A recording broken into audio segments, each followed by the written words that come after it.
every time you hit the track. Every millisecond matters.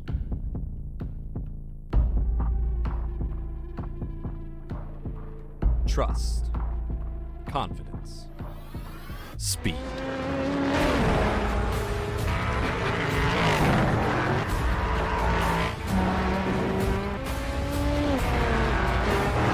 Built for every corner, every track. Built for you.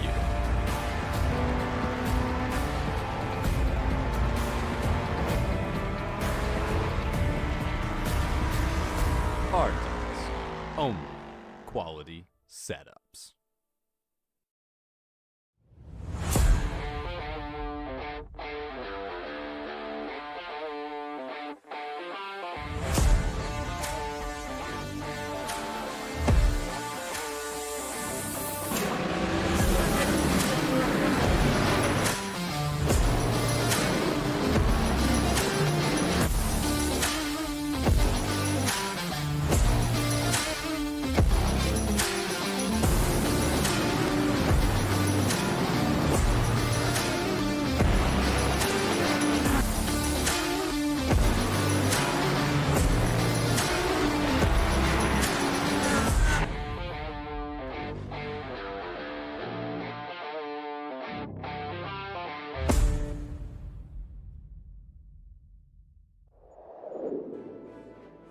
From the arid foothills of Portugal, we travel eastward on the Ligier, Pennsylvania, all the way to the great city of Barcelona. It's here in the shadows of Sagrada Familia and just a short drive from La Rambla, where round 2 of the SimRacing Republic SportsCar Championship will commence, and you'll get to see it all live here on the Global Sim Racing channel. Hello, I'm Stephen Koenig, and joining me in the booth is Ozzy Puka. Our director today is the pinnacle of professionalism himself, Christian Deploy, and he's using the cameras provided by Dougie Beard. We are here for a real treat today, as drivers and teams will tackle on the fabled Circuit de Barcelona Catalunya. But before that, let's take a quick stroll down memory lane for a brief recap of round number 1.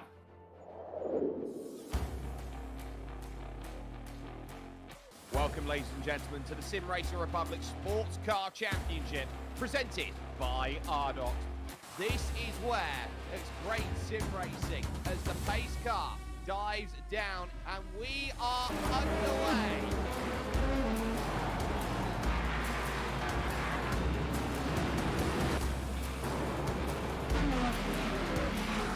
We have got flights up and down the field.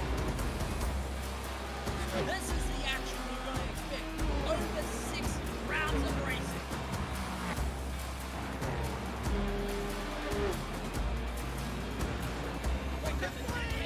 It is the fully conscious miracle here at the Algarve.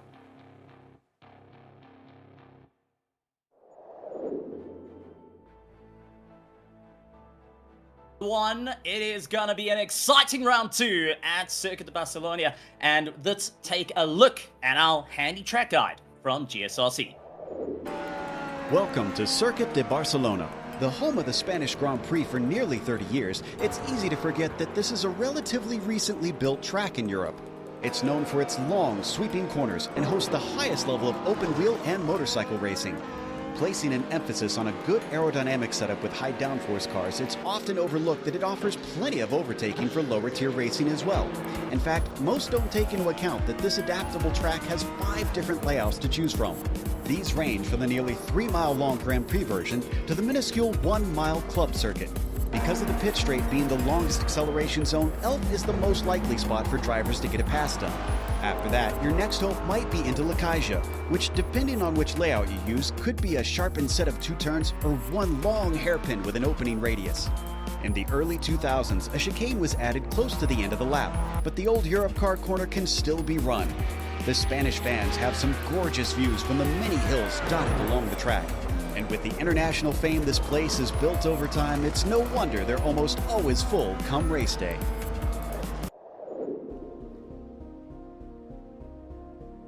Ozzy, you know this all too well. Take us through here at Barcelona.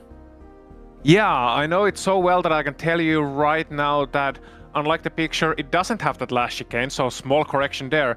But it's a fabled circuit. It has been a legend of European racing since it opened on the 10th of September in 1991. A very medium speed track overall. It's not really a high downforce circuit. It's not really a low downforce circuit. It kind of sits in that sweet middle spot. Has two distinct sections. When you got the first sector with the long corners all the way 1, 2, and 3, and then you sort of break down with a nice flow. And once you get to that turn 8, 9 bit, to the back straight, the track kind of changes in nature, where you get that tight hairpin turn, and then you once again start accelerating through a series of 3 fast right-handers, kind of reminiscent of maybe Brands Hatch in terms of the nature of the circuit. And it's a very nice flowing track that I think is very underappreciated in its technical requirements. I think it will really challenge these drivers as we proceed to this 4-hour event today. It's going to be an incredible one, and I expect drivers are going to be fighting to keep their tires alive around this amazing circuit of Barcelona. But that being said, we've got a variety of teams that are going to be having a bit of fun. Traffic management, your thoughts on this? Because we've got LMP2s, LMP3s, and GT3s are going to be having a bit of fun around the circuit. Oh yeah, it's a very interesting situation. Updates a couple of seasons ago mean that the LMP2s are a little bit slower than they used to be. And I was looking at some lap times earlier on in the practice, and LMP2s fastest lap times around 134 mark. LMP3s around 136 mark. So you can do a quick math. You can say the lap time difference at the start of the stint will be 2 seconds between those cars. And that's not really a lot at all. And when you consider that the LMP3s will gain speed throughout the stint, whereas the LMP2s will stay around the same pace, more on that during the race, it will mean that the traffic management between the two prototype classes will be crucial and quite difficult. And in terms of top speeds, LMP3s and GT3s are around the same mark in around 260 k's an hour, around 150 miles an hour, thereabouts.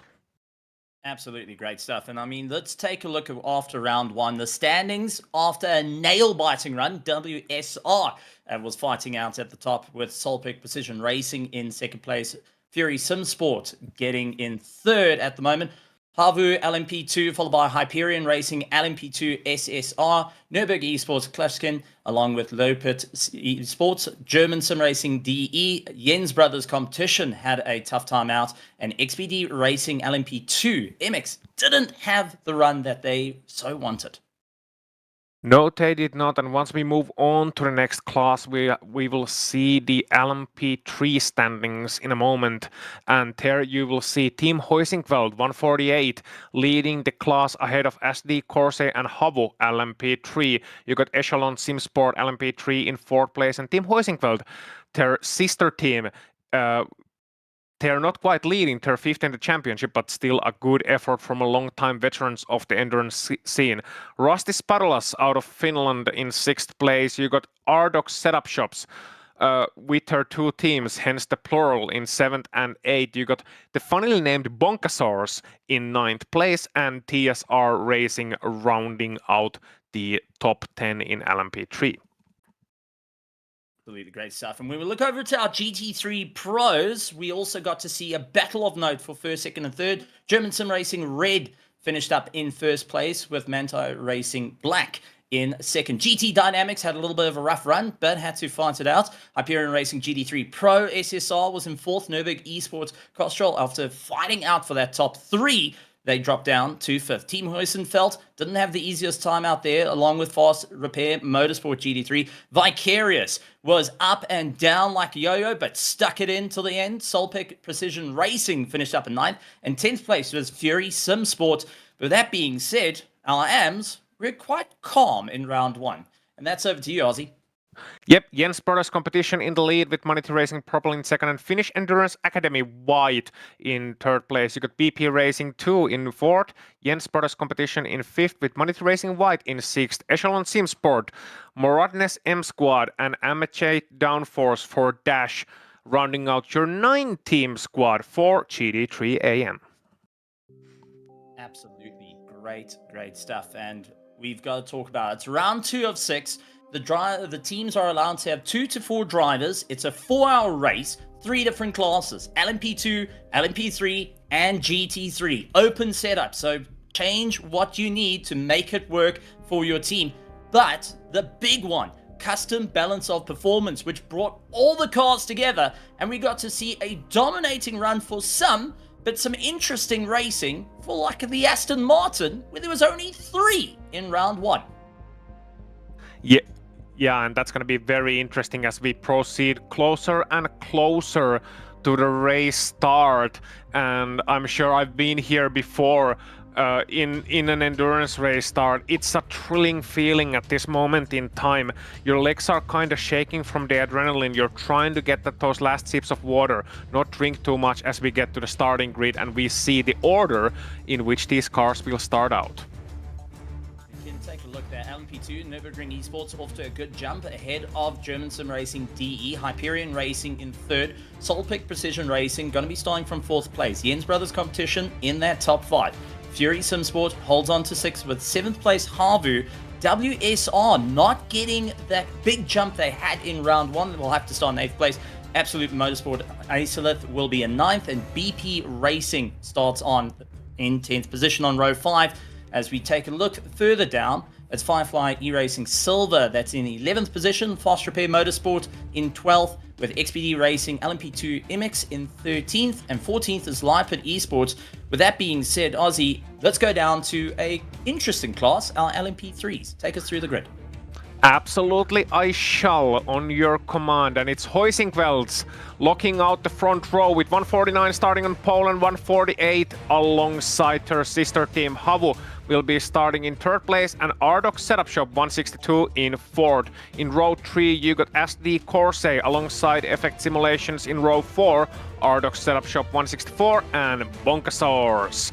TSR Racing will be starting in 9th place and rounding out to top 10, Echelon Sim Sport LMP3. In 6th row, Moratnes and Rusty Spuddles will be rounding out the 12-team field. And on to the GD3s, please.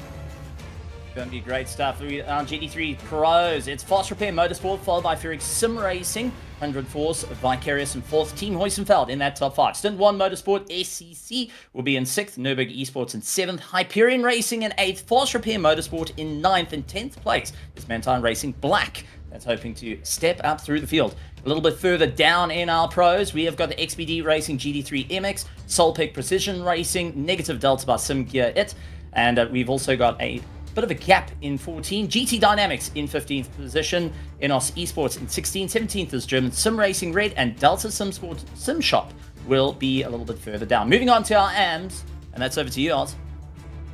Yep, let's see what it is. Manity Racing White in pole position. Jens Brothers Competition alongside Temp10. It's Manity Racing Purple and Jens Brothers Competition. Jens Brothers 321 will be starting in row 1 and 394 will be starting in row 2.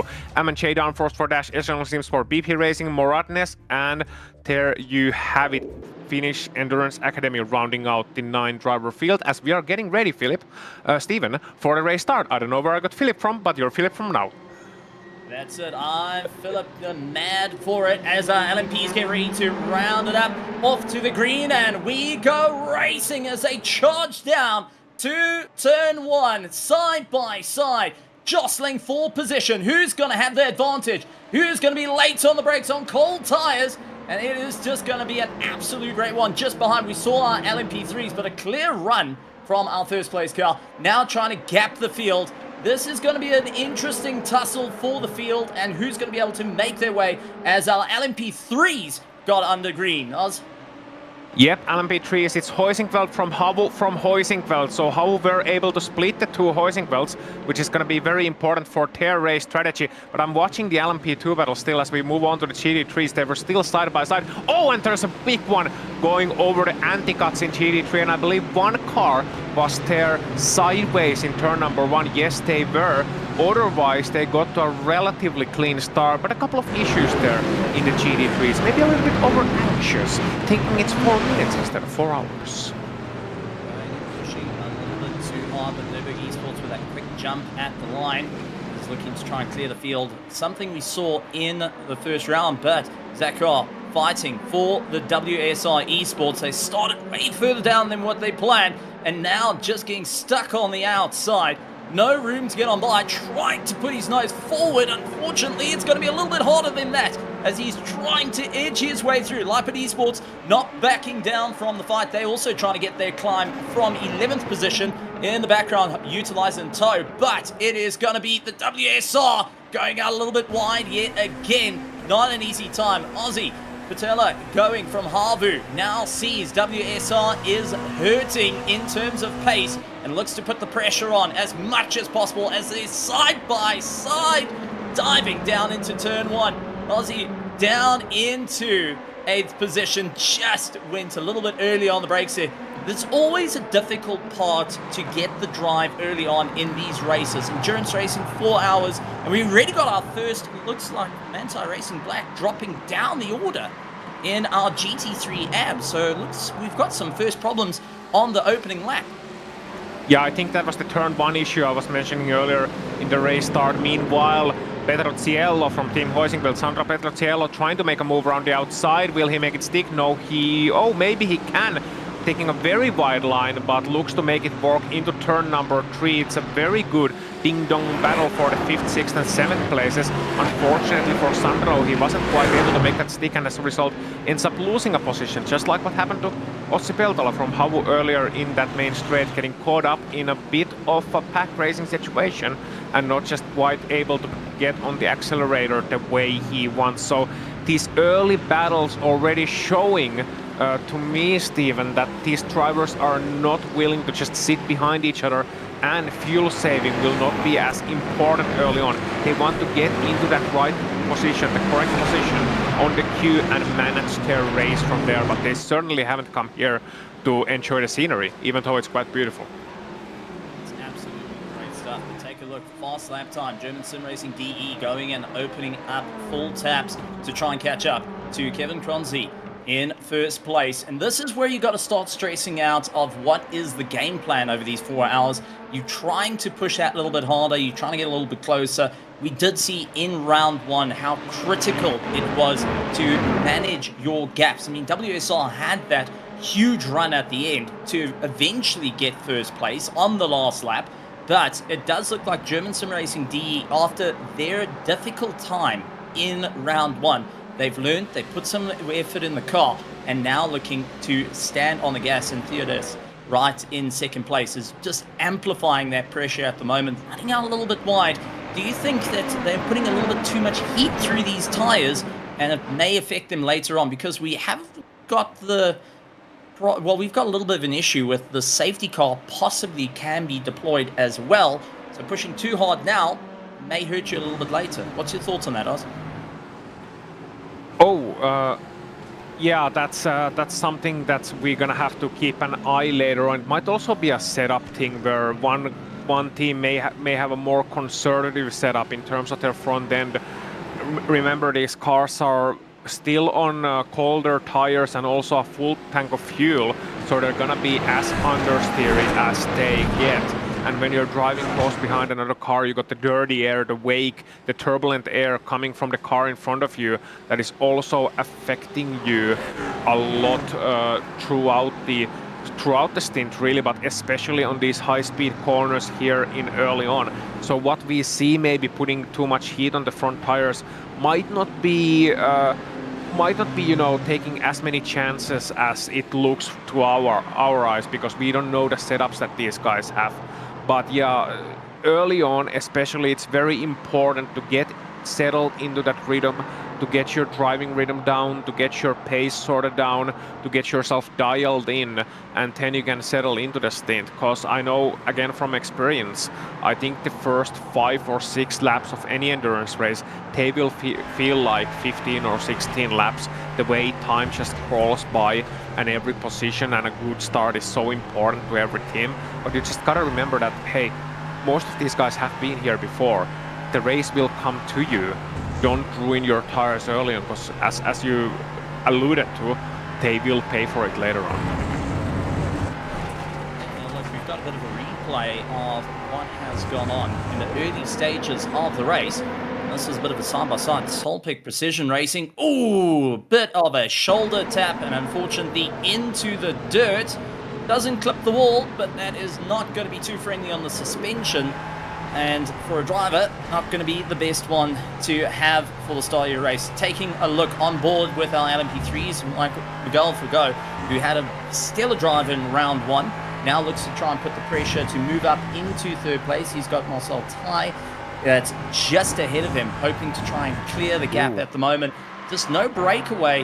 The slipstream working rather well for these cars as you're running a low aero package on your prototypes and on your GT3s. However, it is turning into a bit of a difficult challenge for drivers to work their way through.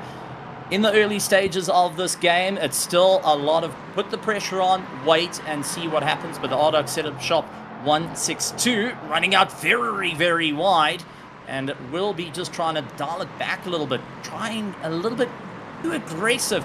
Maybe a bit of the air coming in and just at aero wash. Oh, that's Hubble. That is a big mistake. Yeah, that's Hubble making a mistake. Henry Salmen making a mistake early on in the race into turn number 4, I believe that was. Must have been on the entry of the corner, just maybe caught out by dirty air. We'll have to see later on what happened to Henry, but he lost 2 positions.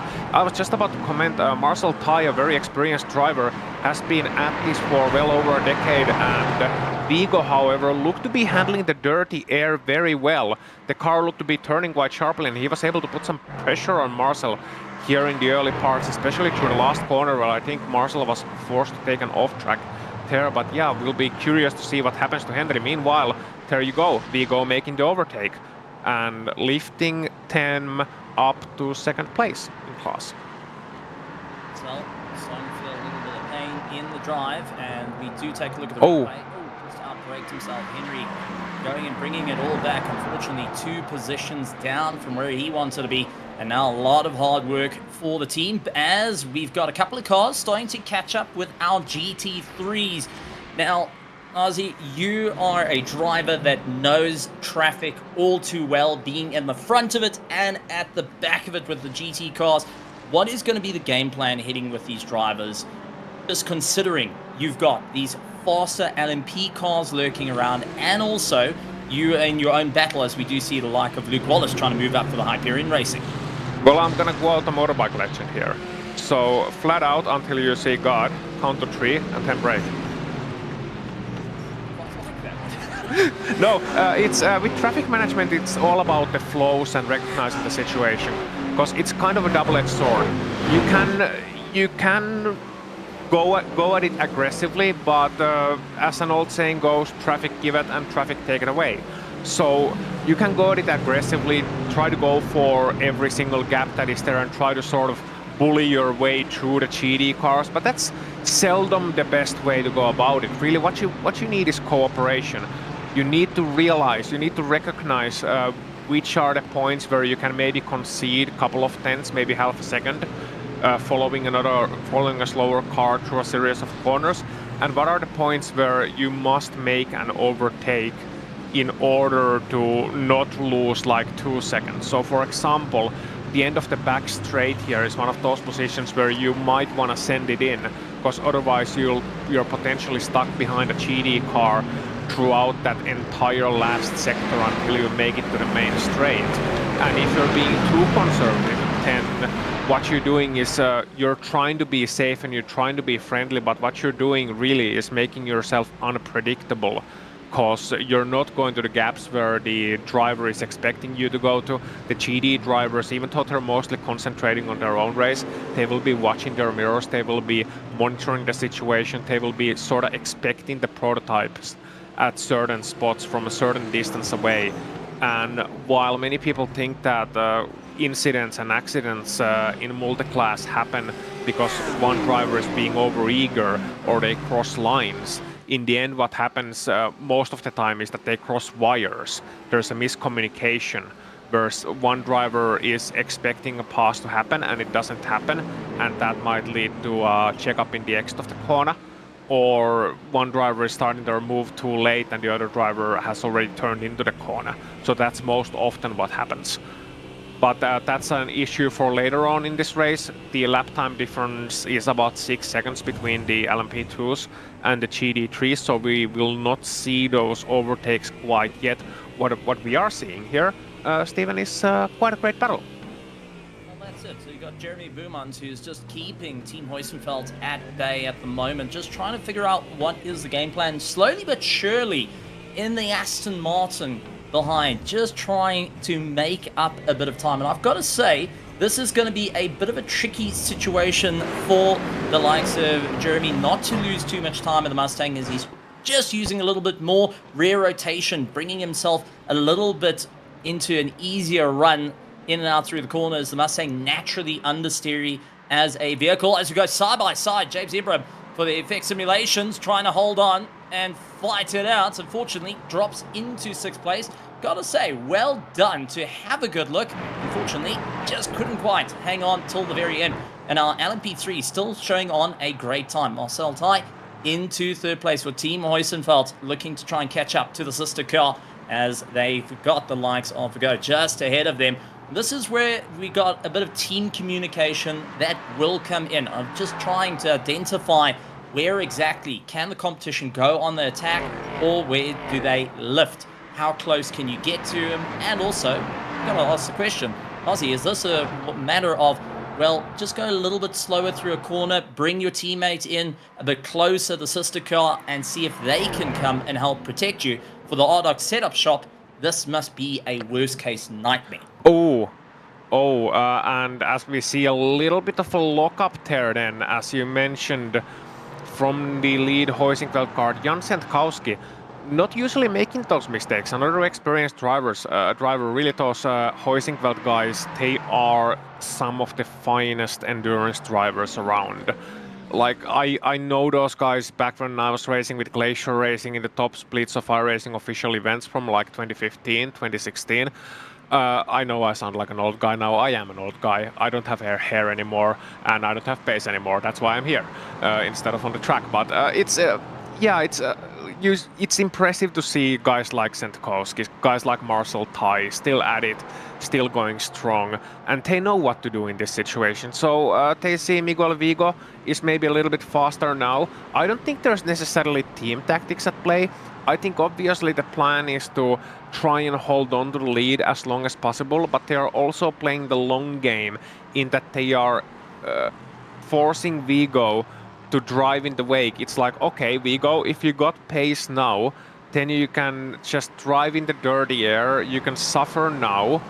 We got another driver following you, I'm holding on to the lead, but I don't think Sendkowski will fight it too hard if Vigo gets a clear overtaking opportunity. I think at that point the plan changes to, okay, let's manage the situations, let's follow the car, the faster car at the early portion of the stint, let's manage our tires, manage our fuel just a little bit here. As you can see, once again, Sendkowski just a little bit wide on the braking, so he's certainly considering the possibility of a late move to the inside, and I think he's still trying to find a bit of a balance on the braking early on, similarly to what happened to Henry Salmén earlier on, where he too was under some duress in those early braking points of the prototype.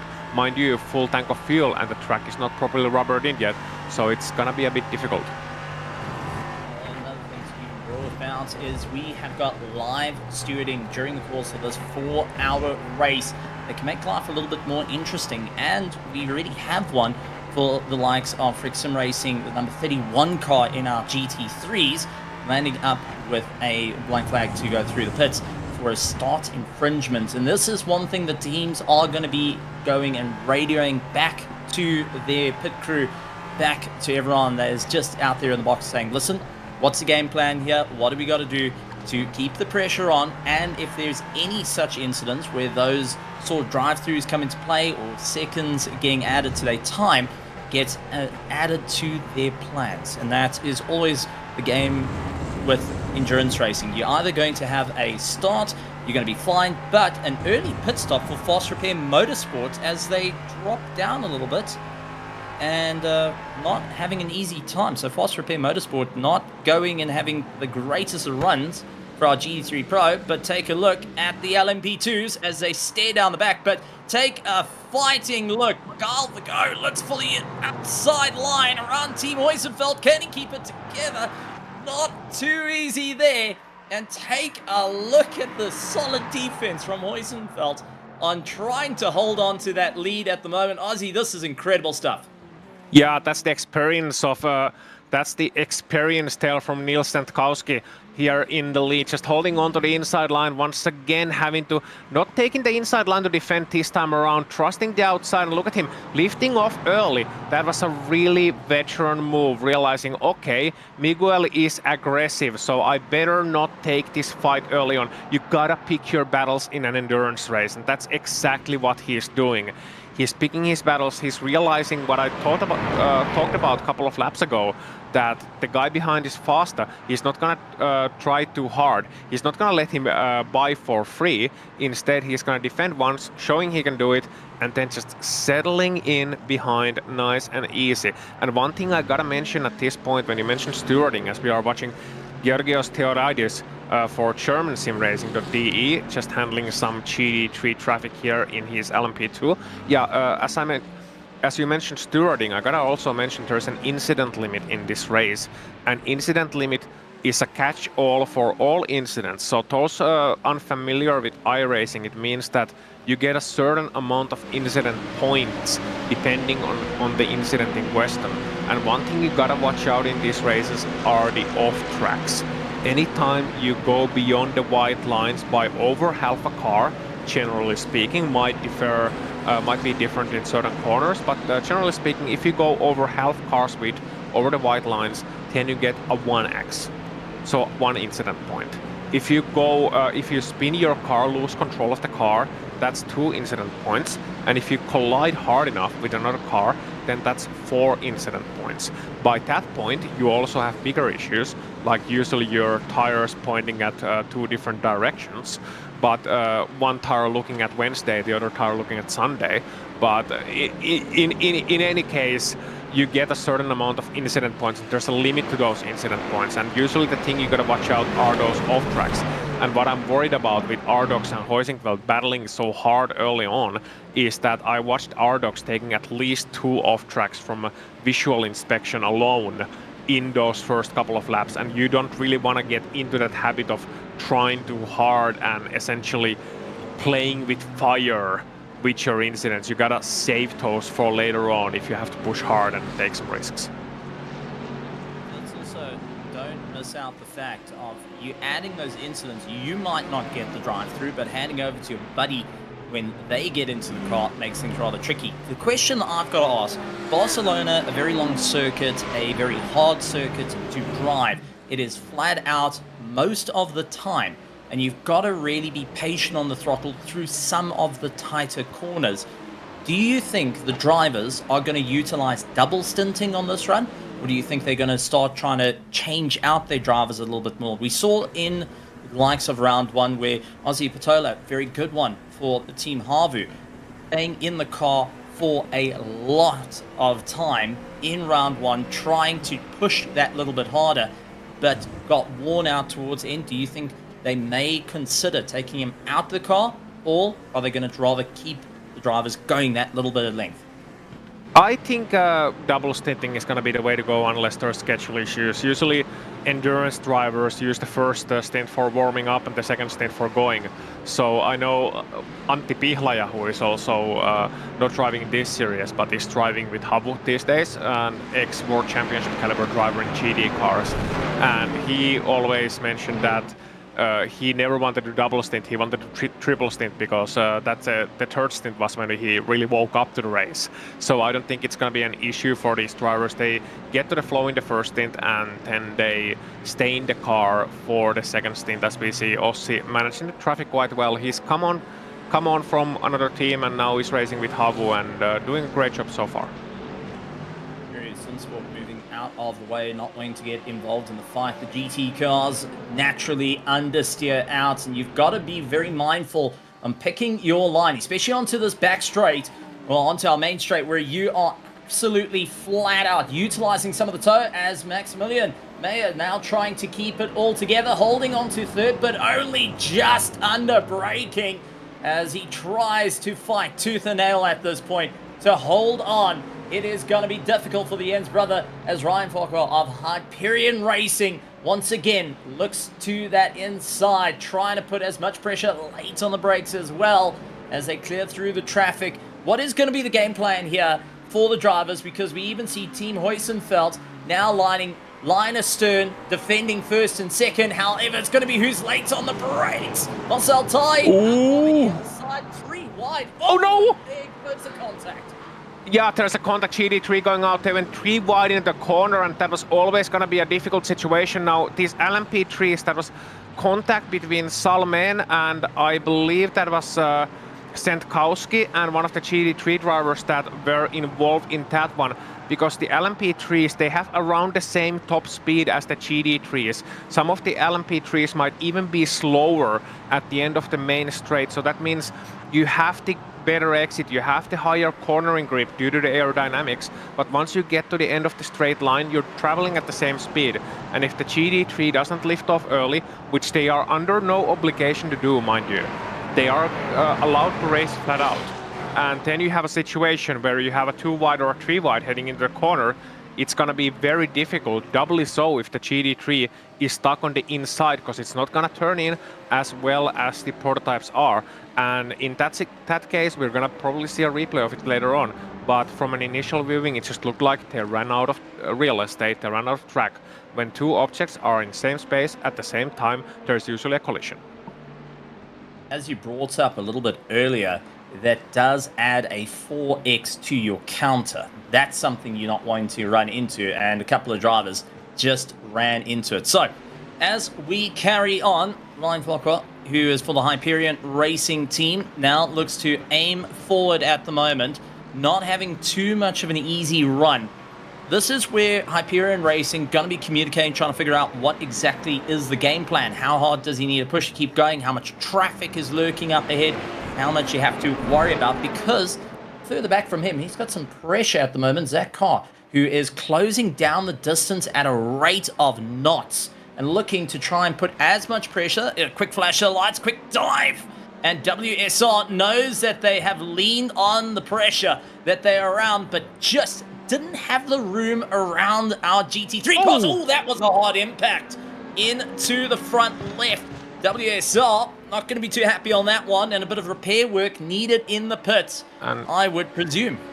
Yeah, and that was a very aggressive move onto the hairpin, but a very necessary move, because that's the end of the back straight. I was talking about it earlier, how important it is to get past the GD3 car before the last sector, before those last very fast right-handers. And there you could see exactly why Zach Kerr trying to make a late lunge to the inside, but while the LMP2 car is faster at the entry of the corner, it's not fast enough to make a dive so late. I think he was just a little bit caught out, as we see some great action here, some touching in the middle of the first chicane. Better be careful about that, guys, but Boris Angel Lavando looks to be making the overtake, certainly not having it easy. It's always great to see some close door-to-door action, but it is going to be Dominic Hurl, who tries to figure out where he can go. The Firefly iRacing SimRacing car, unfortunately, getting caught up by the Mustang. 3 wide into one of the tighter corners. And well done to all drivers to keep it together. That's the GD3 is gonna be feeling like Ricardo Zonda there in the middle of Mika Häkkinen and Michael Schumacher, and once again there is contact through the corners, and here you can see as they're running through the corners too wide how little the pace difference really is and how difficult that makes it for the drivers, and rightfully so. Some flash of headlights there telling the prototypes, come on, calm it down a little bit, because that's not the GD3's fight. That's not the GD3's fight at all. And in the end, Ovando not quite able to make the pass through, but certainly trying his best. I will say that. Well, let's take a look at the replay, and this is going into turn 1. This is the earlier contact, and unfortunately, a little bit of understeer from the Mustang, clipped the rear, spun round, and the M&J downforce for Dash falling down the order. Unfortunately, just got caught up in a battle that wasn't his own. Collateral damage thrown down. Henry Selman for Harvu is also trying to keep up the pressure on Team Heusenfeld in the LMP3s and really trying to see where they can get on by. A little bit further back, though, they're starting to feel the pressure from 6th place. We've got the likes of James Ibrahim, who is closing the distance as well. He wants to get into the fight. And this is where it comes in of where do you want to position yourself? A little bit further down, negative delta by SimGear, fighting out with Fury Esports, and it is a clean pass for now, but the Ferrari is going to have a lot more rotation than the big Mercedes, but it is going to be a lunge from the likes of iRacing Black, trying to get on the back of that Ferrari, not having an easy time, and a great fight out as they close up from 10th, 11th, 12th, oh my heavens, 10th, 9th, 8th and 7th, all in a tow, and life getting a little bit interesting for the cars. Yeah, definitely feisty here early on from Ludi Nöffel. They're just having essentially a grandstand view to a great battle ahead of him and trying to join that battle, absolutely. Improve his position from 10th to 9th, 8th, maybe 7th as well. So, yeah, it's surprisingly feisty early on, I gotta say, and potentially the stewards are gonna take some very close looks already. I wonder if that turn 1 incident we saw earlier with Salmen and one of the Heusenfelds and the GD3 is gonna bring on some repercussions. To me, it looked like a racing incident, but I'm not a steward. I will not comment that anymore. However, I will comment on Henry Salmen. One coincidence. Last weekend, just 1 week ago, the Finnish national finals were held at this very same circuit, very same layout as well. Different car. We were racing Super Formulas back there, but Henry Salmen was involved in a turn 1 incident where he was 3 wide and turned in a little bit too early. That was on lap 1, turn number 1, mind you. Just a little bit of a mishap. But here again, he was involved in an incident where he was going 3 wide into turn number 1 on the same circuit 1 week later in a different series, in different cars. So I think Henry must be very, very, very wary about going 3 wide in turn number 1 again, because he's just not having any luck with it at all whatsoever. Gotta feel bad for the guy. Barcelona is always a circuit that you've got to be well enough aware, and I think it's actually deceptively difficult in terms of multi-class racing. It's a circuit you're constantly on the gas, you're constantly trying to claw your way through the order, especially for prototypes, and when they close it to one another, like the LMP3s to the GD3s, you always have to try and figure out what's the next plan. What are you going to move forward? Well, that being said, German SimRacing DE setting yet the fastest lap time of the race, and they are just absolutely keeping the pressure on Nürburgring Esports and trying to claw back any little bit of time. They're half a second away at the moment, but I think that's gradually going to start coming down as the driver is starting to dial up the wick, trying to get that little bit quicker, and the likes of Georgios Theodoros is looking to try and close that gap, wanting for the first hour to be in first place instead of, for the first hour, get stuck in second. Yeah. So we also have race control message, and that's a moderate constant contact responsibility, a 20-second stop and hold for car number 262. That's Soilbeck Precision Racing from the GD3 Pro class with Stephen McDonald behind the wheel. And earlier comment from the chat from one Andy Fox commented that Soilbeck GD3 Pro is up 7 places already. Well, I think they lost some positions now. A good run there. iRacing Black trying to get a little bit more pace underneath them. Not having an easy time to catch up to the Ferrari or the Fury Esports, just under braking, trying to put his nose in, but just no room. Where on the circuit can you try and force your way by without having anyone driving over your nose? I mean, this is always the toughest part about endurance racing. You want to race, you want to go, you want to get past the drivers, but at the same time, if you get a knock on this car, you're just going to be passing it further down the line. We saw in round one how that affected the race, and iRacing Republic does not want to have the repeat of what they had in the first 2 hours of round one with a little suspension damage. No, absolutely not. Damage is the one thing you want to avoid. And tensions are running high and emotions are running hot in those cockpits, especially in traffic situations when you feel you've been slighted, when you feel you've been wrong. That can easily affect your emotional state. You become aggressive, you become irritated. And sometimes it's for very understandable reasons, but it's something that they gotta obviously try and avoid.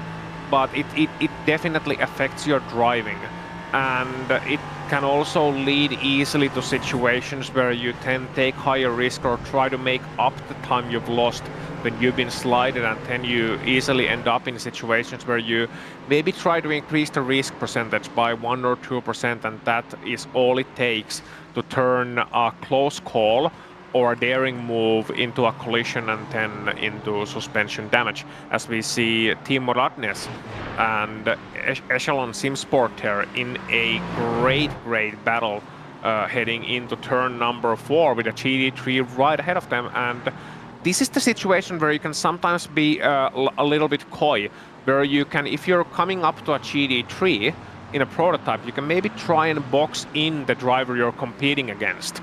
Just like you can see here, one of the drivers gonna get boxed behind the GT3 into turn number 7. It's a fast corner.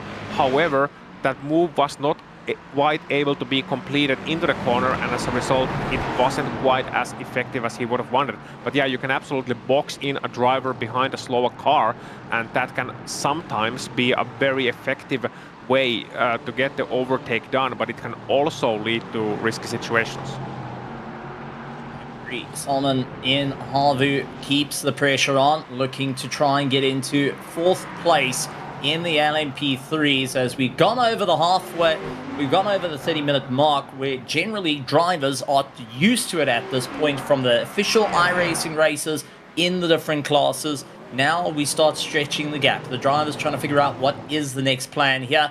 And take a look at this little interesting fight. Team Huysenfeld in 4th place, getting right onto the back of the Mustangs. They're getting caught up trying to get around the LMP3s undercorning. Echelon SimSport going side by side. Jack Wilkins not going to have an easy time on the deep inside line. Loses out going wide and nearly getting thrown into 10th place, as well as the likes of Tanu trying to gain a little bit of time. This is a brawl of note, Ozzy. Yeah, I'm gonna come back. I was just gonna mention Wilkins gonna come back into turn number 3, not quite able to pull through, and they're gonna pull in the next 2 drivers as well into this one. So the 2-car battle has now turned into a 4-car battle. And for Wilkins, what this effectively means is that he can no longer focus exclusively solely on attacking the car in front. He's got to be wary of the situation behind as well. Anytime he moves off the line and tries to pull off an overtake, the chances are that if he fails that overtake and has to pull back into the line, he doesn't have a free space there anymore. So a failed overtake, instead of just losing a chance to overtake, losing a bit of time, it can cost you up 1 or even 2 positions very easily. Oh, we move underground for a bit and we come back above the ground. We all live in a yellow submarine. And so you just got to have a little bit of fun out there. But I just want to point out, Echelon SimSport in the championship, they're 4th place. If they can't get the hammer down, they're going to lose out. For TSR Racing, they 10th in the championship at the moment, and with a chance to climb up, to get past Bronchosaurus, to get away from the likes of Radnes, it is going to be one they have to go for. But take a look, Rusty Spatulas looking to try and get a pass done, backs out into turn 1, not wanting to fight it out too hard at the moment. And once again, the GT3 is playing a good part in the fight for the LMP3s, and this is Gonna make life a bit interesting. Split down the middle. And this, well, it was nearly a proper split down the middle. But the Rusty Spatulas not having the ideal line into the right-hander. Well, who's going to be first onto the gas and diving down into a hard left, hard on the brakes? Oh, man, you can't go and take a moment to look away from the screen as Rusty Spatulas, the likes of Juka, not getting that pass down and dusted. I mean, this is always a tough one. Who can figure out, can get past, who can clear, who can run, who's going to be able to clear the traffic, especially right now when you are cornering the exact same speed as your lower classes. Yeah, I think Ainio and by extension Rusty Spatulas looks like they have the pace advantage on Echelon Sim Sport ahead of them right now, but he can't quite get the overtake done. Rusty Spatulas is a very experienced endurance team as well. They're familiar from a couple of other series as well, international series as well as national series. They take those very seriously and take a very cautious, deliberate approach to not be mistaken with a slow approach, mind you, but they are very much thinking drivers. They are thinking their way through these races, a bunch of experienced guys, older guys, in a sense that we always think sim racers that they're a bunch of 20-somethings, but they're older and experienced guys. And but Jukka Tainio here very much showing that he also has the pace to try and challenge and to attack and making some very smart moves. We are on board with Modest Runk here in TSR Racing, who lost a couple of lost a second or so in that traffic, but I will be looking for Jukka to maybe make a move in the next this lap or the next lap, because he definitely seems to have the pace advantage now, and it would be a bit counterproductive towards trying to win a race if he gets stuck behind an opponent for too long. Always an interesting time for drivers to figure out what they need to do to stay ahead right here at Barcelona, bouncing across the dirt. Echelon Motorsports not having an easy time trying to get past the GD3s, and this has just compromised the drive. Juka now looking to get the run in towards the right-hander. It is going to get life a little bit tricky under braking as they try clear by. Good thing there's a little bit more room to play with than the original, well, the more tighter line that they go through. The historic layout I'm quite happy we're on, because it just gives you that little bit more into braking zone, especially when you're trying to clear traffic. Yeah, look for the exit right now, because they're behind a GD3. They're going to be having to slow down a little bit through the last corner. Now, can't they all get a proper exit? Yes, it looks like that way. I was worried that Echelon may be stuck a little bit behind the GD3 and compromise their exit onto the main straight, but they did a good job of keeping a slight gap, and as a result, allowing themselves to accelerate through onto the main straight and not giving Jukka a clear advantage behind Rusty Spatulas, a clear advantage into turn number 1, and Echelon 10 able to hold on to their position for now. So I will say that is indeed a very, very good defense from Jack Wilkins. Absolutely great stuff. I want to go through, because Nürburgring Esports did set the fastest lap, but we did see in our top right losing a little bit of ground to the likes of German SimRacing DE, applying that little bit of pressure, seeing where they can go and looking to try and climb their way through. And both those teams did not see the top 3 in round 1. So they are really showing what they can do. Even Jens Brothers competition getting into that top 3 at the moment, ahead of the likes of WSR, Solpic Precision Racing and Fury Simsport that we saw. But that's the same as what we're getting to see in the LMP3s. Tweeden Moisenfeld 148 was a bit higher, but a little bit of close racing. Yeah, so the GD3 just trying to block the lane, block the prototype from overtaking them, the Hoisingfeld prototype from overtaking them. I believe that was Jan Sendkowski, and Sendkowski said, you know what, no, I'm gonna pass you here. And they had a little bit of contact at the end of the corner, which could have ended up so much worse. But thankfully they both made it out unscathed, I think, from that one. And shouldn't be anything the stewards would be looking at too hard either, because no harm, no foul. In the end, it was a close call. The text message down the pit lane will be coming through as we head up text and drive. To That's it. Rudy Knoppel of Mentai Racing Black still continuing to put the pressure on the Fury Simsports at the moment. Can't quite get past the Ferrari and just looking for any advantage, trying to see where exactly can he get by, where can he find the drive to get a little bit closer. Unfortunately, not playing out in his favor. This is where I've got to ask, you've been in endurance racing quite a bit. You've also been an attacking driver for likes of Rudy, who just is trying desperately, even around the outside, in through the marbles. Is he going a little too aggressive too early on? Potentially, yeah, potentially. It can be difficult to get out of that mindset once you get into the mindset, as we get a drive-through for car number 180. That's Erik Rouhus from Bonkasaurus, and we also see a great view from I believe that is the race control there, watching all the different monitors. You got so much screen space there. Just imagine looking at that view even 10 years ago, that the sim racing race control is gonna look like that remotely. That's just an amazing view, and just looking through every single incident, having so many monitors, so much data showing, and right now the data is showing that Bonkasaurus is gonna have a drive-through, which is from incident responsibility, as we move back to the 9th place battle in LMP3. Juka once again trying to go the outside, and they got the LMP3s fighting nice the GP3s and managed to get it by. Whoa!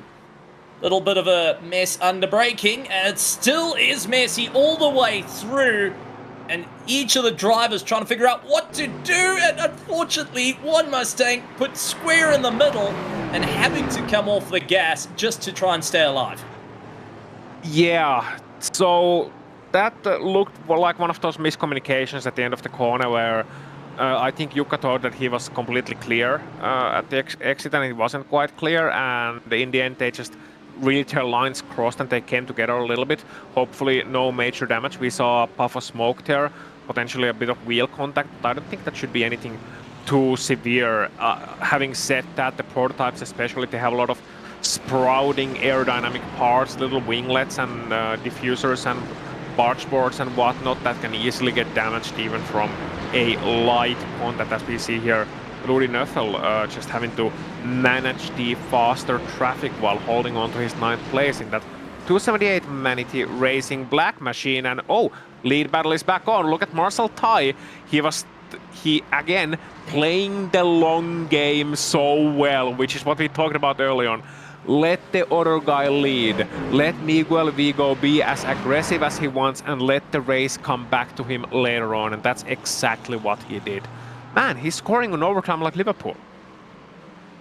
Do you want to talk about, we saw the likes of Kevin Kronze for Nürburgring Esports Kesselton pulling into pit lane earlier than the rest of the LMP2 field and going for an earlier pit stop. Is this to try and avoid traffic? I'm starting to wonder if they're looking for an undercut. It's hurt them in terms of dropping down the order, but possibly might work out a little bit later on in the race. So interesting tactics coming in. We know that there's 90-litre tanks in these LMP2s that are able to go a little bit more. Our BOP on the LMP3s have them a little bit more restricted.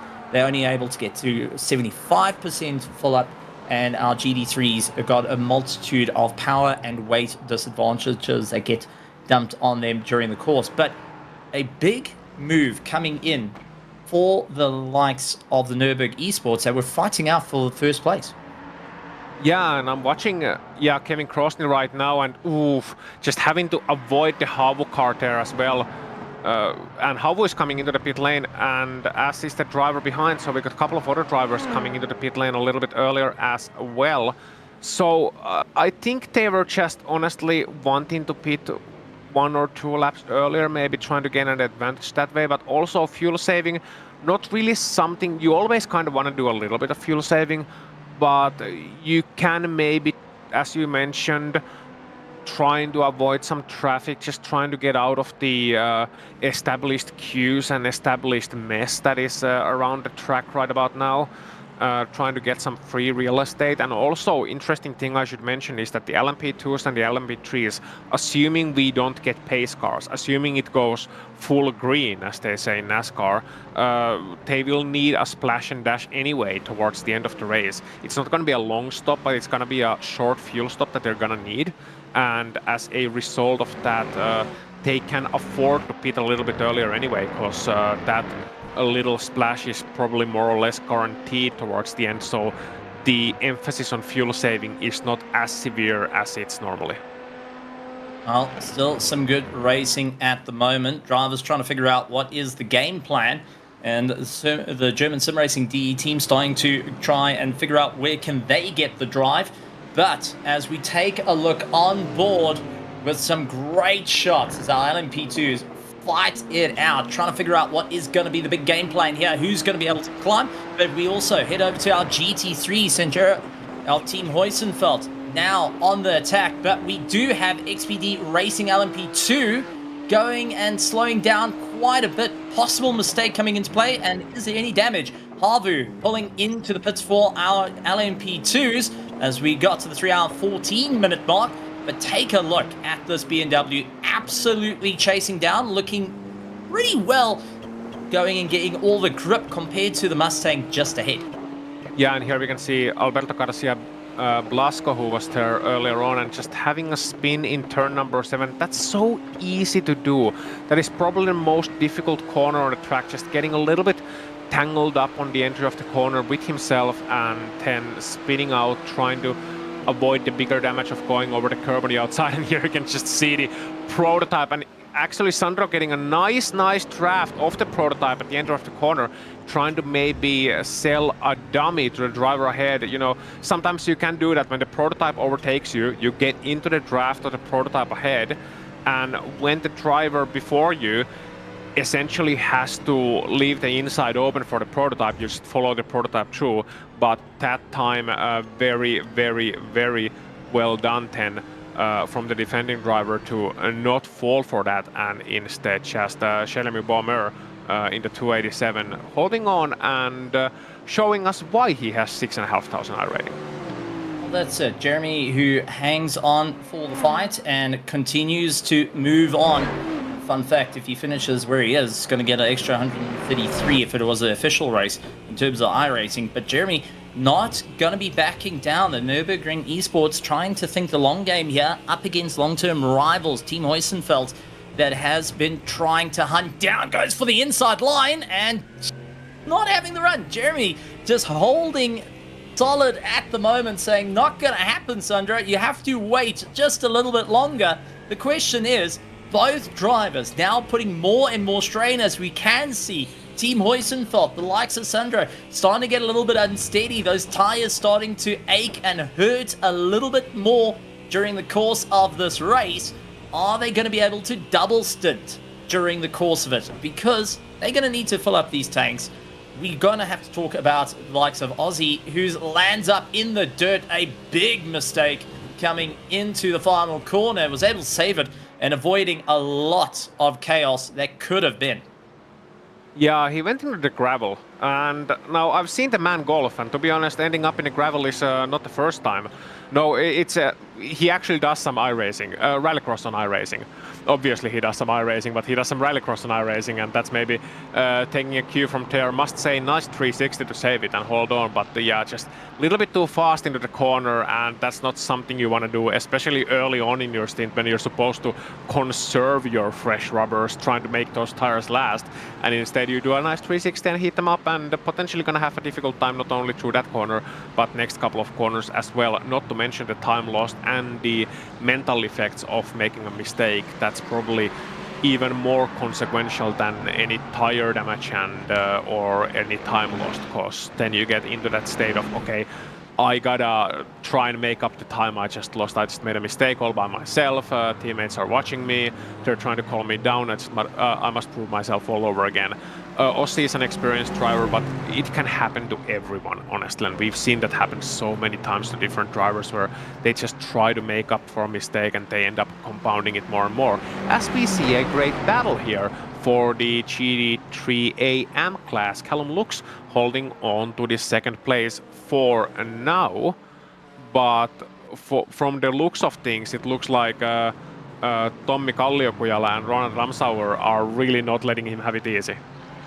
And it's going to be the fight between the Honda and the Mustang coming into the right-hander, and Tommy not having an easy time. Callum Lux had an easier drive in round one.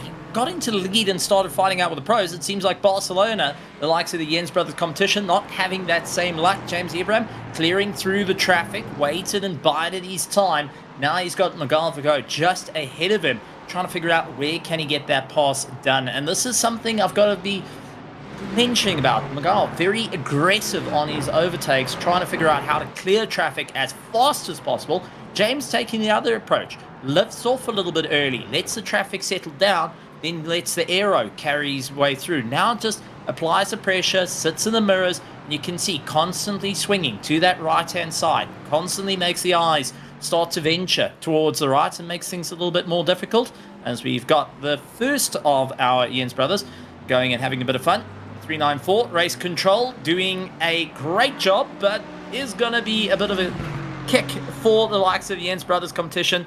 The manager going and getting a 20-second stop hold penalty. So from first place, 20-second stop hold on top of your pit stop, which already takes 30 to 40 seconds. This is not going to end well for them. No, Nemanja Radovanovic 10 for Jens Brothers competition for blocking a 20-second stop and hold. So that's a rare one. I don't remember seeing that penalty too often, but fair enough. Must have been something, well, obviously, probably something to do with the prototype traffic. Just race control decided that, yeah, you were just blocking the other driver a little bit too much, getting in the way when they were trying to overtake, when they were entitled to overtake. And as a result of that, a 20-second stop and hold, which is quite a steep penalty. Because mind you, you do have to pit for that penalty too, so it's really more than 20 seconds. And even if you serve it during your pit stop, you still have to you still have to calculate the time that it takes to stop into that penalty box and then getting out of the penalty box as well. As we're watching Erik Rohus now from Bonkasaurus trying to get a move on. Again, 3 wide in turn 1, but this time they make it clean. Going and hold your breath moments as our LMP3s trying to figure out what they can do. Jack Wilkins down into 10th position, now needing to figure out what can he do to make some time. Echelon Simsport LMP3 also looking to score big points here in round 2, as it is going to be a tough time for the championship. Each of the teams fighting tooth and nail for every single point possible to ensure that they can take the win, with the championship spanning from 2025 to 2026. And that is over the course of the updates that goes on during the iRacing service as well. It keeps everyone on their toes at the top performance. So if you go and lax off in any of the rounds, you will start to struggle a little bit later on. That 1 point that you didn't get in round 1 may be the 1 point you need at the end of the championship. Yeah, and points are much easier to get. It goes with any sport. As much in sim racing as in hockey or football or any sport you might follow, points are easier to get at the start of the season than they are at the end of it. Sure, sometimes in certain leagues, in certain championships, you have less drivers to compete with towards the end of the season, but really early on, teams are going to make mistakes. They're still going to get accustomed to the series, they're still going to get accustomed to the competition, and usually mistakes happen more often, but by the time you get round number 3 or 4 or 5, then it's going to be much tighter. Everybody's accustomed to it already, and by 10 you don't have as many free points as you would have early on in the season. So that's why it's so important to get the points here and now. Rudy once again going on the attack, not finding a way past at the moment. Alexander Klein just ahead of him, keeping it nice and neat, and this has just brought Luke Wallace in a little bit closer to join the fight, and just off them got the likes of Skylar Davis who wants to be involved in this brawl as well. So life getting a little bit interesting, Rudy getting a little bit more fierce, and we have the LMP3 that's going to split them in the middle. Is this going to be a time for Rudy to get off the gas, get the LMP3 through and utilize him like a wrecking ball, or do you think that Alexander currently has a bull-charging Mustang behind him, looking to try and get past any way possible? Well, right now you just drive your own race. You don't really want to do anything unpredictable, so you just drive as fast as you can through these corners as you would normally do, let the prototypes do the overtakes, and then if a chance falls onto your lap, you try and take it as well as possible. But in the end, you don't want to do anything unpredictable. You don't want to try and strategize too much, overthink the situations, because that's more often than not, that's just going to lead to unpredictability. Because while you may have a great master plan to let somebody through in a corner, the prototype might not be in on that master plan, and they're going to be behind you thinking, okay, are they going to let me through? Are they not going to let me through? Should I go for the gap? Should I not go for the gap?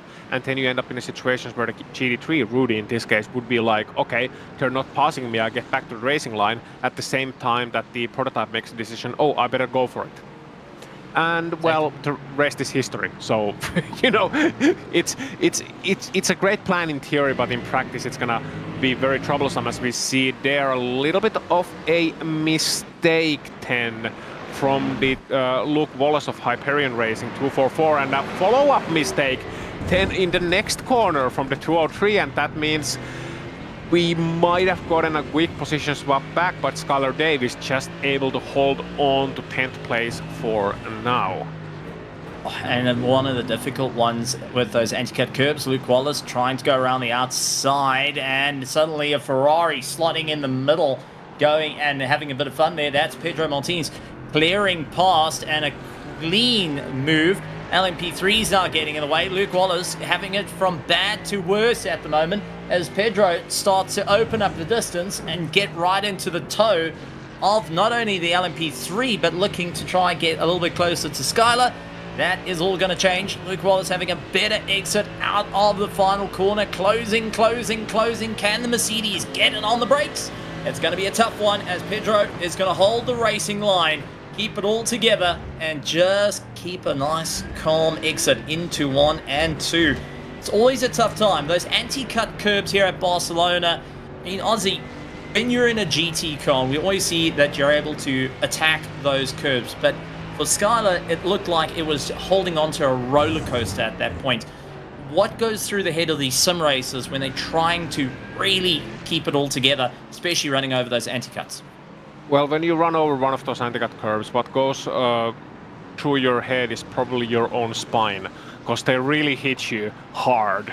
And it's especially in, we're coming up to now turn number 7, those anti-cuts, both on the, especially the one on the outside, you either want to run it just like that, essentially kind of leave it between your wheels underneath the car, so that you have your right side wheels locked on the inside of the anti-cut and the left side wheels on the outside of the anti-cut, or you want to avoid it entirely. But if you sort of strike it dead on, you hit the outer edge of it, then you're going to be in for a wild ride. And as I mentioned, that is a very difficult corner to get right, because it kind of swoops in on you. It's a surprisingly late apex corner, slightly downhill, heading into uphill, and the exit is important, and it's really a squeeze gap. It feels like it narrows down on you, and it does narrow down on you a little bit on the exit of the corner, so it's very difficult to get right. What you want to do is you want to both brake early, but then make a late apex and turn much earlier into the corner than it feels like when you head into the turn. So even if you've done like a 50 or 100 or 1,000 laps of practice here in this track, it can still catch you out sometimes. Barcelona, that's easy layout that can hurt you over the long run. Now, we did see our LMP cars go into the pits, but this is also the time we're going to see the GT3s start to consider going into the pits. Tires are worn down, and when you're taking lunges like this, the German SimRacing DE aiming for first place needs to also consider that the cars that they're overtaking, the tires are worn out, the fuel is light, Skylar's gone out wide for the GT Dynamics, just going and seeing what he can do to try and keep it all together. But it is going to be a late lunge on the anchors to try and clear.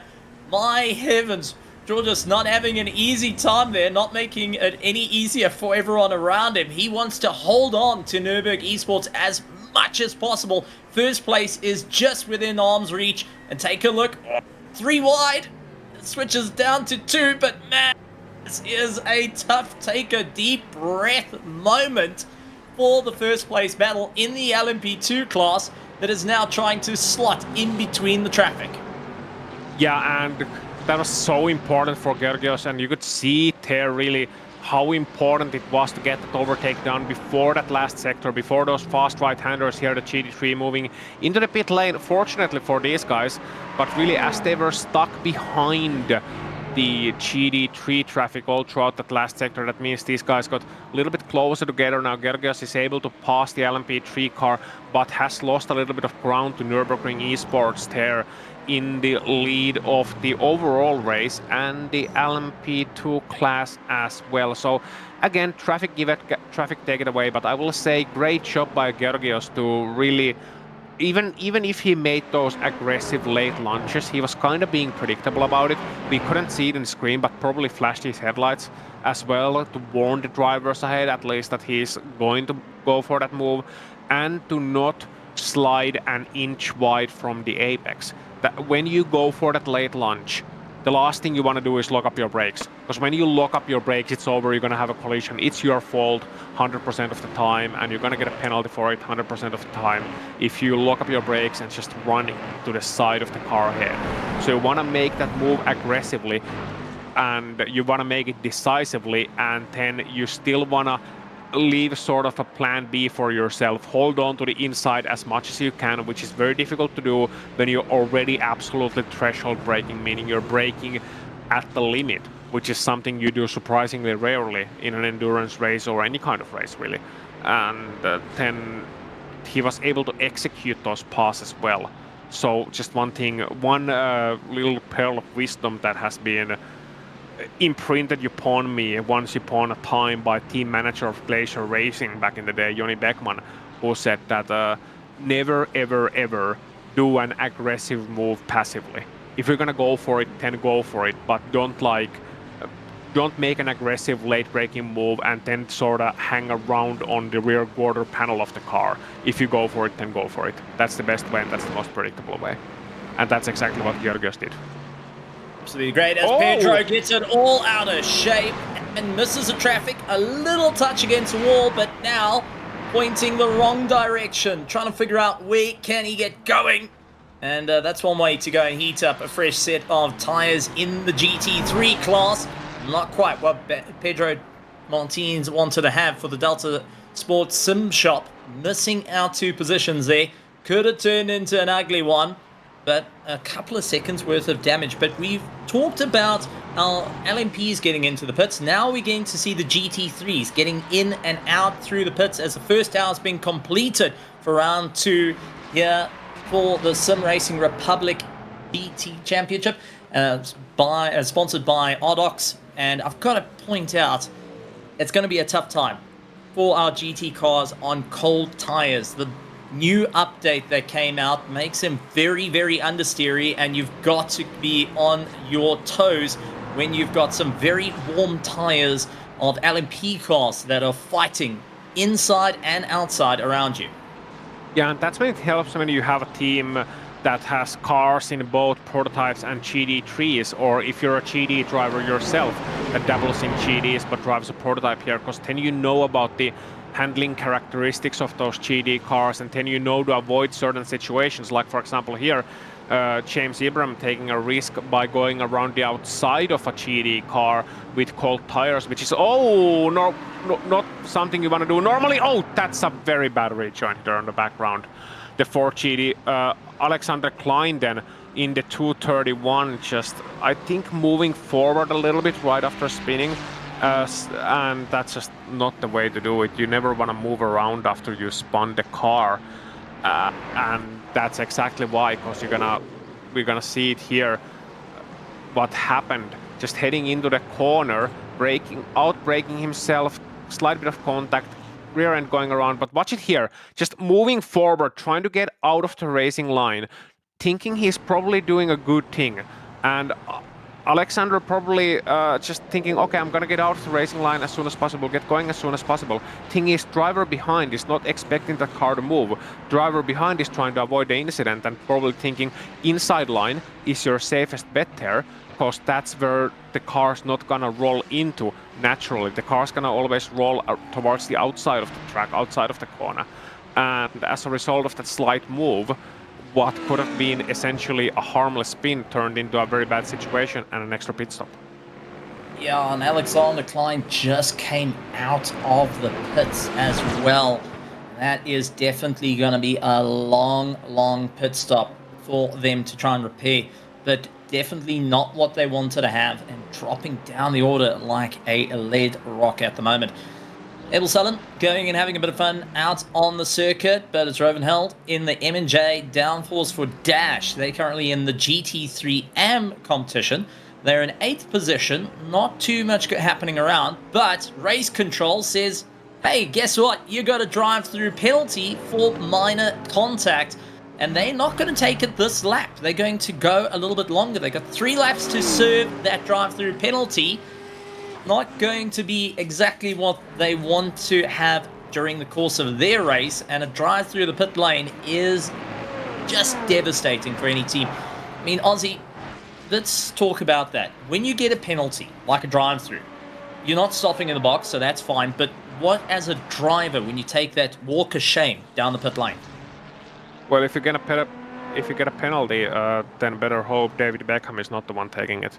But no, it's sorry, it's what's going through your mind really when you're heading into the pit lane. Just you're like, you're maybe kind of like debating the situation with your teammates. You want to get down to what happened, like what happened from your point of view, talking with your spotter, your teammates, like, okay, can you see what happened?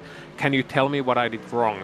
And then effectively your teammates reminding you, okay, you gotta take that penalty, and you're just there trying to stay focused on, okay, what's the procedure there? Like, you approach it as any other situation. You try to think, okay, what's the procedure, remind you of it, how long is the time, and then have it calculated, and then make sure that somebody is there to notify the race control that the penalty has been served. So in the end, as a driver, not much changes. You're obviously not in the best of mental state, perhaps, at that point, because you are serving a penalty. You're probably a little bit irritated by that situation, doubly so if you don't agree with the steward's decision. But at that point, there's nothing you can really do about it other than serve the penalty effectively.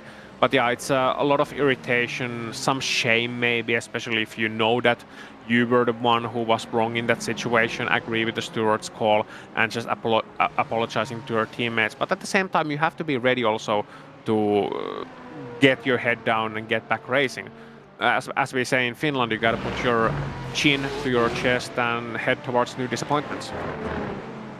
That's it, and keep your eyes off the rearview mirrors and focus back through the front windscreen, as it's still a incredibly long race. It's 4 hours of racing here at Barcelona for the SimRacing Republic Endurance Championship, and it's gonna be a tough one indeed. We're starting to see drivers fight their way back, like the Rdoks setup shop 164 at one stage of the race was leading, and unfortunately has fallen down into 7th position. The pit stop's not quite working out in the favor, but looking to try and claw their way back into the top 3. And just late on the brakes, as you can see, the WSR that is fighting in 5th place, trying to claw its way up into 4th. Gotta say, it's a team that I'm very interested in. The WSR taking the victory with 2 laps to go in round 1. They took the gamble, then Lady Luck came into play as well for them to fight it out for maximum points. However, this time Hyperion Racing is coming back fighting. They are looking to claw their way back into the championship.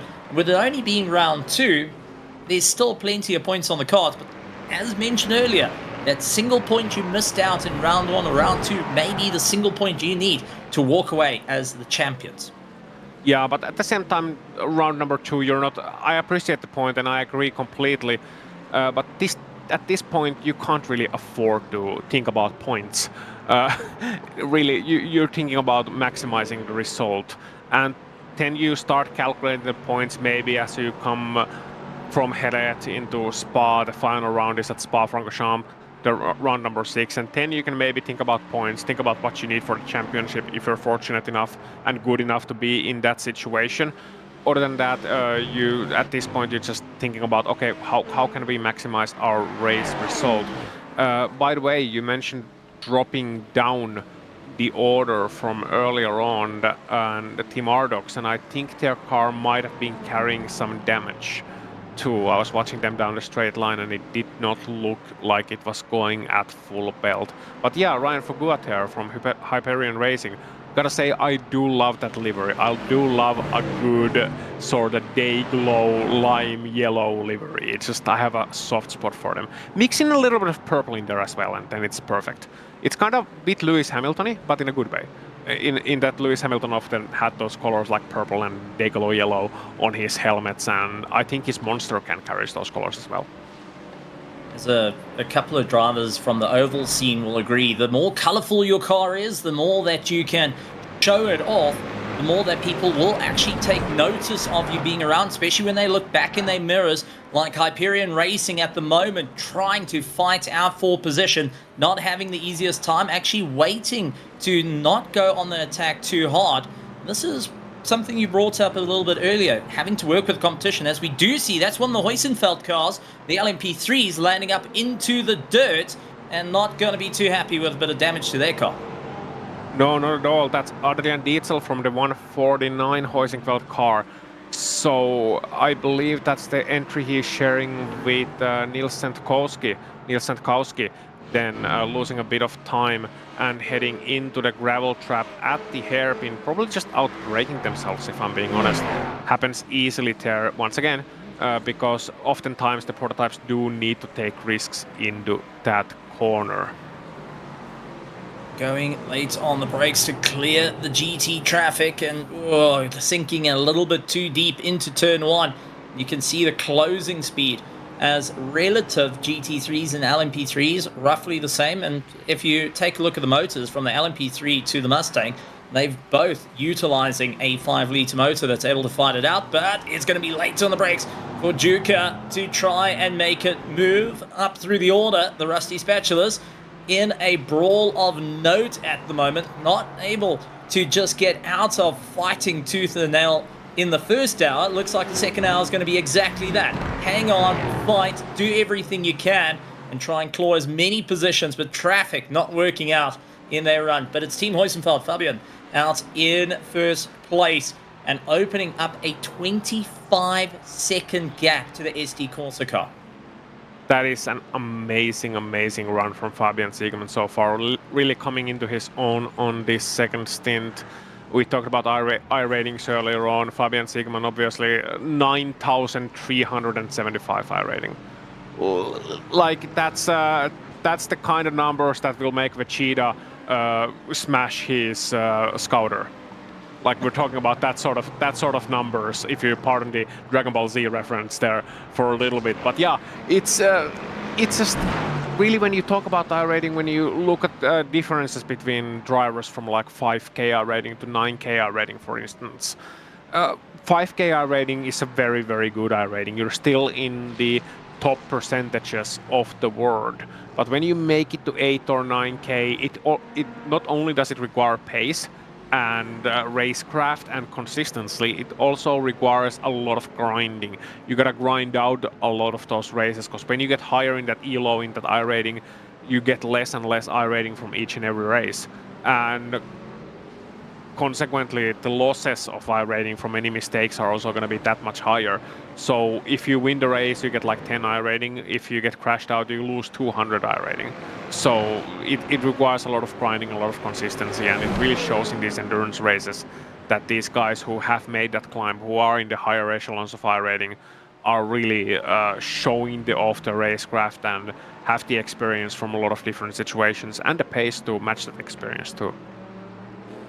If we also go and point out a 9K iRating that like Fabian's got, and that is closer to what we see pro licenses getting handed out. The top 50 in championships are the only ones that can sit with that pro license. And if you get to see that going and racing, you know that you are fighting against some of the absolute best out there. But we cannot take away the amazing experience throughout the field we've got here racing in the SimRacing Republic, as you might have a little bit of a lower iRating, but you could be that hidden gem, as we've got many that have been fighting out. I mean, let's take a look.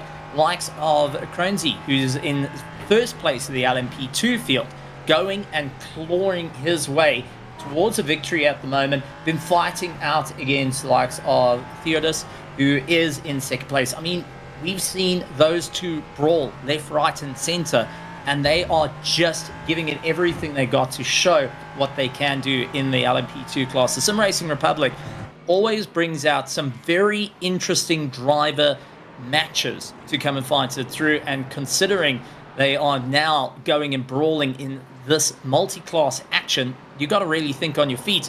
Sometimes you're going to have some of the best drivers that work very well with multi-class action, as you see the likes of Moritz Young for the TSR Racing. He's not new to multi-class racing, knows what he can do, especially in the mid-class. The TSR Racing team has got lots and lots of experience when they've been in LMP2s against the likes of the hypercars, even in the LMP, versing the LMP1s, but also going and fighting out in the GT classes, the faster classes up against GT4s. So don't count them out of the run for this. You've got the likes of Abel Sellen for the Fast Repair Motorsport. They having a seriously good run for their race. And this is a team that I'm quite happy to see finally getting a good run in the GT3 Pro. Considering round one, they landed way towards the back, and they landed up finishing in 7th, limping the car around within the first hour with just slices of contacts that landed up bending the suspension. It seems like favor at the moment is going their way, but I want to avoid any commentator's curse. Otherwise, Fast Repair Motorsport will have a very slow repair on a Steven. I'm right now waiting for that cartoon anvil to drop on that Lamborghini. It's not going to happen. It's not going to happen. Abel's going to be just fine. The team are just fine. They're keeping up a good run, but take a look at it. 16.5 seconds. That is something of pace.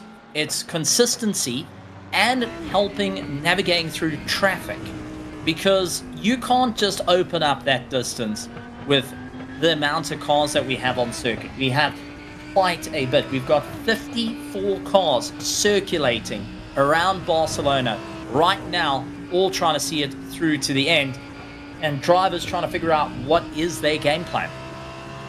I mean, at this point, you got certain strategies worked out before the race. You usually have like the A plan, which is pretty much the A plan in any endurance race is you try to make it as long as possible on fuel and on tires, and you try to spend as little time as possible on the pit lane.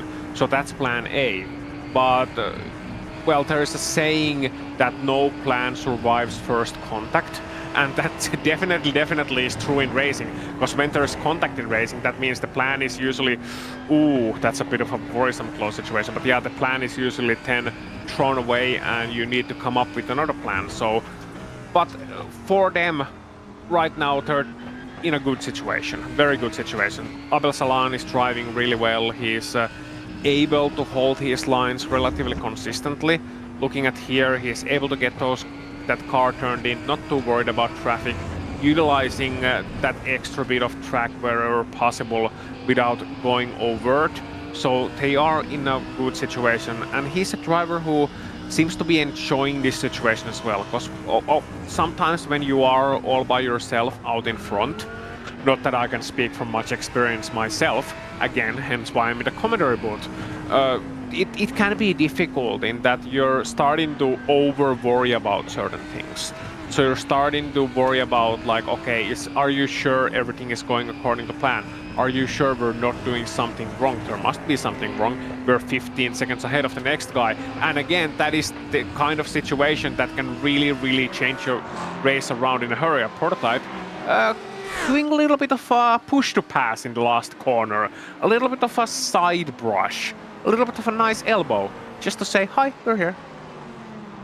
And we saw that in round one, that actually landed up with a safety car coming out, where unfortunately that little bit too aggressive approach from our prototypes, getting past the GT3s, a little bit of a shoulder tap, landed up with two cars smashed to pieces against the wall, and both races getting hurt. But take a look at this.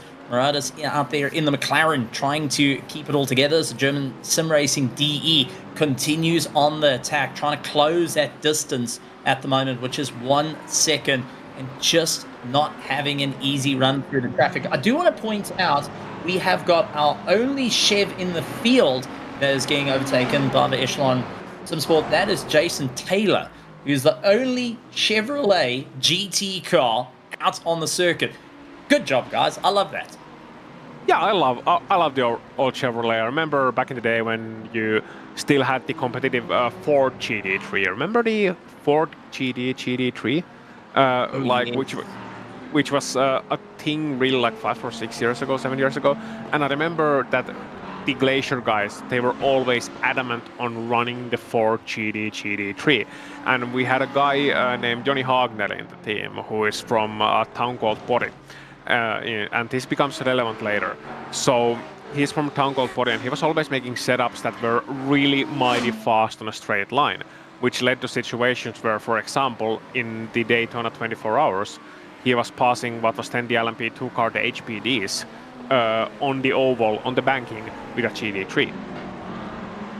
So yeah, they loved their Fords, and they were always running the Fords, even if it wasn't quite as competitive as some of the other cars, maybe. So yeah, those guys probably love their Corvettes. They probably love their Corvettes. They love the sound of it. It is a great sounding car. It is a great looking car, and just a wonderful thing to have around. And hey, the more the merrier. We have a wide selection of cars here on the iRacing service, so might as well use them all. Well, at the moment, one car that Zach didn't want to see is that Chev, as he's trying to fight for third place. The likes of Maximilian Mayer just ahead, and Zach continues to try and get past the traffic to close the distance and see where he can get ahead. Unfortunately, Maximilian just going and getting a clearer run. Lady Luck going and smiling on the traffic. Not quite for the likes of WSR at the moment, but they continue to stare towards the podium as we 2 hours and 38 minutes to go in this round 2 of the SimRacing Republic Championship. And honestly, I've got to say, I'm really, really looking forward to seeing what each of the drivers can do. The SportsCar Championship by Rdoks continues to put on a great performance, but each of the drivers know that they are running out of time because LMP2s have 90 liters in the fuel tank. They can't reach that hour. They will have to consider the overcut versus undercut. And when you're finding out for first and second, or even for third and fourth place, what is the game plan? Yeah, you just gotta think on the fly. You just gotta adapt to each and every situation. Because as I said, the game plan A. I was almost at number 8 here, but A is not a number. I'm no silver mathematician. But then again, if you introduce letters to mathematics, you got it all wrong. That's when mathematics end and madness begins. Madness, I say. So yeah, you have to so often adapt on the fly, and that is the most important skill perhaps that you have when you're going from official races, from shorter sprint races or normal length races to endurance races, is that you yourself have the ability to change your game plan on the fly, and for your team to have the necessary support for you to make the calculations, to change the data on the spreadsheets, to figure out, okay, how much fuel do we need to make it to the end of the race? Where do we need to come into the pit lane? What is the gap? Is there a gap for us to pit in now as opposed to in 2 laps time? Does it make sense for us to avoid that next cluster of cars? Or if you're in a tight battle like this for Zach Kerr, for example, does it make sense for us to come into the pit lane 1 lap earlier and try to undercut the guy ahead of you and trying to work a position that way? Or alternatively, which often is done in endurance racing, should you just save fuel from like 10 to go and try to make that extra lap, which is kind of on the racer's edge, save fuel behind another car and then get them on the pit lane with an overcut? That's also a possibility, especially as we head to the last stint of the race in 2 hours time or so. Going to be a hard fight at the moment. Zach getting past the Solpec team in the GD3s continues to stare at the back of Mayer's LMP2 as they're running towards traffic. WSR not having an easy time, brawling left and right. Who's going to be brave on the brakes? This is going to be a big one. Aussie, who's going to get this? I mean, WSR is in a frustrating situation where the traffic's just not playing well with them at the moment. No, not at all. Like Zach Kerr, I know he wants to get the overtake done. They were the winners of round number 1. They got a great team, great roster of guys here. And just, looking for a late launch to the inside here. And might just work out. Great awareness there from Meyer. And Kerr just might make it through, but they're going to be side by side through these last corners. And that's not optimal for your race total, but I don't think they care right now. Wow. It is a brawl of note, and they continue to fight their way through here for the SimRacing Republic Sports Car Championship. And we did mention a little bit earlier that there was 54 teams in this race. And we're going to just keep a close eye on this battle because, man, oh man, once again, it is going to be Zach Kerr looks for the inside lunge into turn 1. Turn 2, not an easy run. And just continues to fight out. Hyperion also hangs in the mix as well, looking to try and figure out where they can get the run. We've got an absolutely incredible fight. 3rd, 4th, and 5th place. Yen's brother, WSR, and Hyperion all getting into the brawl and trying to get one up on one another. Absolutely amazing work, and still so close with no one giving an inch. This is going to still be a very long race for these drivers, and who's going to be able to step up the gas. But 54 teams and multitude of drivers, 2 to 4 drivers coming into play. I'm going to say I'm looking forward to it, but we do have a bit of a video showing off the teams as well that we will be bringing in a few moments.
And welcome back to round number 2 of the SimRacing Republic Sports Car Championship. We are here in live pictures from Circuit de Barcelona, Catalonia, and Eric Grove of VSR Esports, his teammate earlier on, involved in a great battle. But we are here post pit stops, and we also made a brief pit stop to change one of the staff here in the commentary booth, bringing in Niklas Hillebrand, our old friend and an experienced sim racer himself. Niklas, welcome to the booth.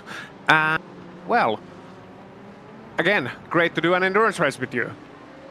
Yeah, thank you very much. Pleasure to be here. And well, you mentioned I'm an experienced sim racer. This kind of stuff is what I've been doing for most of my sim racing career. So multi-class racing, and especially with LMP2, I have a special affinity for that class. Always great to see it, and you know, always great to see some good racing in the wonderful hills of Spain as well. Yeah, let's see who will be able to enjoy the scenery and for whom it will be the Spain without the S here tonight. Because certainly it has been some feisty driving that we've seen throughout the first 1.5 hours. And again, we see here pit lane infringement for car number 370. That's Alex DeMarco of Moratnes M Squad. That's a drive-through for car number 370 for a pit lane infringement, and they were violating the 5S rule.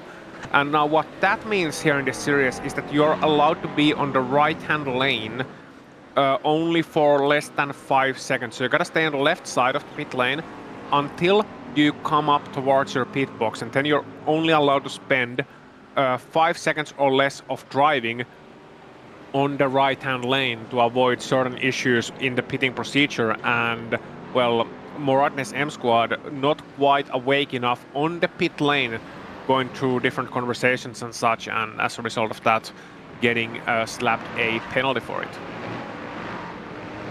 Yeah, that's, you know, one of those situations, especially in the entire like pit cycles, you have to be on top of it. You know, you can't afford any sort of mistake, and something like that, well, really easy to happen, of course.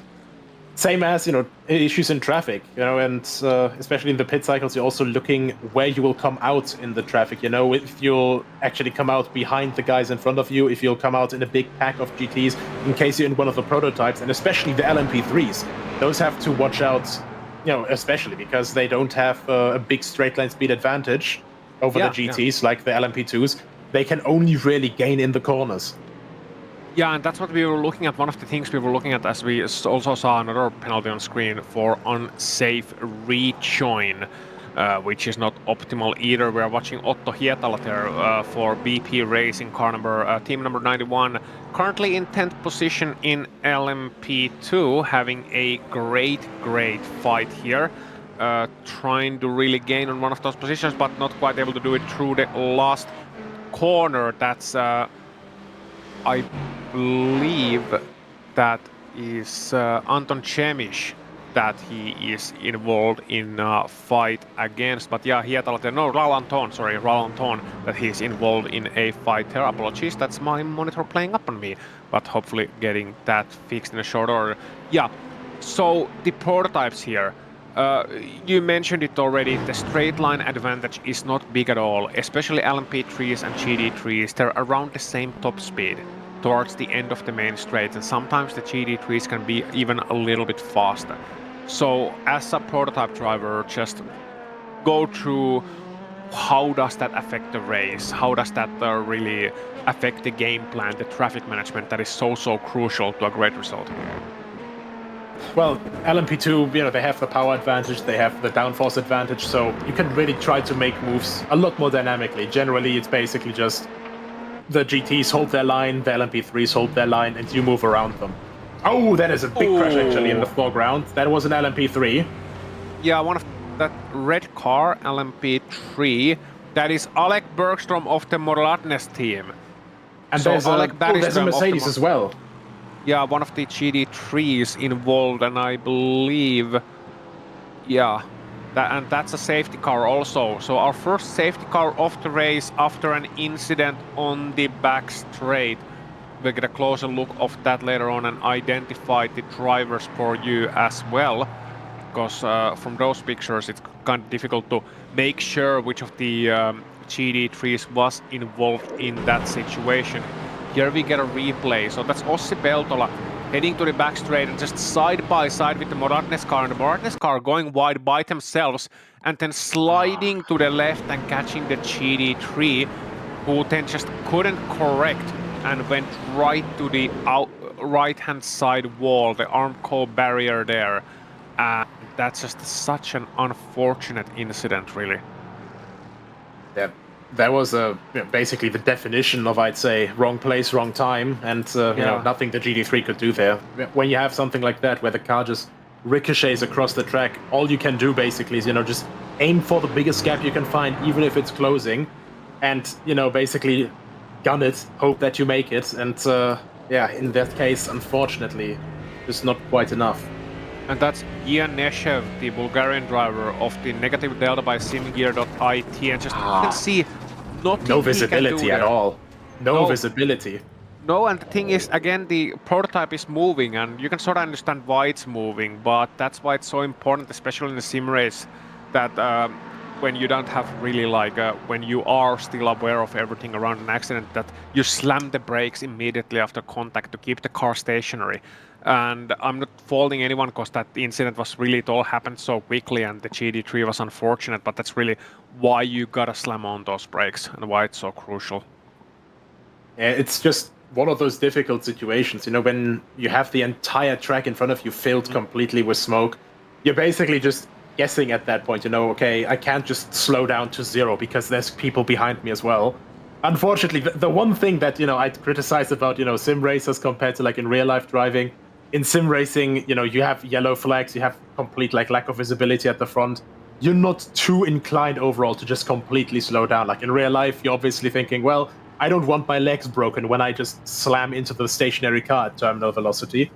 And obviously, you know, you also have the real life racing licenses and stuff. Here, it's a little bit more of, and money. Well, there's smoke. Let's go for the gap, you know?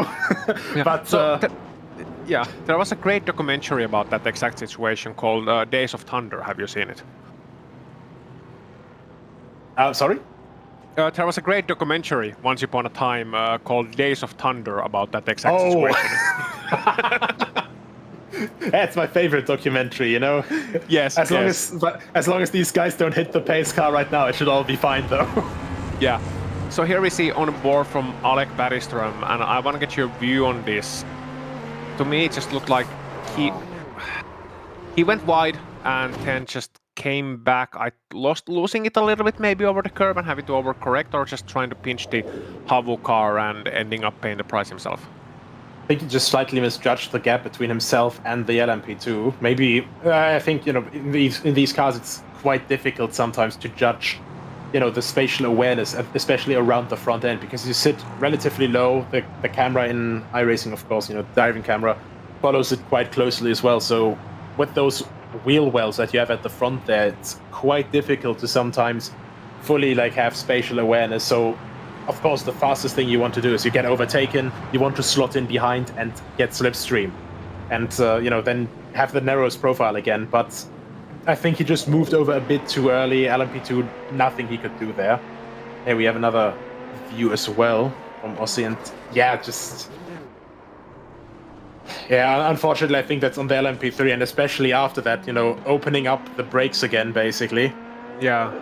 I think that was not the right call. I mean, I can understand why, because you don't want to like completely be stationary in the middle of the circuit, so you're trying to get out of the way. You're trying to get off the circuit as quickly as possible, but of course, you know, the Mercedes there couldn't really do anything, and of course the LMP3 couldn't see the Mercedes either. Yeah, and it's so important to slow down, but I think more also not to speculate too much on the cause, but also at that point when you have that accident, I think your initial reaction as a driver is hands on wheel or hands on forehead, and just not really concentrating on what's happening in front of you at that point anymore, just gutted and having an emotional reaction after the race is done, so you're not really thinking about, you know, the awareness to actually slam on the brakes as an initial reaction is something that's gotta come with time. But I'm looking at Ossi Peltola's car, the Havu car, the LMP2, that was the party that was involved in the initial phase of that incident. And I'm looking at potentially some damage on the left-hand side of that car if you look at it closely. I mean, yeah, overall, like that LMP2 probably got away from it the easiest because that was basically just bodywork in comparison to, well, simply put, the quite big amount of, front-end damage, like not just bodywork, but also the entire radiator on that Mercedes will be crushed. That's going to be a longer repair as well. Then the front suspension on the LMP3 as well, of course. So, yeah, I think the LMP2, I'd say, as we say in German, Glück im Unglück, so good luck within an area of bad luck, so to say. So it's kind of like a silver lining, I think you would say in English. Essentially, yeah, that's basically it. Thank you. In Finnish, we actually have a similar saying, and I think it translates closer to the German one, which is onni onnettomuudessa, which is luck in unluck. So yeah. Yeah, quite literally that. It's kind of like you say moi in northern Germany, and we say moi in Finland as well, and it comes from Hansa days. So it actually comes from like Hamburg and stuff, which is really confusing as we are in the safety car. Going on a bit of a tangent here, I'm sorry, but I've been in Hamburg a couple of times. Absolutely great city, love it. Greatest fish in the world, just lovely, lovely city. So, but it is a little bit confusing when you're still maybe a little bit disorientated in the morning before noon, going to a local cafeteria and getting a coffee and maybe a nice Franzbraten or something like that. And the clerk in the cafeteria is saying moi. And me, of course, going moi and then making my order. Only that in that situation, my brain goes to, they said moi, I must talk in Finnish. And then the response is, okay, huh? Just complete exactly. Yeah, it's like, what? Wie bitte? In fairness, like, when you go like into southern area as well, so, I mean, it's quite fitting here, a bit of a stretch, but still fitting. So we're in Barcelona right now, ELMS circuit, Red Bull, what's it called? Red Bull Ring. There we are. I wanted to say Red Bull Racing Circuit, but that would be completely wrong. But yeah, A1 Ring. That's what we used to call it when I was, still a child, thousands of years ago. When I went there, it's, you go further south, and in Bavaria, I already have trouble understanding people that are speaking German, but Bavarian German. And then Austria was completely ununderstandable, even though it's technically supposed to be a similar language, Yeah, it's same in Switzerland. My sister used to live in Zurich, Switzerland. She's German by birth. My mother's was fluent in German. So we went to Zurich, and after one visit, she needed some shoes for the trip. As we see the prototypes LMP3s, I believe, heading to the pit lane, because it's their turn in the pit cycle. We are still under safety car conditions here in the SimRacing Republic. So we're talking about European cultures. Bear with us. And went to one shoe store in Zurich, talked to the clerk for 2 minutes. Clerk speaking, of course, Swiss German for those uninitiated. And my mom having experience from southern German, from around the Karlsruhe region. And after she was like, okay, I'm gonna keep looking, I'll come back later. And then she mentioned to me that you'll be handling the conversations in English, because my German is not great. You'll be handling the conversations from English from here on out, because she is not willing to listen to another word of Swiss German again. I mean, that is fair. Yeah. It is the burden we carry when we're bilingual, Yeah, The real fun part is when you're basically speaking English so often that you're forgetting your main language, right? Oh, yeah. I mean, I'm engaged to a Canadian, and I'm talking English with her quite a lot. And obviously, the fun part is she's learning German as well because she wants to move over here. And so now I'm basically confronted again, being fluent in English, and then realizing, wow, our language really is not great. Why is this like this? I have no idea. Yeah. So, engaged to a Canadian, what's your favorite hockey team these days? Because you have to be initiated by this point. No, actually, I'm not. Okay. The main initiation that has been going on in this relationship is that I show her more and more of this stuff, because, like, for example, with this wonderful Ford Mustang GT3, 5-liter V8 is just way more interesting than, a sport that would be more traditional in Germany, football or Fußball, Yeah. 22 people fighting over one ball. Sure, the World Cup is interesting, but I can never bring myself to watch Bundesliga because there's always some racing series on, and it's just way more fun to watch for me. I mean, I've been to a St. Pauli home game and that was great, but yeah, I agree with you. Racing is where it's really at. As we're watching Dominic Knuckle here in second place of the GT3 AM class. In the Jens Brothers competition car, I would be really curious about the history of that name, because we see quite a few Jens Brothers competition cars here in this race, but that's a beautiful Aston Martin, really is. Black and orange, beautiful livery. Yeah, indeed. I was actually wondering when we were watching this at the beginning, when I was watching this at the beginning, waiting for my turn to step into the commentary booth, I was wondering, okay, do these guys, do you have to have Jens in your name to join this, or is it like the last name thing, So maybe it's Dominic Jens Knuckle, but I digress. I'm not smart enough yet. I don't have the intel, so to say. Maybe it's named after the Commander driver, Jörn Jens. Perhaps. That's just, of course, all theory, as we get a great comment from Jopi Simons. Apologies if I butchered your name there. Can't know every name of every language, even if it's kind of part of my job description, saying their former girlfriend thinks sim racing is fun to watch too. Sad emoji. Yeah, well, I mean, it's I'm trying not to step on a landmine here. That's why I threw it to you. I was like, think fast. Here you go. This is a topic too hot for me to handle. It's your time to burn the hands.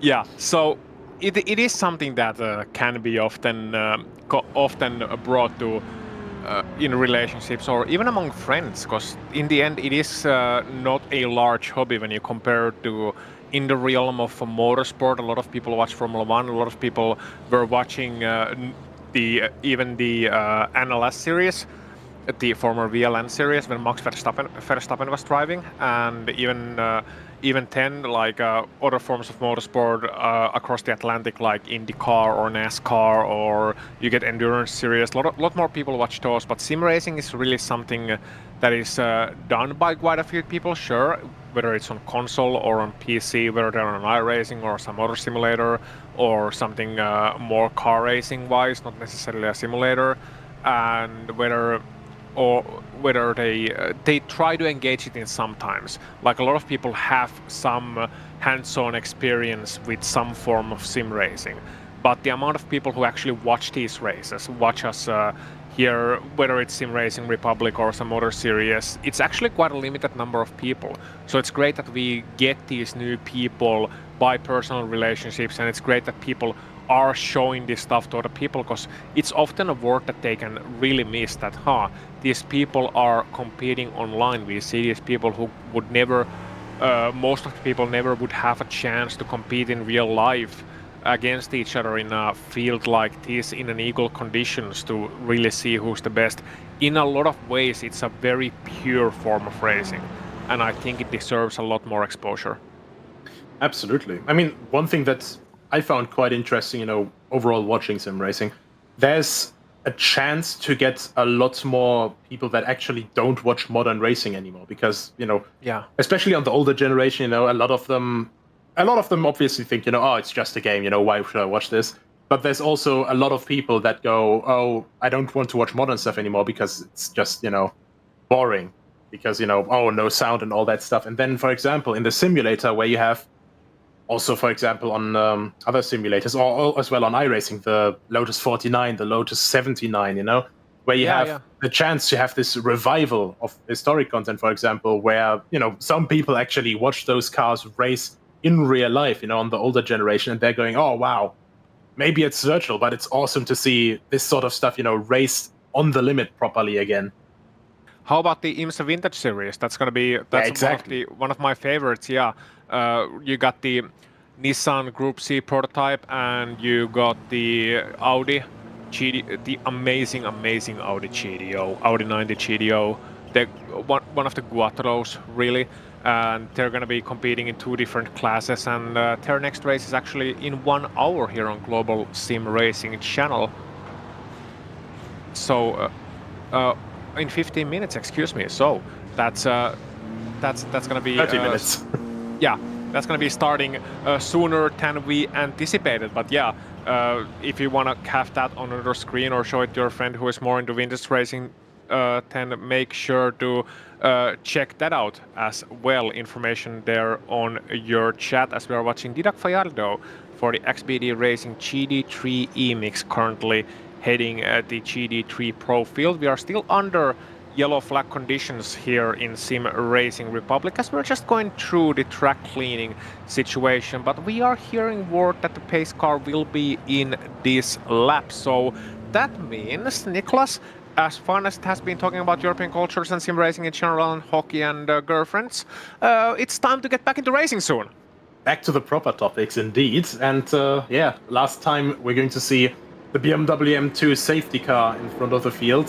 The entire field has sorted itself out. Everyone's warming up the tires now, warming up the brakes back to operating temperatures, and well, everyone's already getting hyped. This is basically the point where, the pulse starts building up again properly.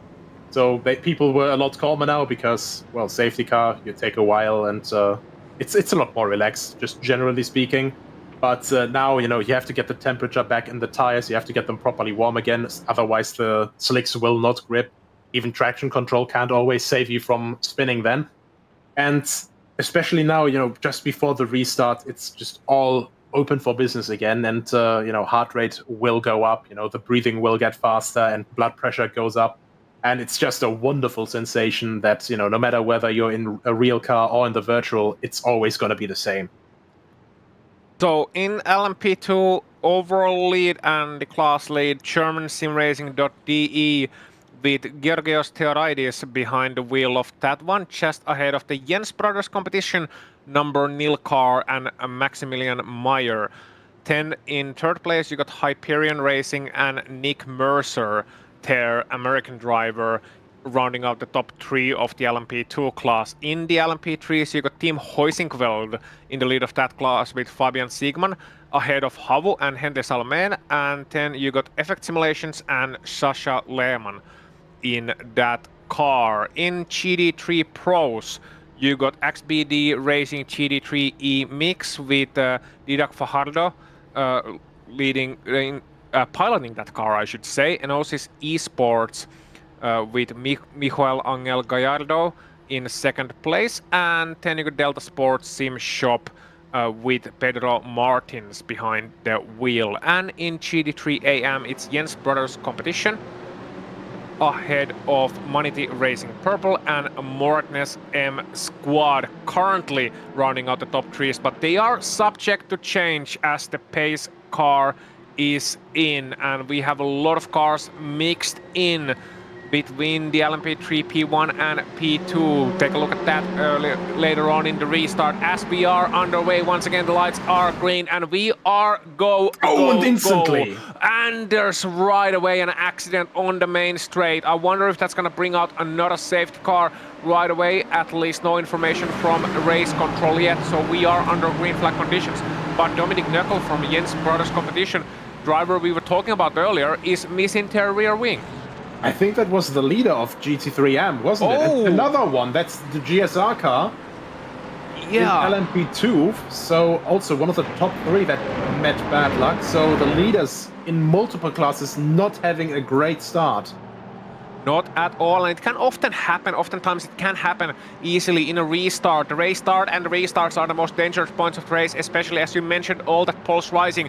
and the blood pumping through your veins, you're anxious to get back racing, and you're maybe a little bit over anxious with those cold tires early on, just getting a bit mixed up in the other traffic.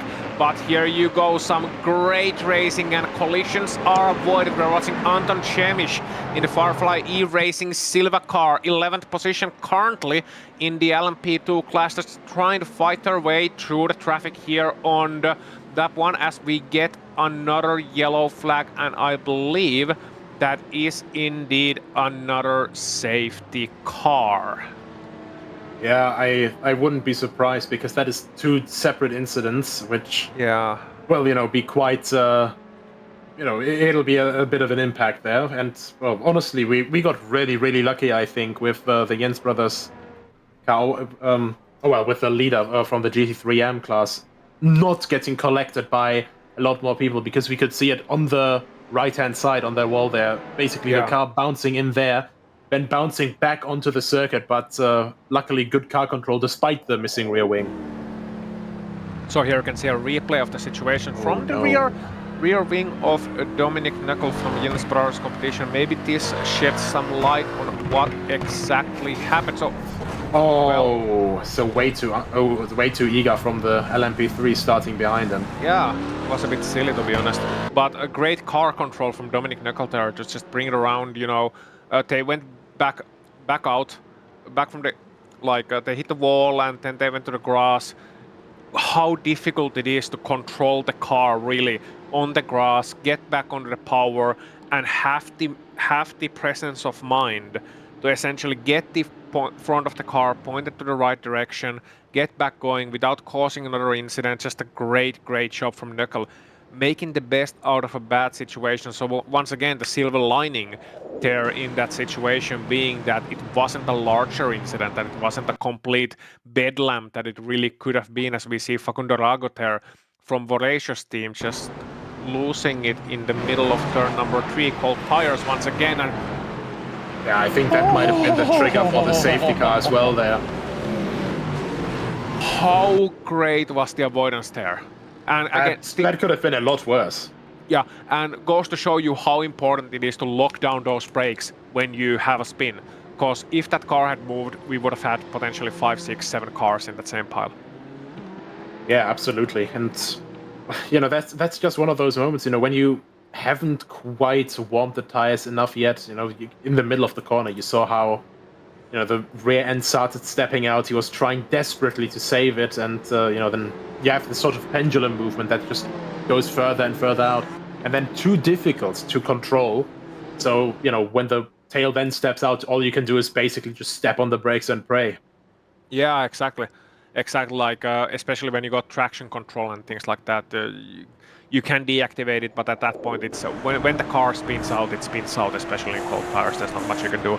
Here we are on board with Felix Brandstetter from Freak Sim Racing, and just you can see how quickly everything happens. It's the smoke ahead of you, and how are they not in a pile of scrap metal alongside the track is beyond me. That is, yeah, I mean... I made noises! I've been driving and watching this sport for well over a decade now, and that was still a very hairy situation. That's something you never want to experience as a driver. You got smoke all over the track, you got cars all over the track at different speeds, and as you mentioned, not only the cars in front of you, but you can't slam on the brakes in that situation because you got drivers behind you as well. So you just gotta find some sort of gap through the traffic and try to make it through that situation. So great job on the initial avoidance, moving left. Then you saw a car going between them, and you had the small bit of contact. Sure, there might be some minor aero damage, but to be honest, GT3s, they're quite sturdy. I think they made it out of that all right.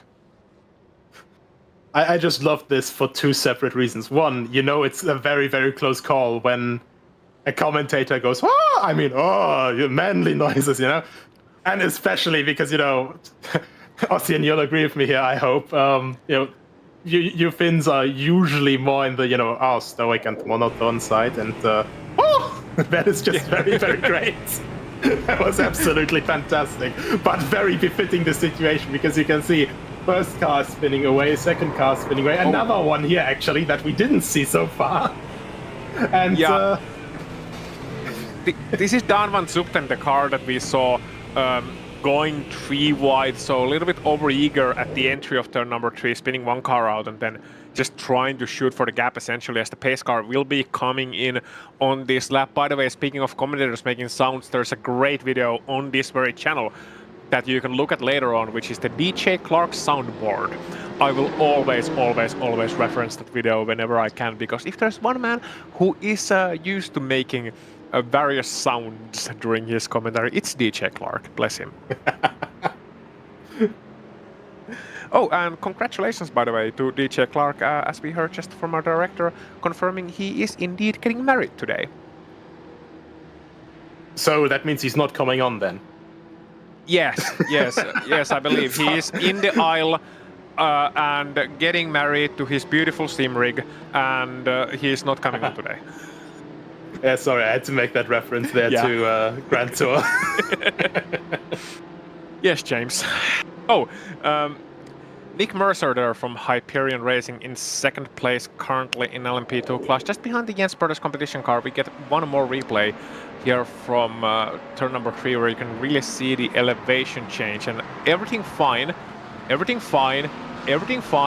and soon you will just see a lot of smoke, 10 another incident, and just you see Dan van Zupten there losing his front bumper, but aside from that, that could have been so much worse.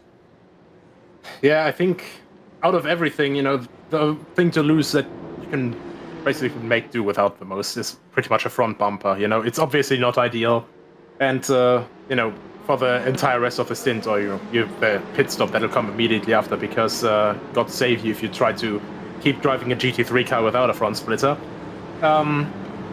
It's infuriating, of course, but like out of everything to replace on a GT car, a front splitter and front bumper or a rear wing, that is still on the more tame sides. And one of the things that I quite liked, actually, because GT3 is very widely a customer sport, you know? Yeah.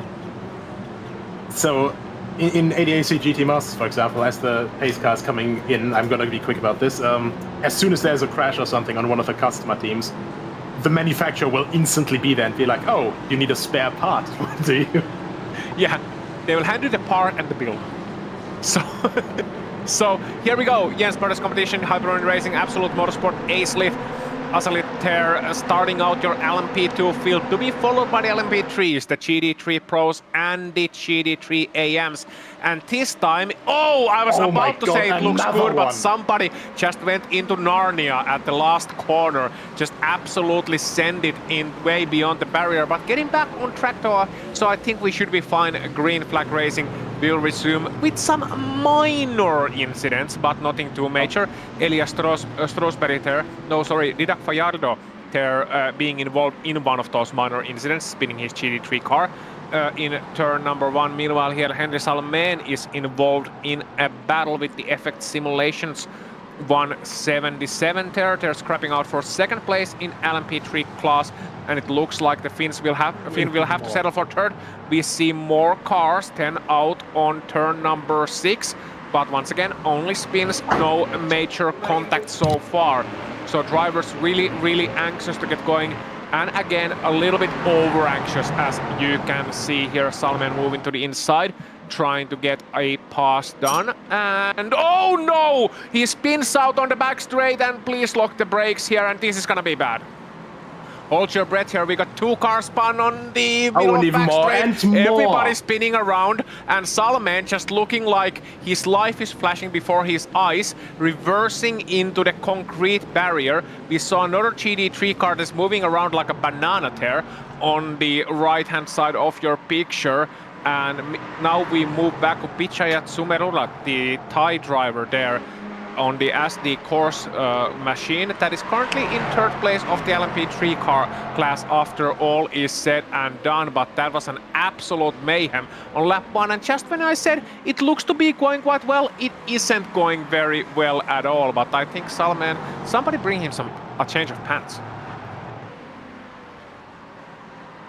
So Yeah, he was he was in a hairy situation there. Meanwhile, Raul Anton for Fast Repair Motorsport there in 4th place of the LMP2 class, just trying to change the XPD Racing LMP2 E-Mix 10 for an improvement in position in 3rd and 4th, those guys, and you can see them in the picture, as well as the Absolute Motorsport Acelit, which is in 2nd place, and they are very close bunched together indeed. It is only Jens Brothers competition, the number nil car, driven by Max Meyer, who has run away a little bit from this pack, making 1.5 seconds of a daylight between himself and rest of this pack, and he'll be thanking his lucky stars for that too, because it is a wild fight for that 2nd, for that 3rd, for that 4th, and for that 5th place, as well as for 9th place here. You can see in the pictures as we watch a replay now on what just happened on that previous lap. Alex DeMarco there from Mortness M Squad, and you can see here why the GD3 spun around. Just a little bit of contact on the entry of the corner and joining the already stranded LMP3. Yeah, and this is one of the big things in racing in general, I'd say. You know, safety cars breed more safety cars, or cautions breed cautions, because everyone is back up close together. And yeah, DeMarco, everyone in that incident, you know, trying to just find the gap that stays open. But of course, you know, as long as the cars are moving, you're trying to get them stopped. There's no real stopping that chain reaction, especially around this circuit. You know, the front straight is very wide, but everything else around this, you know, it seems quite wide, but it's always high speed. It's a, you know, very like high downforce circuit, and generally not too much space when you're trying to find you know, when you're trying to thread the needle, basically, in situations like that. Yeah, seeing a replay there on the top right of Facundo Rago, and what happened there, just essentially running out of space in turn number 1, the first chicane, and ending up spinning around quite harmlessly and avoiding that concrete wall. So good job there. Only damage is to the tires and the ego of the driver involved, as we're watching Kostek Soloviev of Fury Sim Sport there, car number 30, currently in 6th place of the LMP2 class. So yeah, you mentioned this track being very narrow at places, very high downforce, very high speed corners, but also one of the things that we don't see too much in modern racetracks anymore, which is that you look around the circuit, or around the racing surface, and it's grass or it's gravel. There is no tarmac runoff to save you, and I think that's a great thing. I love when it's grass or gravel around the track. It makes it much easier for me personally to see the track, to visualize the track. It also makes for a more aesthetically pleasing experience, and it means that the track is not essentially a parking lot, looking at you, Paul Ricard, but also some other circuits. But it also means that crash avoidance will have to be that much more precise, as we're watching Elias Loponen of the Bonkasars team moving on to 8th place in LMP3. And actually, speaking of making moves, this is one of the nicer parts about, you know, one of these more classic race circuits. You know, Barcelona been around for a couple of years already. So the 90s, I think late 80s, they basically built the circuit. So it's still very early 90s then. Sorry, but you know, it's one of these circuits that still has like a more flowing layout. You know, one of the big contrasts, I'd say, to a lot of modern circuits. For example, Jeddah, or you know, Circuit of the Americas, where we had another fun cavalcade of random crashes. A lot of the like more modern circuits that, for example, the Tilke circuits, that they basically go from incredibly wide and in a very acute hairpin to very narrow, and then a bit of tarmac runoff at the outside. And that basically just provokes more and more collisions, or basically the dive bomb to force others off. Nothing of that here. We have wonderful clean racing here, as we are on board with Georgios Theodoridis. Jesus Christ, my mouth is not keeping up with my brain today. In the German SimRacing LMP3. Yeah, I know that feel. Also, I like that how you mentioned wonderful clean racing, and you're correct. You're absolutely correct. It's just that we witnessed 3 pileups on the previous 15 minutes or so, but that happens anywhere. It's not the fault of the circuit. It's effectively just some people being a little bit over anxious, plus the situation itself. When you put a lot of cars in a tight space, accidents can often happen. Theodoridis there a little bit in a hurry through that corner, giving a bit of a bump to the rival driver, just saying, come on Otto Hietala in that BP racing car ahead of him. Come on Otto, get a move on. And well, Otto is probably saying back in the typical Finnish fashion, is saying, well, if you think you are faster, then you are feel free to overtake me or something.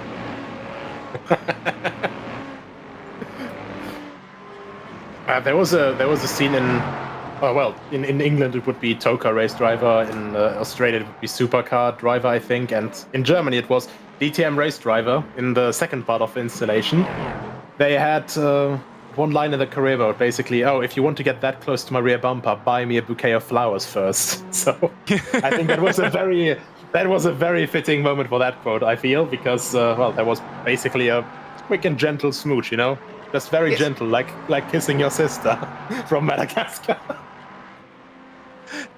That's getting clipped. So, Fabian, switching topics swiftly, Fabian Siegmann, Team Huizinfeld, is in a great fight for the lead of the LMP3 class with effect simulations, and that is Sascha Lehmann then trying to hold his line in the inside, but not quite able to pull through, and that means Fabian Siegmann from Team Huizinfeld returning the 148 top position where it was a long time ago, back in the start of this race. Huizinfeld cars 148 and 149 locking out the front row at the start of this race. Now Siegmann 10 bringing the car right back to the sharp end of the queue. And meanwhile, we have a drive-through for car number 164, that is the Rdoks setup shop, and Martin Zieveld 10 piled in that car for a pit lane infringement. So that is a drive-through penalty, and that means they will go back through the field. Unfortunately for them, moving on to GD3's Abel Salan, Fast Repair Motorsport, in a great lead battle with the 229 Enosis Esports, and that's the 229 is currently being piloted by Miguel Angel Gallardo 10. So the Spanish driver in a very much a Spanish track here at Circuit de Barcelona, Catalonia, and looking for home crowd support as he leads this race on, but will have a tremendous challenge from Abel Salan there right behind him. A fellow Spaniard 10. It's two Spaniards fighting it out here in Catalonia. What could be greater? Who's gonna come out on top? Well, we have the next 1 hour, 47 minutes and 50 seconds to find it out, but right now it looks like Salan will have to hold on that second place for a little bit longer. However, a little bit slidey there from the 229. Yeah, indeed, and it's one of those things, you know, you have to try and push to stay ahead, but especially around the circuit, you know, especially in this newer layout, where we get our wonderful swinging two last corners back instead of that, well, frankly, god-awful chicane, which disrupted any sort of flow that you had in the final sector. You have to watch your tire temperatures. These tires do get quite hot, especially in the GTs, around the, you know, a lot of the faster corners, because they just don't have the same amount of downforce as our wonderful LMP2s here.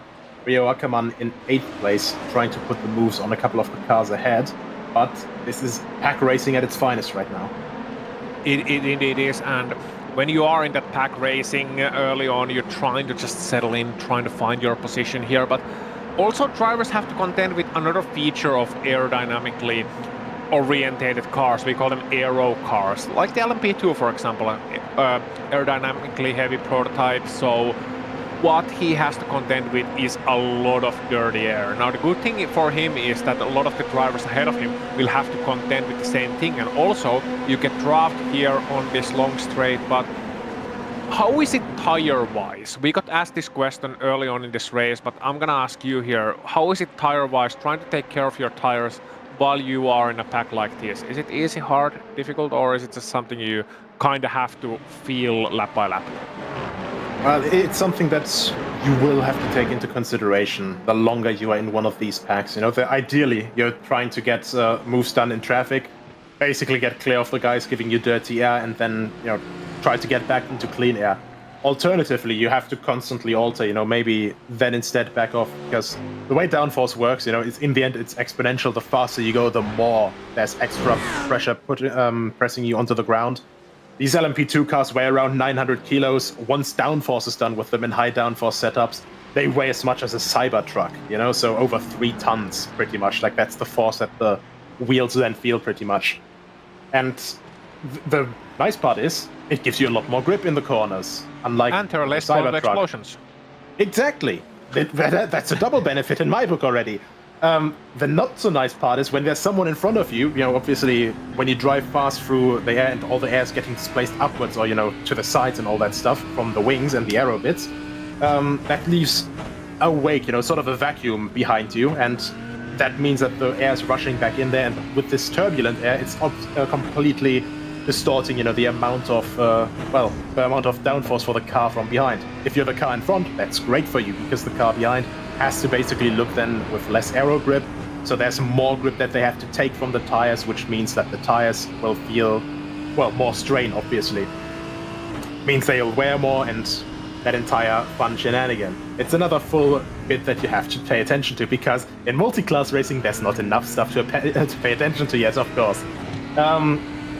And especially on this circuit here, where you have turn 1, turn 2, turn 3, very, very long going corners and a lot of strain on the outside tires. And then here, the final 2 corners, as we see here, once again, absolutely beautiful. Well, honestly, I think 2 of my favorite corners in World Motorsports. The outside tires, again, left side tires are getting tortured around here. Absolutely tortured. And when you're constantly in dirty air, you are constantly trying to keep pushing to stay close to the guy in front.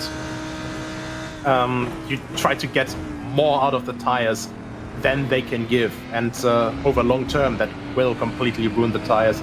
You will have to switch them earlier, or will have to be faced with quite flat spotted, quite overheated tires, which then of course don't give the grip anymore, and you physically just cannot run the same pace anymore.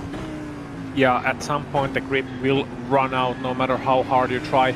And the problem is that when you're looking at your delta bar, for example, delta bar being the essentially a bar that shows you your delta, which is your time comparison compared to your session best lap time or your previous lap time or whatever you have set it up to. So when you're looking at that, and what you want to see is green, because green will mean that you're going faster than the compared lap time. And when you start seeing red there consistently corner after corner, well, racing driver brain, because once again vacuums exist not only behind race cars but also between the ears of racing drivers, and racing driver brain will go, I see that I am going slow, I must go faster. And then that is a very common rookie mistake to make, is that when the tires start either overheating or wearing out. Usually they overheat first and then they start wearing out because you're overheating them. You're pushing them too hard.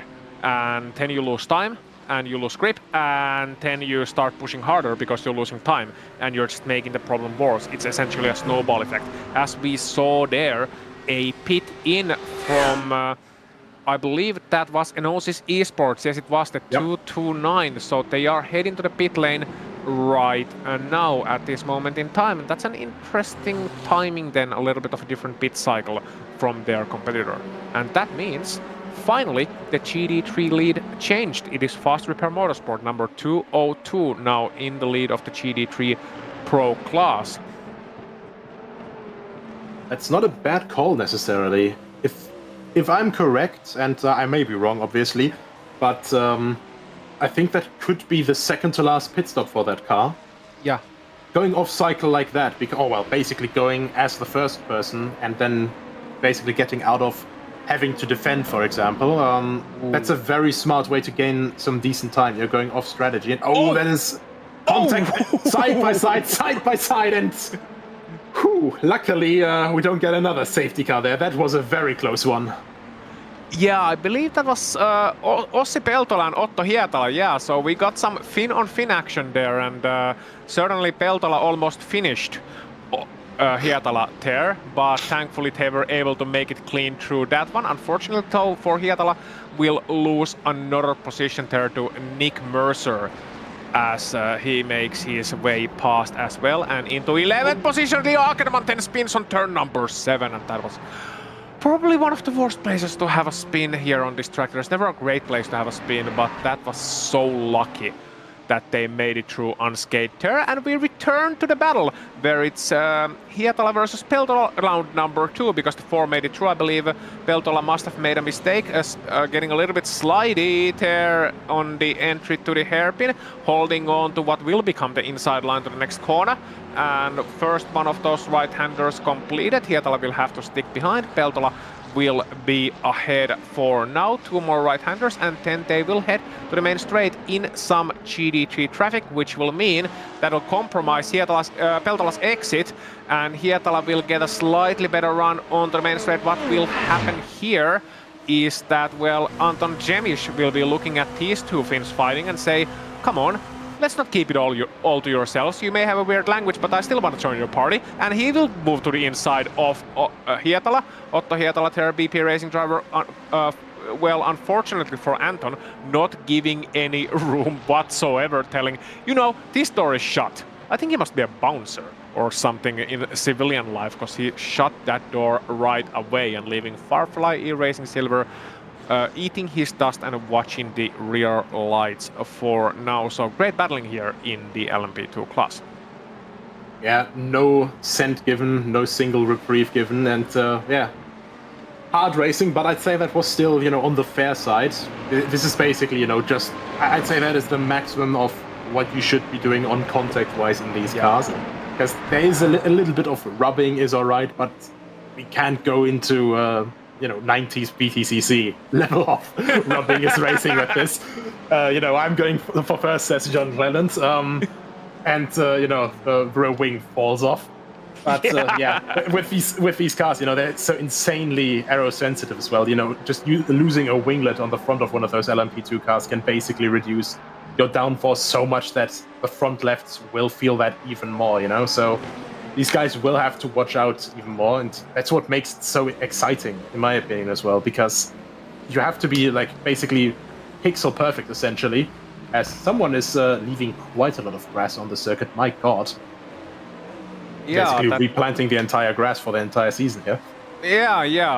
I was gonna say they're gonna have to do some major gardening on the circuit to make it look presentable once again. I think the gardener alongside the track watching somewhere, hopefully getting at least free tickets for the event, will be like, not again.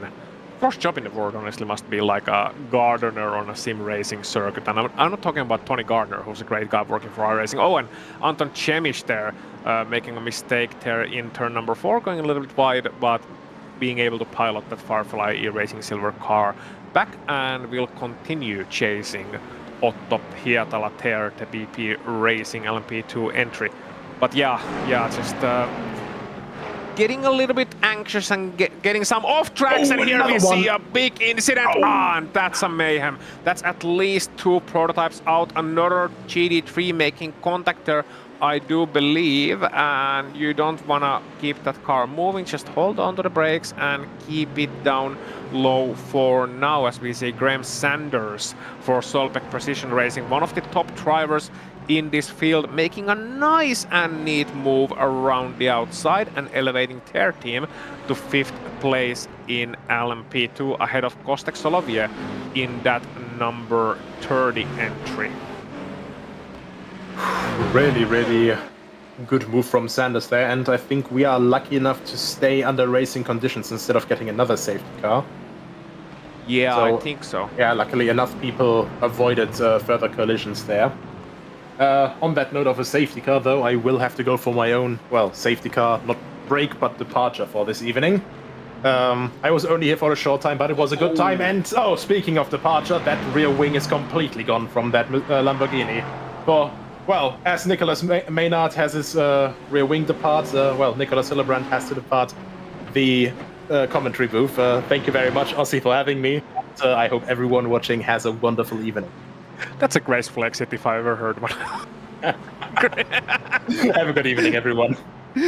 So, it's just you and me, dear viewers, for now. Now it's a little bit of a story time from Circuit de Barcelona, Catalonia, If you have been missing us so far, if you're just joining in, welcome. This is round number 2 of the SimRacing Republic Sports Car Championship, live here on Global Sim Racing channel. We are 2.5 hours through, 1.5 hours left in this race. We just got an information that there is a penalty for the car number 281. And for minor contact responsibility, that's a 5-second stop and hold. So car number 281, that would be the negative delta by SimGear.it, the all Bulgarian team 10 that we were watching earlier on, unfortunately getting a penalty there.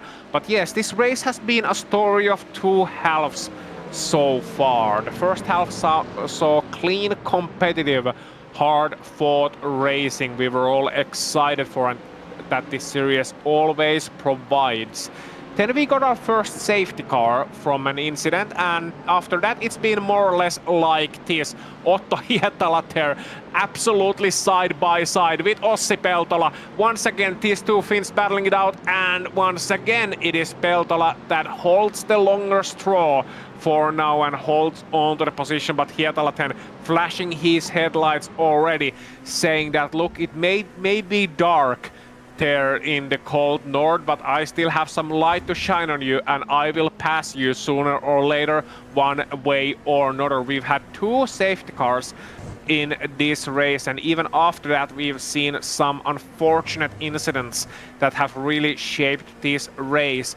But let that not take the light away from the fact that the racing, when it's been clean, it's been absolutely fantastic. Circuit de Barcelona, Catalonia, and this field of drivers proving why they are very entertaining indeed. Every position on track, every single corner being fought hard for and being fought mostly fairly for, as we get another penalty there.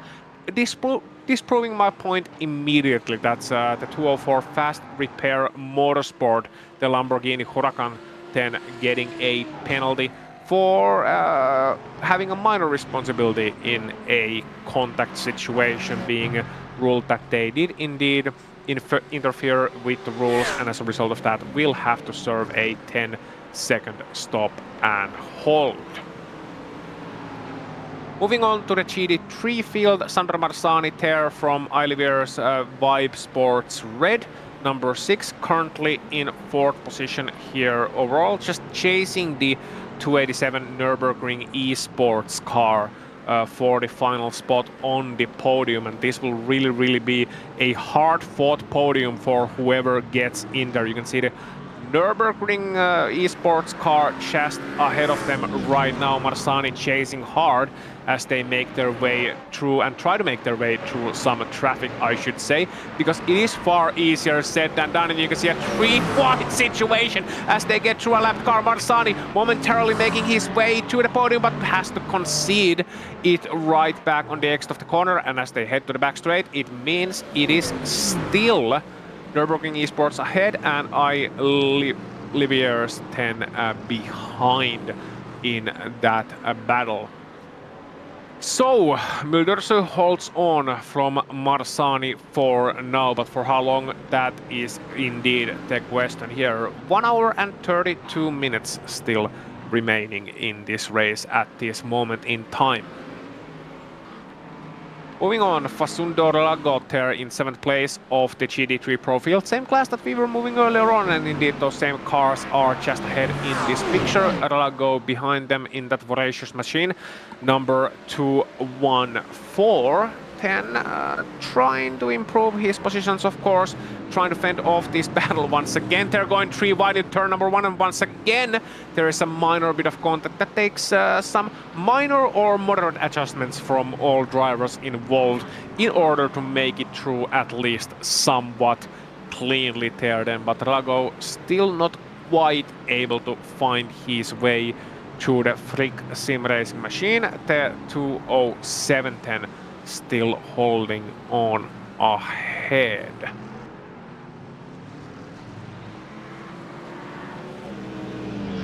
So, moving back to the podium battle, moving back to Sandro Marsani, will it be time for the second attempt of the overtake? Could certainly do that because that's a mistake 10 from the 287 in turn number 7, and that results in a 2-wide situation momentarily heading onto the back straight. But once again, Marsani just not quite able to get the exit that he would have liked, and he will be probably cussing a little bit under his breath that the mistake happened in turn number 7 and not turn number 8, because that would have given him a clear-cut overtaking opportunity onto the back straight.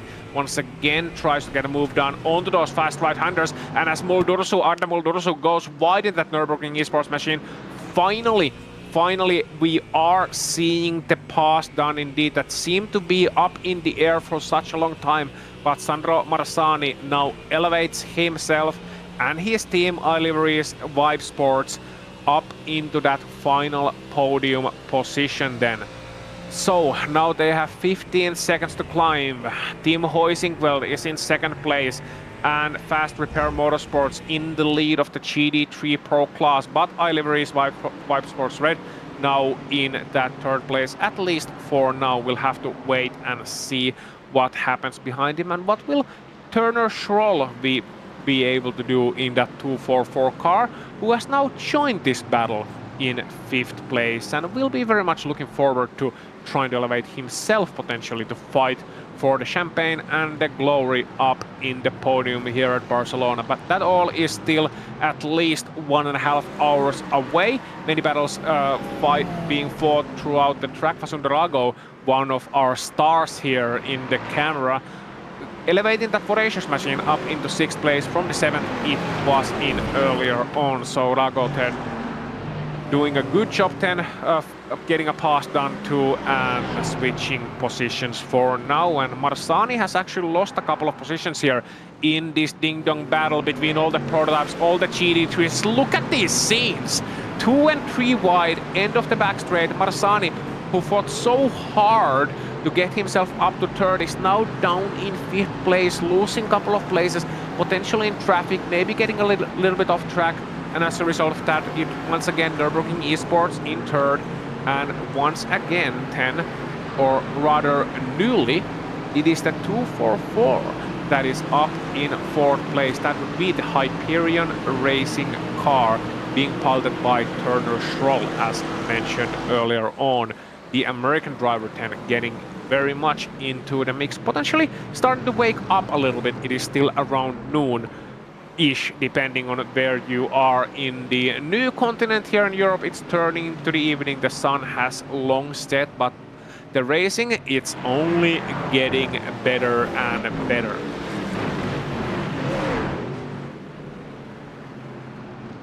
Felix Brandstetter, Frick Sim Racing being dropped to that 7th place, now having to defend potentially a little bit in this moment in time, because you got a Mustang behind them. Granted, it is in a different class, it is in a GD3 AM class, but these GD3s very much are allowed to overtake each other, even if they are in a different class, if the pace difference is suitable. However, right now it doesn't look like he has to be too worried about any issues from behind and can focus solely on what's happening in front of them. Because you can see on board Vasundarago, even if that battle was raging for 6th place, so it was for that final podium spot, and as a result of that, he is right behind the 5th and the 4th, who are looking fiercely to get one up against another, who are fiercely waiting for those final pit stops when they can start racing properly. Right now, fuel saving is still somewhat in the back of the mind of these drivers. They still have to come to the pit lane one more time, and the less they fuel up, the quicker the stop will be, and that time will be directly translated on track.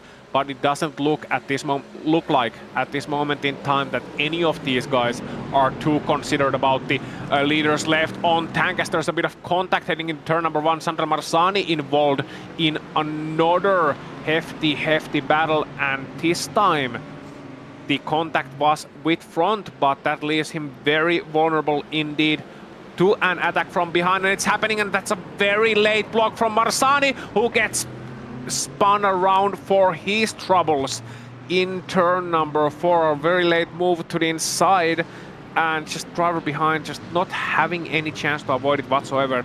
Felix Brandsterten losing a position also as a result of all that contact, but still keeps 6th place. It's just that one car was spun around from before him and one car overtook him from behind. Net gain is 0, but that contact will certainly give him a scare, and it will be interesting to look at the stewarding decisions of that one. How will they view the situation? Was the racing incident, was the block, or was it potentially a punt from behind? Either way, I think somebody is gonna end up on the naughty list and get called for Christmas as a result of all that. Speaking of call for Christmas, we get a major contact responsibility and a 50-second stop and hold for car number 170. That is the Moratnes machine in the LMP3 class. So certainly the Moratnes car hasn't had the cleanest of runs whatsoever here, and another penalty to add to their woeful list today. 50-second stop and hold for car number 170, the Moratnes car, already out of this race, mind you, in the LMP3 class. But I will have to say it has been an excellent run so far for SD Corse and the man behind the wheel at the moment, Pichayut Sumerurat, the Thai driver leading the class in LMP3 and has 5 seconds of clean, clear and lovely daylight behind him before we come to Team Heusingfeld in the 2nd position, and it's been a blistering performance from them. Just gaining the lead on this lap and being able to hold on to it so far very well indeed. Of course, still pit stops remaining, still strategy remaining. We'll have to wait and see how all that shakes out, but for now it looks very great for Sumerurat, and even if that lead may not be able to hold, it is a great situation anytime that you look around yourself, you look in front of you and you see mostly clean track for at least 100 or 200 meters. You look in your mirrors, you see no immediate challenge. That means you can focus on the task at hand, you can focus on turning in those quick lap times instead of having to worry about any battles or any possible overtakes for at least 1 or 2 laps. These situations, of course, very subject to change, as is the case always in motor racing. Here is the M&J downforce for Dash Elias Strosberg behind the wheel, leading the GD3 AM class. Now the difference between the GD3 Pro and the GD3 AM, in case somebody is wondering why we have GD3s in 2 different classes, is that the Pros are effectively unlimited in the driver lineup, and GD3 AM has to have different rated drivers in their lineups, driving their fair share of the competition. So drivers who have a lower iRating, who are lower rated, by no means bad drivers, just not quite at the top echelon of sim racers judging by their iRating, will have to compete in the GD3 AM class, much mirroring the system that is used in real life, for example with FIA, Platinum and Gold and Silver and Bronze rated drivers. So similarly, when you see GD3 Pro-Am or GD3 AM racing in real life, similarly they have those Bronze rated drivers who are usually enthusiastic amateurs, very competitive amateurs, mind you, but still not quite the level of pros, having to drive a certain number of laps throughout the race, having to compete their fair share, and then it's up to the pros to do the so-called heavy lifting and to help the amateur drivers with the setups and with the driving as well. So acting double duty as both a driver coach as well as a driver on that team are the pros there. Not a penalty up on your screen, that's from Mike Gallant and Echelon SimSport GD3 AM, a minor contact responsibility. Stop and hold 10 seconds for the 329 machine, and they are indeed serving their penalty right now, getting away, serving at least 10 seconds in the pit box and then getting back on the road. Total time lost probably around 35 to 40 seconds when you factor in having to drive in and out of the pit lane too. So really quite a drastic penalty, and for those unaware, we do have a live stewarding here in the SimRacing Republic Sports Car Championship, meaning that there are live stewards that you sometimes see on the right-hand side of your screen, handing out, making those decisions and handing out those penalties as the race progresses. They review every single incident that happens on track that gets reported to them, and they make the appropriate decisions. And that is to encourage clean driving and to ensure the racing is fair, that not a single team is able to get an advantage by driving against the rules, and that reckless driving or overly, let's say overly optimistic driving is punished accordingly, that drivers rather stay clean and rather not take the chances than risk a 30 to 40 second penalty, for instance, because that is something which will cost you more time, not to mention can potentially damage your car and end your car race right there, than, let's say, being stuck for 2 more corners behind another class car. So it's a great system, and we are starting to see live stewarding peep in more and more in various sim racing series around the world.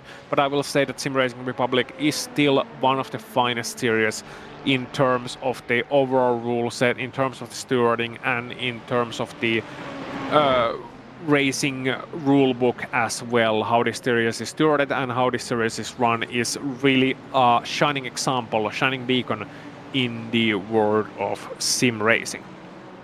Just saying, you know, if you wanna get into a competitive league, if you wanna get into a competitive environment, have some teammates to do it with, or just trying to join a team as a solo driver, then this series is certainly one of your best opportunities. Not a penalty 10 up on your screen. We are trying to make sure to keep a track of them all, and they will show up on the bottom of your screen as well. That is TSR Racing and Moritz Lunk, and that is a 60 second, so a 1 minute stop and hold for a major contact responsibility, meaning that they were deemed to be mostly at fault for a major incident, and as a result of that will have to serve a 1 minute stop and hold during their next pit stop, or actually serve the stop and hold during a set time frame, whether or not they have a pit stop coming up. And speaking of pit stops, we are seeing plenty of cars drive into the pit lane. Indeed, we are seeing most of the LMP2 field there. We are seeing the LMP3 leaders as the Corse now making their mandatory stop, of course, and from the GT3 Pros, the Fast Repair Motorsport as well in the pit lane at this moment in time. So we are in very crucial times of this race. Mind you, the GT3s, unless we get a pace car, which is certainly possible, they do not have the fuel to make it to the end from here on out. So they will have to come to the pit lane again, but it will most likely be a short splash towards the end of this race. So this is really the final long stop for these cars, and we are soon starting to see how the different tactics, how the different situations will shake out as the race progresses and nears its end. We have 1 hour and 17 minutes still left here to drive, and watching Yannick Bokhoff then from Lippert Esports in car number 10, battling it out in LMP2 class. LMP2 cars, of course, being the ones with yellow numbers there and a bit of yellow highlighting in our graphics. The LMP3s are the blue ones, GT3 Pros are the red ones, and GT3 AMs are the orange ones. So in case you were wondering what the different colors, the different numbers means, they're just different classes. Georgios Toroidis 10 has seen a lot of screen time today, and no wonder he's been towards the pointy end of the field, at or near the lead throughout the whole afternoon as we progressed here in Circuit de Barcelona, Catalonia, and here he is in his German SimRacing.de machine, looking for another position, moving to the inside of the number 33, the XPD Racing LMP2 EMX, and getting the move done nice and relatively straightforward as well. I will try to avoid using the word easy, because overtaking another competitor is never necessarily easy, but that was quite a nice and straightforward overtake for Georgios, and as a result of that he elevates himself up to those cursive podium positions at this moment. So it's Jens Brothers competition, Absolute Motorsport, Asalit, and German SimRacing.de currently holding on to the top 3 in the LMP2 class. Seeing a little bit of a lockup behind them, not quite catching who that was, potentially the GD3 behind them, but meaning that Theodoridis is able to pull a little bit of daylight behind him, which he will take on with gratitude, meaning not having to worry about the mirrors at least for a little bit, and can focus solely on the task ahead, because once again 5 seconds behind the lead means that there is still 5 seconds to try and catch up before the race is over.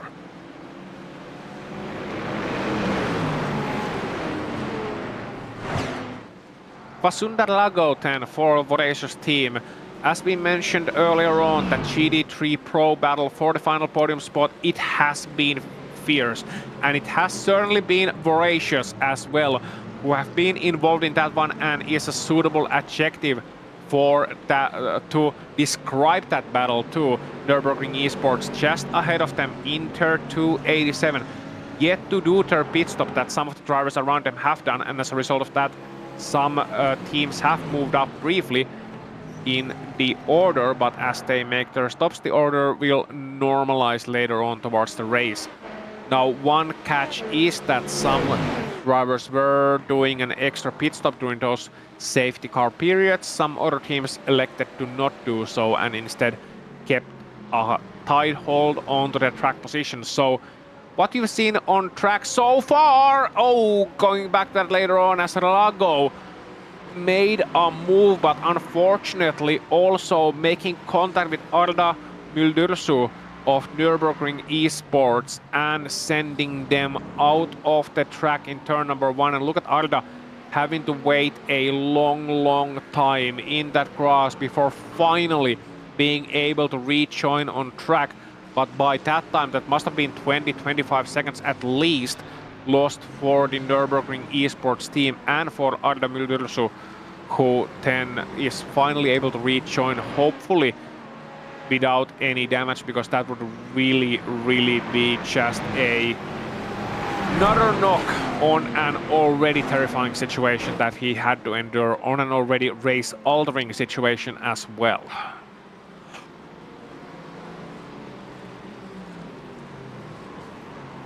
That also means that Hyperion Racing, who we were watching earlier on, involved in a battle for P number 3, P number 4, P number 5, so around these positions, is able to move themselves back into third position just behind Frick Sim Racing and behind Voracious as well. You can see actually Turner Schrolter driving in that blue car in the focus of our pictures, chasing the McLaren just ahead of them and having about 1 second of daylight between the car ahead and the second place, which is the Voracious machine in that yellow Mercedes that you could see on the previous pictures. Before we move here, we move into the LMP2 battles and we move to Nick Mercer, who potentially made just a tiny bit of contact with the 77 car, I believe that was, and was finally able to get the move. Wasn't able to get the move done on the first try, but we'll try it again into turn number 7. Pinched around the outside and just running out of real estate. Wow, Mercer really trying hard to get that past them, but not quite able to pull through. So heading onto the back straight, still behind his competitor in 7th place. So that would be the... yeah. So that's excuse me, that's the Fabian Sigmund of Team Hoisingville. That I was wondering, I was looking at them like, I don't remember seeing a silver or a gray-colored LMP2. I wonder who that is. But that brings me to another point.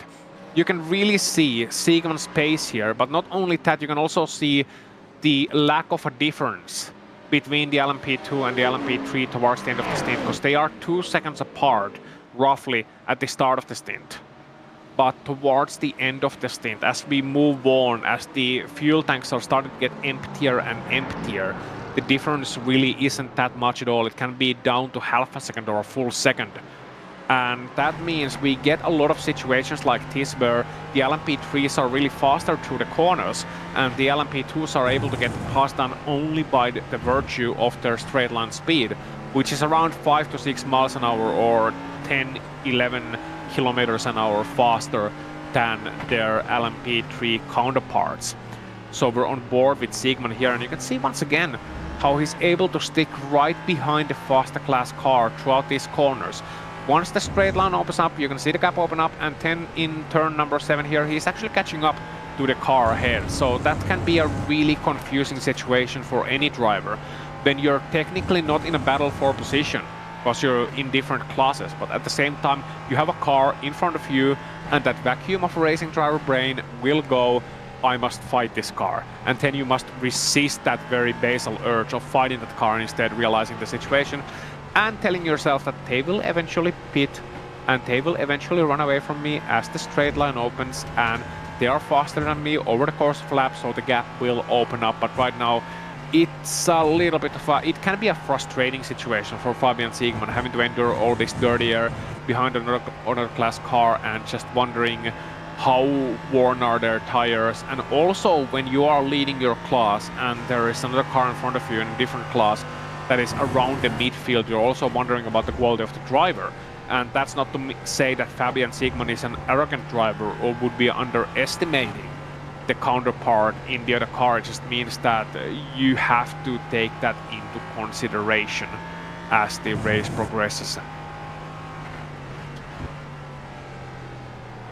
But you can see here straight lines opening up and the gap also opening up just a little bit, moving on to the second place in LMP2, and you can really see that Leon Boeing there is right behind his competition. It's Iliano and Boeing and Theodoridis then in the lead of the LMP2 class. Mentioned the gap was 5 seconds just a few laps ago from Theodoridis in third place to the lead of the class. Well, it's now down to 2.5 seconds, so keep an eye on Georgios Theodoridis as he tries to catch up to this duo. It's Iliano and Boeing fighting on for the lead of the race. Not only the lead of their class, but lead of the overall race as well. Taking on each other in what must surely be an exciting battle right to the end of this event. And Francesco Iliano, then currently the Italian driver, still holding on to the lead, but I bet that Jens Brothers competition car and Leon Boeing are just biding their time, trying to look for a chance. Maybe it comes here in the form of the GD3 that just comes ahead of them in the corner. No, not quite yet, but Boeing will have to make that overtake soon. He sees Iliano shoot for the gap in turn number 7. He will do likewise. Good cooperation then from the GD3, just getting out of the way, just not being a nuisance at all. Quite the contrary, letting those guys battle, knowing that they are involved in a close battle for the overall victory, for the class victory, whereas he is 16th in class and maybe not quite as much in a hurry at this moment in time, even if any position, of course, is as important as the next one. So the duo has become a trio. It is Francesco Iliano and Leon Boeing and Georgios Theodoridis, who will be most likely, as it looks right now, mind you, the race is not over, fighting for the LMP2 class win. So a three-way battle heading into the final hour. That is indeed what endurance racing is all about. You can see Boeing just trying to handle the traffic. Just slight irritation, slight frustration when you have to sit a fast corner like that behind a slower class car. But it is all part of racing. Traffic give it and traffic take it away. And maybe as it took away in turn number 1, it will now give for Leon Boeing as Francesco Iliano gets stuck behind one of the GD3s in the next bend and doesn't quite get the overtake done here into turn number 6 either. And you can see just how much the pace changes in these corners. Boeing looking to the inside, making sure that he gets the pass done into turn 7, and he does, and now moves only 4/10 away. And in the meanwhile, Theodoridis is getting closer and closer to Boeing. As we are on board with Leon, it's behind him also that the threat is starting to mount as he is solely focused surely on what lies ahead, and what lies ahead is the elusive, the prize that everyone here is trying to catch, the race win. It is just mere 0.3 of a second away. He must also take at least a solitary glance into his mirrors and make a note of what is Georgios Theodoridis doing, because Theodoridis has not only caught up to this duo in just a couple of laps, he's also joining the battle. So now, 1 hour, 3 cars, 1 victory, and 1 first place prize. Who will be one to lay a claim to it? Who will get to lift the trophy with their teammates? Stay tuned to SimRacing Republic at Global Sim Racing channel as we are heading to the final hour of round number 2 at Circuit de Catalunya. And in LMP2, it's been our focus, and why wouldn't it be? It's the leading class, it's the fastest class, and it is also the class with the fiercest battles at this moment in time. Leon Boyington looking to find something, anything that brings him closer to Iliano. But maybe, still with 1 hour remaining, he's having at least one eye on that fuel gauge. One eye on those tires, talking still with his teammates, with his engineer, and trying to discuss the strategy. Do you want to throw it all in and try to decide the race here and now, or do you still bide your time, wait it out, and look for a more suitable opportunity, or maybe try and pressure Francesco Iliano into that deciding mistake? The possibilities are endless, and only one of them will be the correct course of action. Everything else, one mistake, one more learning experience to add to the portfolio of these guys. Right, Boyington getting closer, Theodoridis then getting closer. Another thing to consider, is it up to Leon Boying, or will it be Georgios Theodoridis who will possibly be the one to open up this battle? Who will sound the first bell and indeed goes through onto the inside into turn 3, and just like that, the second place, it changes ownership, the papers are done, they are signed, the price has been agreed upon, and it looked to me like Boeing just made a tiny bit of an error exiting the first chicane, and that was all the invitation the Greek driver for SimRacing.de needed, and gets the move done. German SimRacing.de 10 moving on to second place with their driver Georgios Theodoridis, and now they only have one place between themselves and a race win, or at least a initial claim on that race win, so to speak. But that driver's name is Francesco Iliano, and that driver will not go quietly into that good night. You can rest assured of that, because he will be a very, very difficult man to overtake indeed. And why wouldn't he be? He is currently in the lead, and there is no force in the world that can force him to give that lead away for free. So it's Iliano, Theodoridis and Leon Boying in the lead of the LMP2 class. And as you look further back in the standings there, you can see in the LMP3s, it's Sigman, Friedman and Ibrahim, then the top trio drivers-wise. Sigman, of course, driving for Hoisingveld. As we move back to the LMP2s, and we should move. Fabian Sigman then driving the LMP3s. And Team Hoisingveld 148. Mind you, Hoisingveld starting on the front row of the LMP3 division with the 148 and the 149, and it has been the 148 that has emerged, if not victorious, then at least holding an advantage for now, having a 20-second gap behind them to the SD Corsa car in second place, and in third it is the Effect Simulations 177 as we go through the classes, and as the LMP2 lead battle looks to be taking a quieter moment, and so we have time to do that. So Sigmund Friedman and Ibrahim, the drivers in the top 3, and I kind of like how they rhyme all up in the LMP3s. Then in the GT3 Pros, it is another Team Huizinfeld car. It is not 148, but 248. Niklas Hediger leading the class there in that beautiful BMW. Just having to work his way with some prototype traffic there, an LMP2 and then an LMP3 making their way past. But Hediger can be nice and calm because he has a 21.5 second gap behind him to the 214, to the voracious machine of Fabian Rago, 10 in second place. And then in third place it is the 207 of Felix Brandstätter, who is rounding out your GT3 Pro podium at this moment in time. Frick SimRacing and Felix Brandstätter then doing a good job so far. It's been, aside from that one incident we saw earlier on, having a close call on the back straight, it's been a quieter sort of race for them, but you can see how they only have 1.2 seconds of a difference ahead of them. So maybe, just maybe, that second place is still in the cards of this race between themselves and Facundo Rago. I should correct the given name there for the driver of the 214 Voracious team.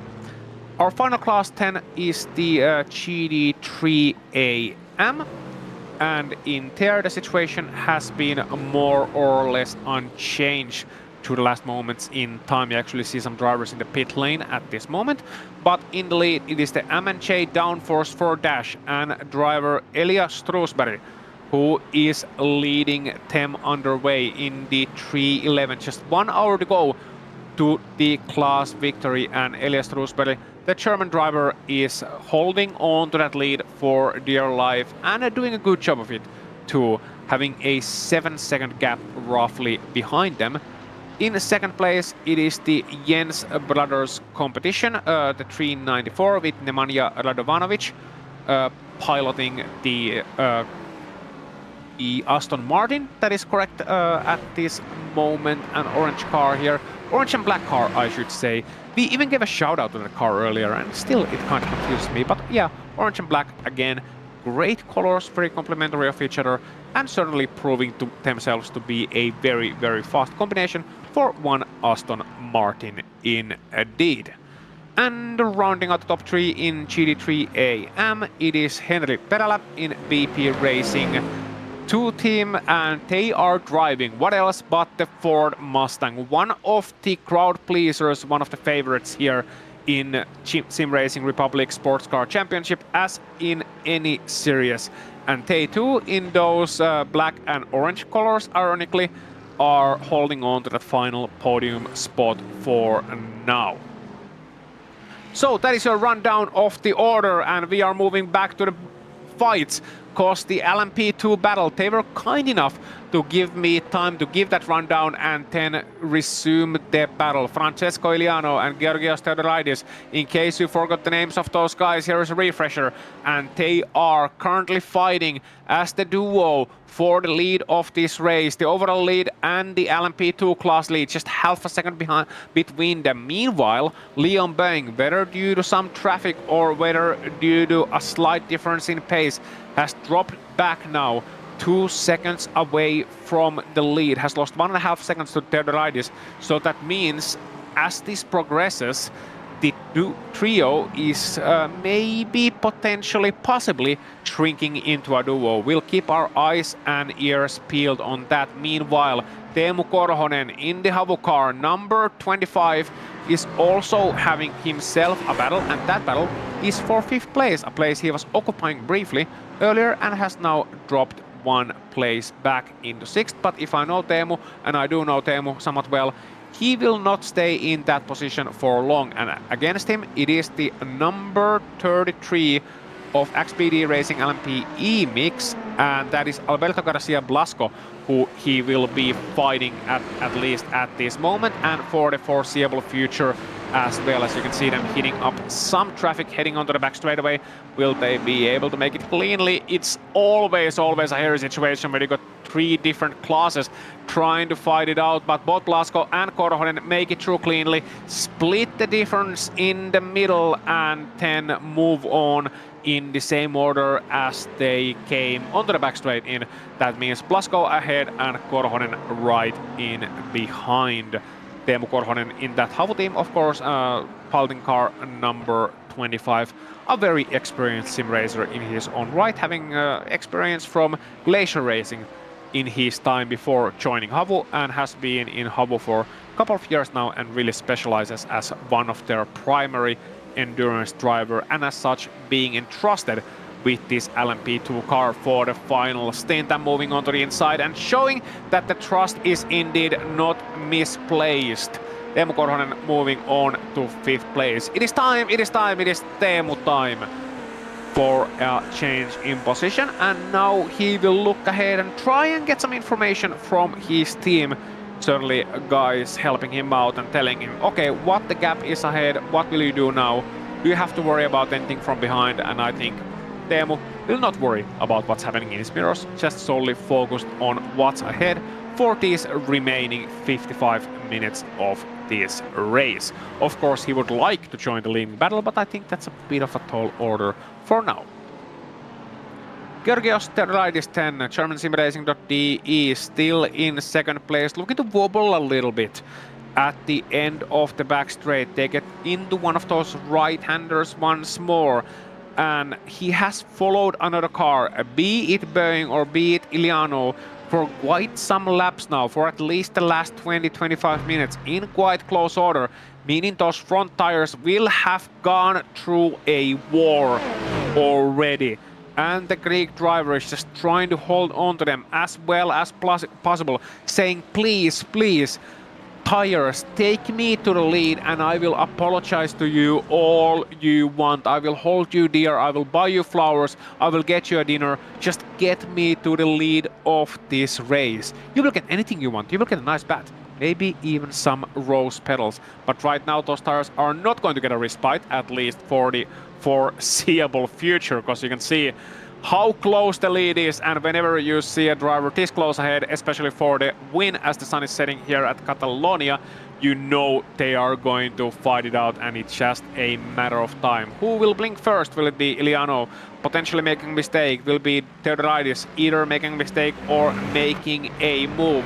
Will it be traffic playing its own effect, adding its own spices into this tasty soup that we are slowly boiling, or rather letting simmer here in Spain, here in Catalonia, moving past another GT3 car, the 203 there, letting them through nice and easy, no problems at all. And you can really see from these pictures on board Theodoridis just how on the edge, how on the rugged edge they are both being. You can see his car just understeering on the entry of the corner, and as they move to the exit, he will try to wheel those rear tires to give him as much traction as possible, to not slide away on the exit, to not hit against any traction controls, any electrical interference whatsoever.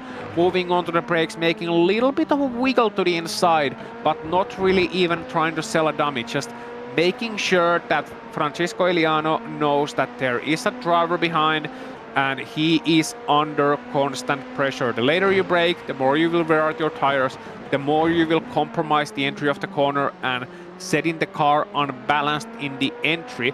But then again, the more pressure you'll be able to put onto the driver ahead, and you can see a late move there towards turn number 6, not quite able to pull that off, but really even more pressure. Again, even more pressure applied, especially in a position where the driver ahead is not expecting it, because if Francisco was not looking into his mirrors before, then he will surely do so now. If he doesn't, then, well, he may risk another fellow LMP2 car to the side of his car if he's not careful about those. So, Iliano and Theodoridis, and I'll tell you what, let's just enjoy these guys battling it out for a few corners. Don't let me ruin it for you, just let these guys battle. Listen to the engines roar, listen to the tires squeal, listen to the birds sing as they are getting as far away as possible from this noise. Maybe some of them circling over the track. Certainly not vultures, but rather anything curious. that are looking forward to seeing this battle.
And that's roughly 1 lap around Circuit de Barcelona, Catalonia. 5 kilometers of hard-fought racing here. You can see it's getting darker and darker. The lights glowing brighter in comparison, and all the spotlights around the track, if there were any, they would be shining on these two drivers. They're not only fighting for their own glory, not only fighting for the 100 points in offer, they are also fighting for the glory of their team, the trust of their teammates. All the work in the past days, in the past weeks, in the past months, learning the ins and outs of these LMP2 machines, learning this track, and in case they knew it already, which I suspect quite a few of them do, then trying to revitalize those memories, trying to find those last tenths and then the last hundredths of a second around this circuit. Well, all that practice will have to come into fruition right now. And you can see another battle here. Let's not forget these LMP3s either. It's Aguilas Retos for the Rdoks setup shop 164, fighting hard currently for the 6th place. And that battle is taking place between himself and I do believe that is the former 6th place holder. No, excuse me, that is for the 5th place. So Aguilas Retos currently in 6th, but trying to get a move done against the 129 there of the LMP3 class, and that would then be the Echelon SimSport LMP3, still holding on hard in that purple livery. And I must say, I do love a good purple livery. Purple race car has never really looked bad, especially when it's a nice dark shade of purple like that, accented with a little bit of black and white, and make it look really, really beautiful. I must say I also love some lime, day glow yellow mixed in there as well, some of the bright colors, but that's also a very, very good livery and keeping a good hold of their brand identity as well. How well will that livery help them? Well, not at all heading into turn number 1, as Aguilas Retos is looking for a move round the outside, turn that to the inside in the next corner, but not quite able to hold onto it in the longer trajectory. Will have to let an LMP2 pass them briefly and then resume the battle in a few moments' time. It's a momentary loss, but it could also be an opportunity come later on, in case the LMP2 decides to make their pass in a time and place that is a little bit more unfortunate, a little bit more lossy for the Echelon machine there. But you can really see how fast the LMP3 is through these tight corners. It's really amazing to even consider that the LMP3 is actually faster in these quick corners than the LMP2 at this point in their respective stints, but that is the fact, and the LMP2 is then making hay while the sun shines, or has shown on these straight lines, being just around 10, 11, 12 kilometers an hour faster. That is, of course, down to pure horsepower. It used to be so that the LMP2 was around 5 to 10 seconds a lap faster than their slower LMP3 counterparts, but they have since been bopped down. The power has been modified, and as a result of that, the cars are now much closer to each other than they used to be, as we are running on board with Agelos Rdoks, baiting in that beautiful purple light, chasing down the purple car ahead and looking to the outside, looking for those purple sectors and looking for that overtake, and this time able to get the overlap done. Can he close the door into turn number 3? Yes, he can, and getting the overtake, I believe, done at this moment in time. 5th place, nice done, clean job, and getting able to move into that next position too. Wow. That was certainly a hard-fought battle, and Rdoks had to really wrench that Rdoks setup shop 164 LMP3 very hard around this circuit before he was finally able to get the run that he wanted on the main straight and get the overtake done too. So Rdoks into 5th, and now looking to chase the 4th place. That is the next one up ahead on this road.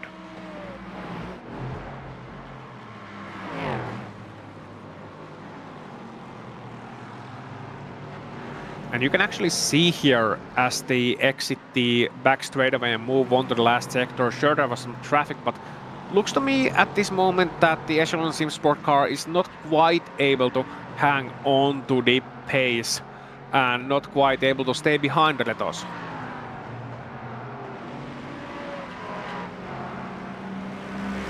So, I also have a partner here in the commentary booth, and that means I am no longer by my lonesome behind the microphones. I welcome Sagar Bakshi with me into the commentary booth. Hello, Sagar. How has it been? It's a lovely morning here in the United States, and we're having a great time watching some great racing this morning. I am super excited to be here. How has qualifying been going so far, and how's the race been going, more importantly? Well, the qualifying was tight as you would expect. Very exciting to see all those drivers get their hot laps in. And the race has really been a story of 2 halves so far. Recap for you as well as a recap for our viewers, perhaps in order. So the first portion of the race, the first half of the race, hard-fought racing, very clean. We saw some incidents on lap number 1, but no pace cars, no safety cars until around 2 hours in. And then it got a little bit messy after the first safety car. You know, well, you're American, you know that old saying, cautions breed cautions. Well, yes, that was exactly what happened. So drivers got a little bit anxious, they got a little bit too feisty with each other, and as a result of that, we saw some incidents that did shake out the order, but in the end, I think we have the correct cars right now towards the pointy end of the pack as we proceed towards the last 3/4 of an hour. In fact, well within it with 43 minutes left in the race. So you can see the running order there. And the talk of the race has really been the battle for the LMP2 supremacy. Well, we saw one car heading into the pit lane, and that was in fact, I believe that was the potential favorite for win of this race, making the last pit stop and waiting for the others to do so as well. So the German SimRacing.de, the number 67, with Georgios Theodoridis, who did a great job of catching up a 5-second gap between himself and the leading duo, then getting a pass done on Jens Brothers competition number 0 of Leon Boeing and chasing hard the 88 Absolute Motorsport S-Elite of Francesco Iliano, but making their last pit stop at this moment. We'll see how that shakes up as we move on to the final portions. Of course, great battles all around the track, as well as you can see here with the GD3 Pros and podium battles still continuing as well. And let's not forget the GD3 AMs, where it's only 2 seconds between the leading duo. Well, amazing race recap so far. Excited to be here. Excited to watch some more multi-class action taking place. As you can see, the qualifying was extremely close and shook up the order quite a bit throughout this event so far. and the race has been nothing but short of exciting. And it's been a great time had by all, and I'm sure the drivers would say the same, grinning from ear to ear as they compete with their, I assume, teams, and having a great time chatting amongst themselves and putting in their fastest laps that they possibly can. Running down to the final 45 minutes of this 4-hour race so far at the Circuit de Barcelona, Catalunya. It's looking like a fantastic evening, afternoon, or morning wherever you are in the world. It's only 11 a.m. here in California, but the sun is definitely set here in Barcelona. Yeah, it has. Maybe the sun has already risen there in California. How is it there back where you are? Maybe not quite completely, but at least close to the other side of the globe here from Finland. I assume it's a little bit warmer. It is quite warm today, but it's a chilly, brisk morning, to say the least. I live in the mountains of Santa Cruz. I think that's a good global depiction of where I am. So it snows here sometimes. It's cold in the mornings, warm in the afternoons. It's a beautiful place to live. And if you're ever in the Santa Cruz area, make sure you check out the historic track of Laguna Seca, which is only 30 minutes away from Santa Cruz. Of course, it is nothing short of historic, such as the Barcelona circuit that we're watching right now. But it is a beautiful road course named by Wayne Rainey out in corner number 9. He says it's one of the greatest tracks up there with Monza, Spa, and Le Mans. Well, I certainly appreciate Laguna Seca. It's a beautiful circuit. It's a very familiar circuit for all the drivers here in iRacing service, and all around the world has been a mainstay of sim racing and motorsport world for decades now. Has seen some changes throughout the times. Barcelona, one more modern circuit built in 1991, opened in 10th of September 1991 as a matter of fact, and has since throughout the last 35 years or so served enthusiasts around the world and series around the world, from Formula 1 onto lower open wheel classes and onto these multi-class races, as well as we see a safety car around the track. So we are indeed getting a late race code 60, as they say, a late race safety car, and this will shake up everything. Man, oh man, if you didn't think that the last 45 minutes of this race were going to be exciting, they're about to get a little bit more spicy as the pack gets bunched up behind the safety car. And as you said early, safety cars breed safety cars, and we might see some more yellow flag running here towards the end of this event. As you just heard from race control, the car is getting backed up currently and set up for that safety car. Yep, and they have a tight procedure here in the SimRacing Republic Sports Car Championship.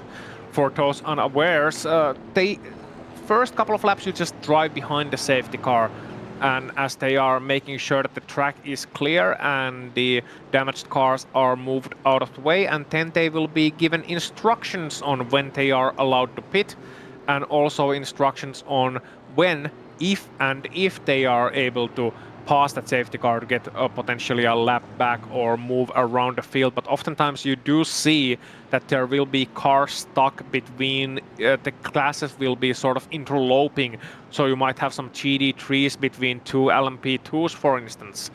And that is a completely normal and standard situation that can happen, and then that can also shake up this race. It's going to be interesting pitting-wise as well. Francesco Ilianoten in the Absolute Motorsport Asalit will be most likely using this opportunity to head onto the pit lane to make that final splash and dash that these drivers will need to do to make it over the finish line. While, of course, we earlier on saw that the 67 German SimRacing.de of Georgios Theodoridis, which was piloted by Theodoridis at least earlier on, already did do their own pit stop. So a little bit of a change in strategy, a little bit of a change in situation. And by the way, that 67 is now controlled by Nico Negele, in the a German driver in that German SimRacing.de car. So a driver change as well for the final 45 minutes for them. And Nico if he was looking for a nice, safe cruise to the finish, using his pace and taking the lead late on, well, then he's gonna be thrown right into the mixer along with all these other guys. Just, you know, it kind of reminds me of a NASCAR, this situation. In a NASCAR race, in a sense that we are getting what is effectively the endurance racing equivalent of a green-white checkered now. Absolutely. That's no better way to put it than we're getting a green-white checkered right now. And this is going to be a 4-hour race turned into a sprint race to make it to the very end. And the most interesting thing is the strategy call towards the end. You see the number 30 coming into the pit lane right now. You see the 129 in the LMP3 category on their outlap currently. Now, if you go to the very end now, on this strategy, you're gonna have to battle it out. If you've got enough fuel to make it to the end, you're on a completely different strategy, obviously. Now, if you're in a pit window for the remaining 45 minutes, you kind of shot yourself in the foot now by not taking that early pit stop. So there's a couple of different strategies at play currently, and it'll be very interesting to see which drivers can make it to the end and which ones are still gonna need a splash and dash. Yeah, exactly. But I don't think anybody will be passing up this opportunity to get to the pit lane, as we do see that safety car will be coming in this time around. So safety car in this lap, and the racing may resume. Super exciting stuff. Thank you very much for having me with your broadcast team. Really looking forward to this final 45-minute showdown. It's just something to be said about broadcasting and being a race commentator and being able to just be pulled into any significant race that's out there and just get to do what you love. It's one of the best things I get to do on my free time. I'm a project engineer by day, race commentator by night, basically. And there's nowhere else I'd rather be, nothing else I'd rather be doing than watching some good quality racing, especially with people that are at my skill level, above my skill level, in a tangible reach of my skill level, right? As we look at a replay of what potentially caused this safety car, it looks like there's an LMP3 and a GT car getting close to each other, and just a nip in the butt there will send that AMG round and collecting another car coming through the final pair of corners. Yeah, and that's Vasundarago in the Voracious car 214, which has been right up in the pointy end of the pack. In fact, currently holding on to third place, and that's just a really clumsy spin. I don't think that caused the safety car, but I think that was one of the situations that happened around the safety car region. And here you can see another situation. Mike Gallant of the Echelon SimSport GD3 AM, and just having a spin heading on to the back straight, and yeah, that took off the back of the car. That's a serious... Well, that's never great when you see parts of your car flying off it in the middle of the race. It's one way to go faster down a straight line, but it's not going to help you out through the twisty bits, such as turn 3 here at Barcelona, where you're going through Renault, and you really need as much downforce as possible through the high-speed right-hander there. We were talking a little bit about Barcelona and the historic nature, like you said, founded in September of 1991. We're located in Catalonia, Spain, actually outside of Barcelona, about 3 hours away, with 16 corners, 8 to the right, 8 to the left with the chicane, 14 corners, 7 to the right, 7 to the left without the chicane. Elevation change of around 97 feet or 29.6 meters, but who's counting in meters? And of course, this is the testing capital of F1, because if your car is fast at Barcelona, it's fast everywhere.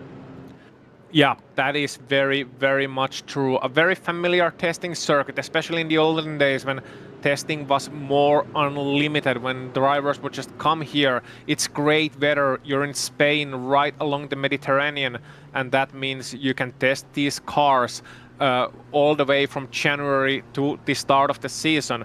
Traditionally, it has been the first round of the European Formula One calendar as well, and we are still seeing the safety car here for... No, we're not. It's in, and I think we're ready to go.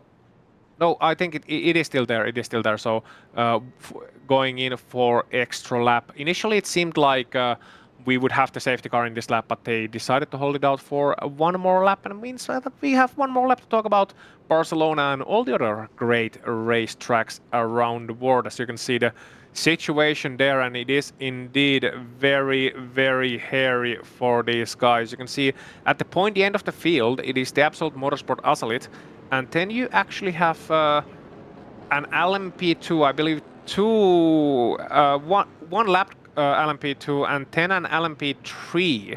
That would be the number 4 team, and that is the let me get my names in order. I believe that is the Echelon Sim Sport LMP3, and then you get to the second place overall, the LMP2 class, which is Teemu Korhonen from Havu. So he's got 2 drivers to go around in front of him before he can get to fighting with Fabrizio Iliano. So that is also something to watch out for. How big of a gap will Iliano be able to pull while Teemu is stuck in the traffic, and how will the start go? Because it can get a little bit hairy. We've seen it all the way today. Very, very interesting situations indeed. And we also have Nemanja Radovanovic just, I guess, taking a sightseeing tour on the main straight. I presume just waiting for the safety car to come around and go ahead and pick him up, I would assume. Let's talk about some of the keys to the race, since we're basically in an endurance race turned sprint race. Let's talk about the final 45 that we've got coming up at you. Tire management will be critical here. The circuit is very demanding on your tires, especially the front left, to the long, high-speed right-handers like turn 3 and turn 9. The degradation will be especially high during some hot conditions, but since we're running in the night, potentially not so much. Really just got to worry about scrubbing your tires through 3 and 9. Teams basically can choose between a 2 or 3 stop strategy depending on their temperatures and their compound choices.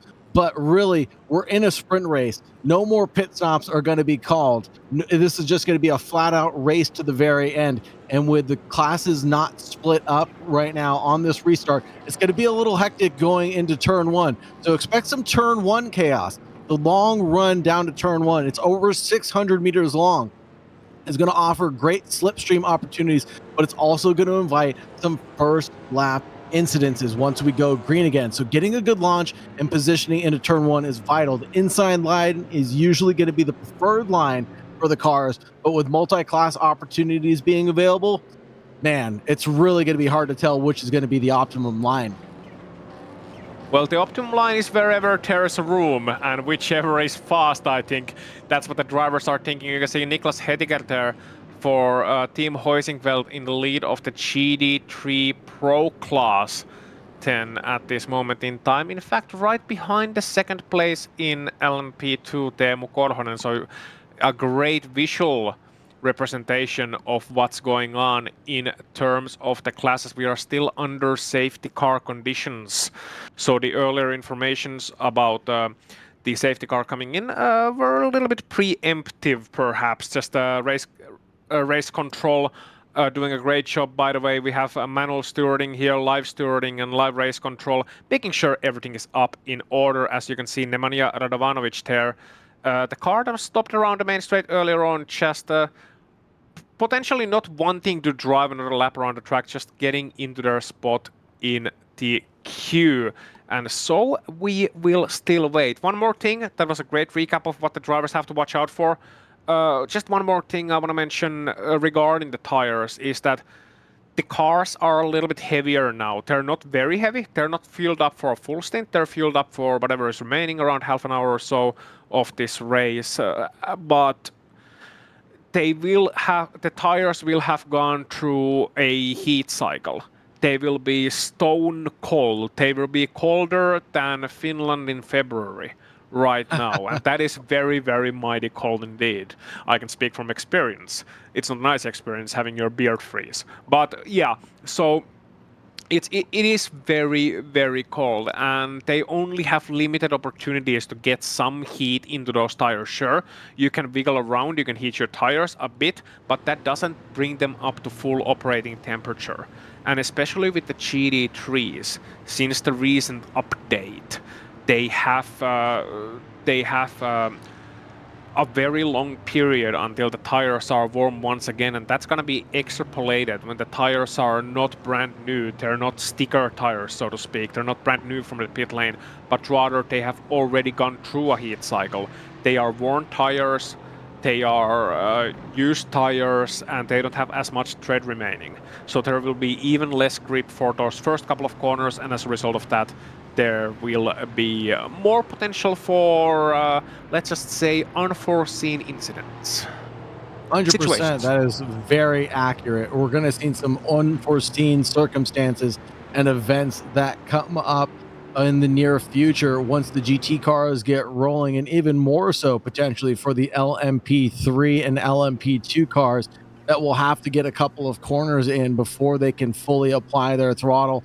And it's going to be minimum traction assist going forward to the very end. The drivers are going to want to spin their wheels up as much as possible, bob, weave, dip, dive, and dodge all across the racetrack once the safety car is ready to pull in, because they need to generate as much heat as possible. And anyone who's familiar with the iRacing platform would know you get that one push lap in qualifying to really kind of just get a banker in while your tires are still warming up. It's that second lap that you can finally start pushing a little bit as pit lane now becomes open from race control. The safety car will remain out one more time, and this is going to shake up the order just that much more one more time to allow the field to be able to come through. The LMP2 leader and P2, the 88 and the 25 and the 91, call that the entire front three all coming down pit road, and this will be very telling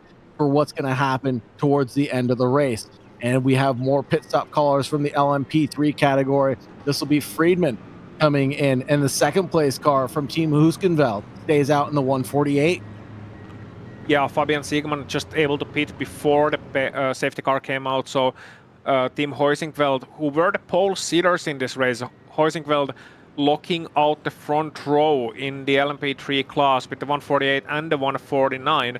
And Fabian Siegmann has been doing a great job since then towards the end of the field, and holding on to that position will be interesting to see how the field shapes out after everyone gets their pit stop done, and after they have done their final splash and dash to look through the running order. But certainly Siegmann, probably one of those drivers who didn't really want this extra pit stop towards the end, this extra safety car rather towards the end, because he had a comfortable position. He had lots of real estate around him, as much as you can have in a multi-class race, and now he's gonna potentially have to fight it out tooth and nail all the way to the checkered flag.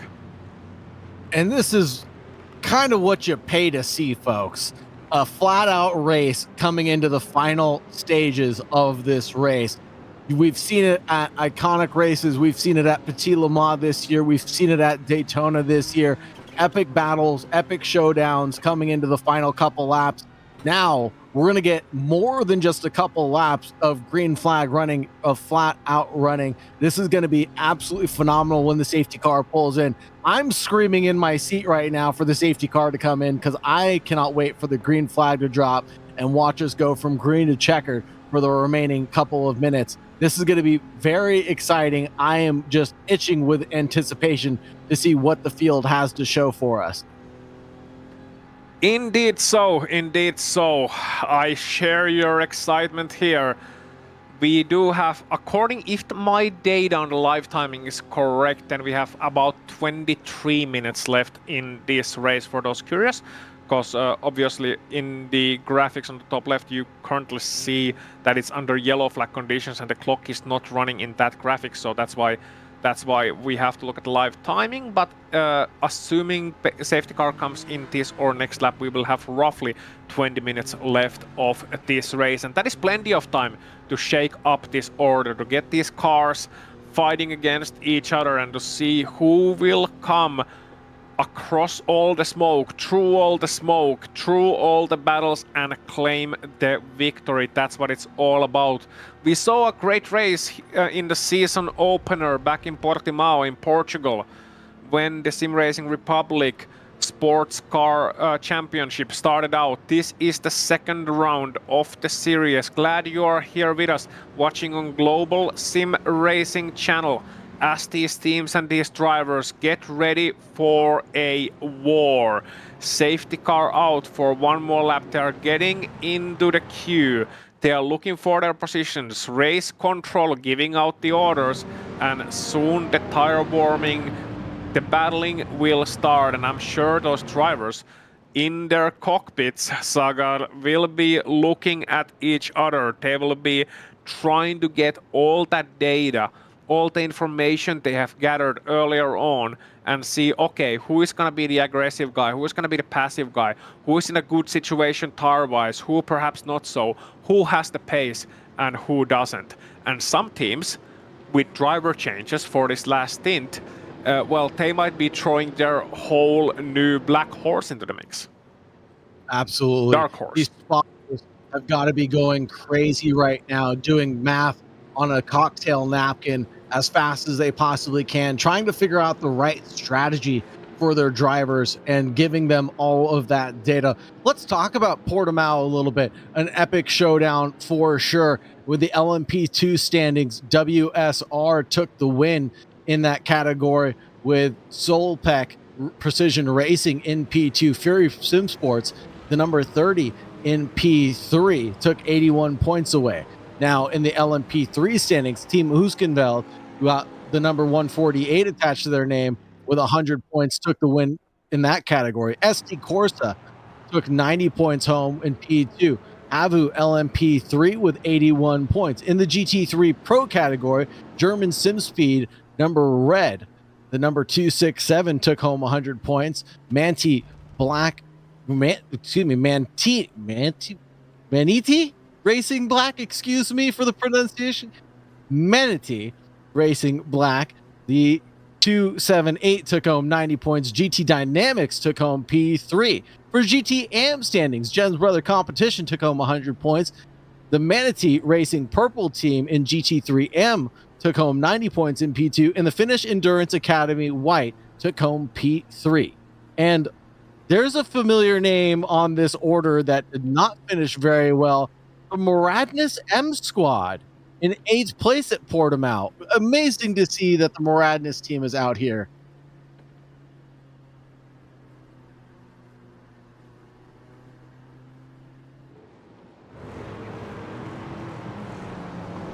And we are running still under yellow flags currently here at the Barcelona Catalunya track. As I said, we're actually 3 hours away from Barcelona.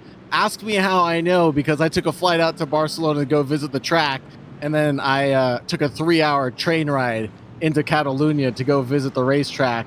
Quite the surprise, in my opinion, as a couple cars are stopped off on the side, getting directions by race control. And there's Craig Bray for the Moradness M Squad, running in 6th position right now.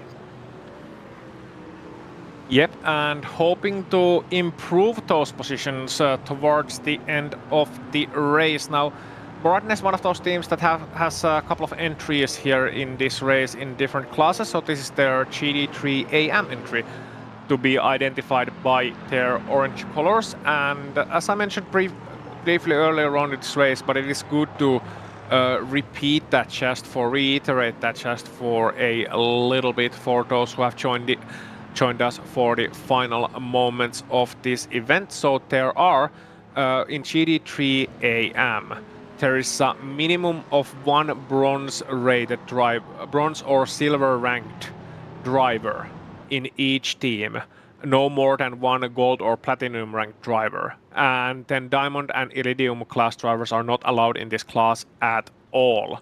And also, one special rule, the qualification and the race start has to be done by any AM driver.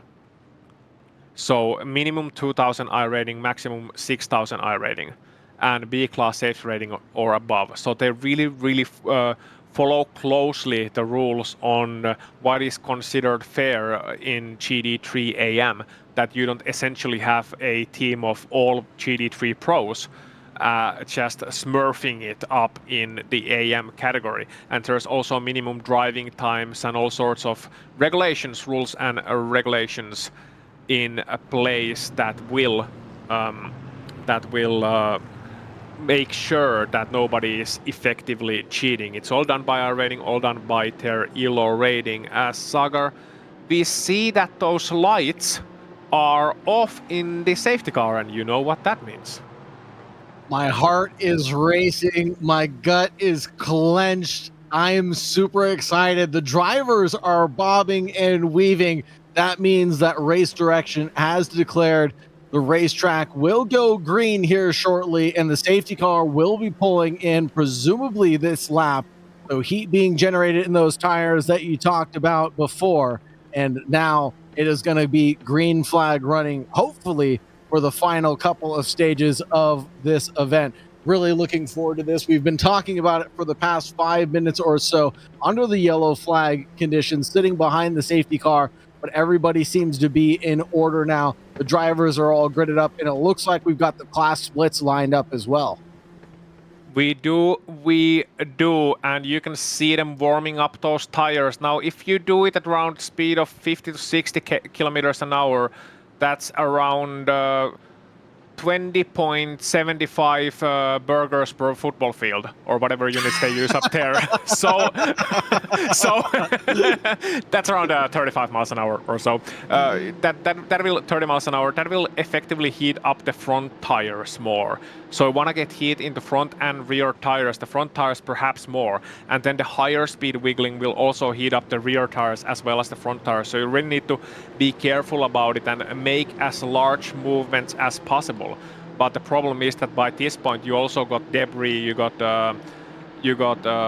marbles all over the track, which is the particles that fly off from tires, little rubber balls all around the track, crashing against your splitter while you're doing this. But they're still aggressively trying to heat up their tires to make sure they have advantage heading into turn number 1. But enough talk or enough speculation, Sagar. We are ready to get back underway. And the leader of this pack right now taking control of the field. And then we go green, green, green for the final time, headed in towards turn number 1. And we see bits of car flying off, coming down the main straightaway as we're going 3 abreast further back down the field, leading down and towards turn number 1. Let's make it 4 abreast, because why not? Wow. This is going to be worse for wear, but no, the drivers have the skill of Goliaths right now as we approach Renault. And now a car looks like they're going off. That'll be the Havu team, number 26, going a little bit deep and wide through corner number 3, but it's all neat and tidy for most of the field. Yeah, Teemu Korhonen, a little bit cold tires there, it looked like, for the Havu car, and the 2510 go, and that's Francisco Iliano. That's Francisco Iliano, our former race leader, who was caught up in that, almost caught up in that incident. Toni Asumaniemi, BP Racing, certainly caught up in that incident heading into turn number 6. So a bit of drama, but nothing major. Didn't look like anyone got crashed out completely, apart from that one poor GD3, who looks a bit more like a super modified maybe back there. Yeah, and they're turning into a Lamborghini sandwich there. Now we see the BMW sandwich between a couple of LMP3 slices of bread currently catching up to that field. And now we're going to go 2 wide. Let's make it 3 wide. Why not? Going into the final couple of corners. And this will be Bon Salvador now, and LMP3 going off in the gravel trap, and we might see another caution come out, but right now it's still green flag running here for the final 12 minutes and 50 seconds of this epic event. Yeah, so what we have there then is a situation where I think at this point the race control is like, okay, it's gonna take an absolute mayhem for us to throw in another safety car, because right now we got 12.5 minutes left in this race. They want to desperately see it finish under green, and so far so good for Blasco, for Boeing, for Iliano. In LMP2 it is the number 33 that is right now in the lead, as we see a replay of what happened to Nemanja Radovanovic, one of the GD3 AM cars, and just getting a little bit of a love tap, potentially some net code involved, and then just sliding back not quite holding the brakes, just sliding back a little bit towards the inside of the track and getting another hard hit. And sadly, that means that they have lost significant amount of ground and time. Meanwhile, the Nürburgring Esports of Arda Müldersu is in 4th place of the GT3 Pro class, just looking to catch the guys ahead, looking to make up that ground and climb up onto that podium. Tell you what, after a race like this, getting into podium, getting the finish is an achievement. Getting a podium is something you can really be proud of. You know, that was always my shtick, and as we almost go 3 abreast, coming down into Blanc Sabadell for the 3rd time of Asp under the green flag running since the safety car. We're going to see a little epic battle here between P8 and P7 currently, as they're getting a hoedown showdown for the final couple of minutes of this event, chopping their way up through the GT field right now. Headlights are flashing at the GT cars up ahead to let them know that faster cars are approaching. But now it'll be noses turn. Let's check out the replay of what happened earlier. Ooh, and just a car lock just started to take place. And that'll be the 9th place car, turned 11th of Nicolas. Yeah, Niklas Segerströle, the driver for Havu, and man, that was a hard punt to the rear for the man who is better known from football world, or soccer world I should say, for our American viewers. Scoring 8 goals already in one of the premier Finnish leagues this season, but also an avid sim racer. And but right now getting perhaps up the kind of a kick that he didn't want. Potentially so. And replay in the top right-hand corner of that pile-up yet again of Eric Galvez coming through. And man, another hard hit into the barrier, collecting another car in the aftermath of all that. Must say, beautiful sights and sounds here at the circuit. Thank you very much to our production team for getting us all of this information, and thank you very much to iOverlay for the beautiful overlays that we're seeing right now. This has been a fantastic production up until this point. 9 minutes and 30 seconds remaining on the clock by the end of my spiel as the cars return to the racing line, headed down in towards turn number 1. This will be Graham Sanders trying to go saucy with the car in front, and that'll be not the 3rd place car. That will be the 3rd place car out in front of him. And we are looking like an epic showdown towards the final couple of minutes. Looking at the rear wing camera now. Beautiful shot here as they come through Repsol and into Siak. Is going to be the big plummet onto the braking zone. And then the cars all go noses stern, single file the order of operations for the next pair of corners. And we're now going to go into Worth before we get the camp stuff. Yep, indeed. A lot of racing history and a lot of manufacturing history. Seat, of course, the proud Spanish manufacturer of cars, currently under the Volkswagen Group, but still making very nice sporty hatchbacks indeed. That's what they're best known for, and they get a name in this track as well, as we see one of the prototypes going off 10 at the hairpin at the end of the back straightaway. But meanwhile, we are moving on to this battle, because it is Francesco Iliano and it is Graham Sanders fighting out for the final podium spots. And man, Iliano, who was leading this race for so long before that final safety car cycle, is now desperately trying to hold back Graham Sanders, who is absolutely charging.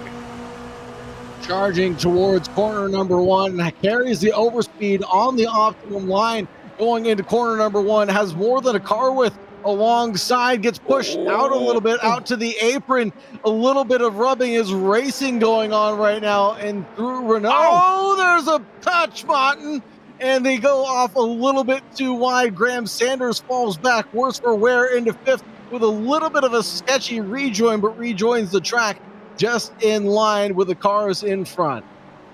And that all means that Yannick Berghoff of Lippert Esports in number 10 is currently holding on to that final podium position, as we see there Francesco Iliano getting a little bit wiggly, getting another contact and sending it up to the inside. It's an absolute war here, and he gets predictably sent around does a 360, much like a pro skater would do, and rejoins onto the back straight away, Sagar. But that final podium position, at this point, if the battling is going on like the way we expect it to, he might still get back to it. It's been so hard. And speaking of comebacks, well, Teemu Korhonen, who we saw in trouble at the start of this final stint, he is back up to 5th, chasing 4th. This is a knife fight in a phone booth if I've ever seen one. These drivers are going after it. I thought Francesco Ileana was going to go bowling coming down in towards Seat, but Worth is where the action all unfolded with a big lick of the stamp, and he sent it on his opposing drivers, and it just didn't end up going that way. And we're going to get a replay of what happened in the GT3 category, and we're coming down in towards Cassia, if I'm not mistaken. 3 abreast does not go into 1 there, and it is just not enough racing room, and drivers trying to hold the brakes with the number 6 runs right into the side of the 278. Yeah, that's a stake, that's a T-bone, and that was a very late send to the inside. I mean, that's like trying to order a same-day delivery at 5 minutes to midnight, because they just lick the stamp and send it without caring about the contents of the package, and in this case, sending it in 3 wide in there, even with such little time remaining, just did not work out at all. Meanwhile, Nemanja Radovanovic, who we saw in some situations earlier on, is now trying to get their way back up into top 3 of the GT3 AM class. Somehow looking to the outside, not able to make that move work. However, I think that's the BP racing car that just made a mistake, just getting a little bit wide ahead of them, and still the battling continues between Henri Perälä and Nemanja Radovanovic of the Jens Brothers competition. So we're seeing great battles all over the track, which is not at all surprising considering we bunched up the pack with like 20 minutes to go and then essentially said the boys have at it, but still it's great to see. The boys at GSRC basically scripted this as we go side by side, coming Don't through. tell everything. OPSEC. They really did script this one into an epic showdown for the final couple of minutes of this race. 4:30 remaining on the clock, and the timer keeps on ticking down for us. And it looks like the Jens Brother competition 394 is not giving up this position, trying to move their way up into 3rd on the Ford Mustang, and sends it up on the inside of Cassia. And it will be a move and a position secured for now, it looks like. But that Mustang is looking awfully mean in the rear view mirrors of that Aston Martin and wants to charge forward as well. Here's the battle between Graham Sanders yet again, and his podium position that he is looking forward to potentially grabbing right now. He is back up into 4th after tumbling down the order through Renault. And now this is going to be a sprint race to the very end. It looks like we'll get this lap plus 2 more at this point in time of asking. Yeah, and meanwhile, it's Kevin Krosny versus Teemu Korhonen for 5th place. Teemu able to hold on to the position for now. So Havu versus Nürburgring Esports. 10 fighting out behind Berghoff and behind Sanders. So fights all over the place, and it's a difficult situation for the likes of Korhonen and Krosny, because on one hand they have 5th place up for grabs. On the other hand, if they just bite it out for 1 more lap to see what happens in that battle ahead of them, they might be in for a shout at the podium. So you really gotta pick your battles. And at the same time, when you got 3 minutes left, you can't really afford to do that. You fight for anything you can. Grab what you can. It's freestyle wrestling. It's maybe not quite a steel cage fight, but it's getting pretty close to it, as we see live pictures on the top right of your screen. And that's Enosis Esports 229 fighting it out in the GT3 Pros. Michal Angel Gallardo trying to make a move around the outside in the 229. That's, I believe, one of the Nürburgring Esports cars in the GT3, the 287, that they did get around and eventually got the pass done in that, I must say, mean-looking red machine. The Nürburgring Esports team, let's just call them consistent as heck right now, finished 5th in the GT3 Pro category, and I believe they also finished 6th in the LMP2 standings right now. So coming home in 5th right now would match their season best so far. and they've got a lot of work ahead of them if they want to clinch this championship. Next round coming up will be Magny Cours in round 3. So everything's still up for grabs once we approach the halfway point. Yeah, and Manicure really an ex-Formula 1 track, mind you, from the 1990s and 2000s even. So we've seen the top of circuit racing, what many consider to be at least the top of circuit racing there, and really an interesting circuit as well for multi-class racing especially. That's gonna be an exciting round to watch out for. I'm not sure the drivers are looking forward to it as much as we viewers and commentators and other people involved in the competition are, apart from perhaps the stewards knowing the nature of the track. But that's 10, and this is now Yannick Böckhoff still holding on to the podium, holding on for dear life. But Sanders, I tell you what, Graham Sanders is looking mighty feisty behind him. Just a little bit of contact as well. Can you bump draft in a prototype? Yeah, sure, you can bump draft anything. Whether it's a good idea or not, that's a different question. He's American, it sounds like, by his name. He knows what bump drafting is capable of producing, and the worst thing that can happen is you get to view with the steward's room. But he's trying to do his best to hold on to P number 4 at least, because you could see 5 and 6 just right behind, lurking in the wings, waiting for this battle to go awry, and coming down in the final 30 seconds of this race. If I'm not mistaken, we will still get one more out of these drivers. So Graham Sanders has one more crack at this as the driver in the lead comes around the final corner for the penultimate time, I should say, and we will get an additional bonus lap. Alberto Garcia Blasco from XPD Racing in the LMP2 category is in the lead of this race by 1 second already. But looking back at the Graham Sanders battle, will this be a look at the stamp and ascend coming into corner number 1? Not this time of asking. Graham Sanders knows better, and he's a little too far back, setting things up through turn number 2, up the hill through Renault. Will he go for an opportunity into Repsol? He's only got a few more cracks at this. Coming into the final lap of this race, looking back at P5 and P6 as well, things are getting spicy in the backfield of this camera view, and this is just absolutely racing right now as the drivers are giving it everything they possibly can, using all the track that they bought and paid for, going out to the curbing towards the inside of Sia. And now what's gonna happen? Traffic giveth, traffic taketh away. GT3 promptly getting out of the way of this lead battle of the LMP2 field, coming down into the final couple of wickets of this race. This is it now. This is it for Sanders. This is his chance. Blasco might be taking a win in the home turf, but what will happen to the final podium position? Outside. That's a really late lunge, but somehow keeping it clean. Somehow keeping it clean. Again, looking to the outside line, coming through Bank Sabadell. It won't be enough, but it's all been up to this man from green to checkered flag. Alberto Garcia Blasco is going to bring home P1 in this epic 4-hour showdown at the Circuit de Barcelona, Catalunya, brought to you by GSRC in the SimRacing Republic. He has run a fantastic, flawless race. In first place in the LMP3 category will be Fabian Sigmund in Team Huskenveld. Fabian indeed doing a great job and well-deserved for Team Heusinkveld. They've done a great job all throughout the season.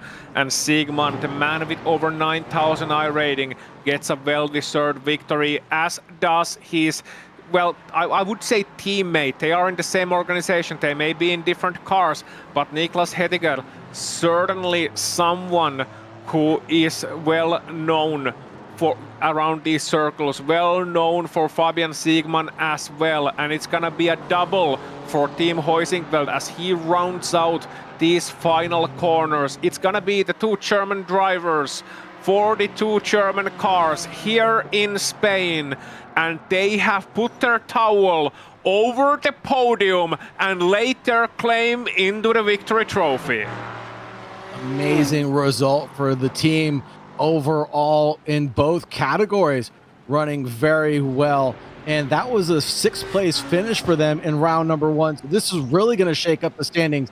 M and J downforce for Dash and Elia Schwarzberg coming across the line in the GT3 AM category with a 13-second lead, flashing the headlights for good measure, and that's got to feel really, really good. Yeah, very much so. Juho Salminen then finishing second in the GT3 AM, and Nemanja Radovanovic finishing third. Juho Salminen for Finnish Endurance Academy, I do believe, and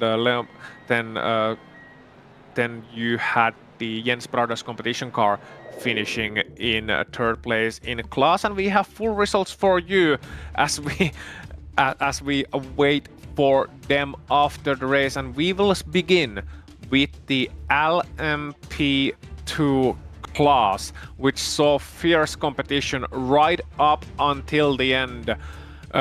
Sagar, you were here with me. It was an amazing race in LMP2. We certainly enjoyed it, but the spoils go to the victor. It is XBD Racing, LMP2 E-Mix, the Spanish team, taking a home soil victory ahead of Jens Brothers competition and Lippert Esports, who were able to fend off the challenge from Soilpack Precision Racing and Havu. Nürburgring Esports finishing in 6th, Hyperion Racing in 7th, it's BP Racing in 8th, Absolute Motorsport Esalit in 9th, and German SimRacing.de rounding out the top 10. I should say .de, since we are talking about the German team. VSR Esports in 11th, Fast Repair Motorsports in 12th, Firefly E-Racing Silver in 13th, and Fury Sim Sport in 14th place in LMP2, our fastest class. And Sagar, I do believe you have the LMP3 results for us. For Team Huskenveld, that was a big fat W, taking the checkered flag in P1 for the 148. FX Simulations in P2, SD Corsa in P3. Team Huskenveld came in 4th place as well for their sister team, claiming 4th place. Just outside the podium, a double podium would have been a great result for them. Rdoks set up shop. 164 was 1 lap down in 5th, and then their sister team, the 162, in 6th. Bonkosaurus doing a little bonking there in 7th place. Echelon SimSport LMP3 in 8th, and Rusty Spatulas in 9th, with Team Havu rounding out in 10th.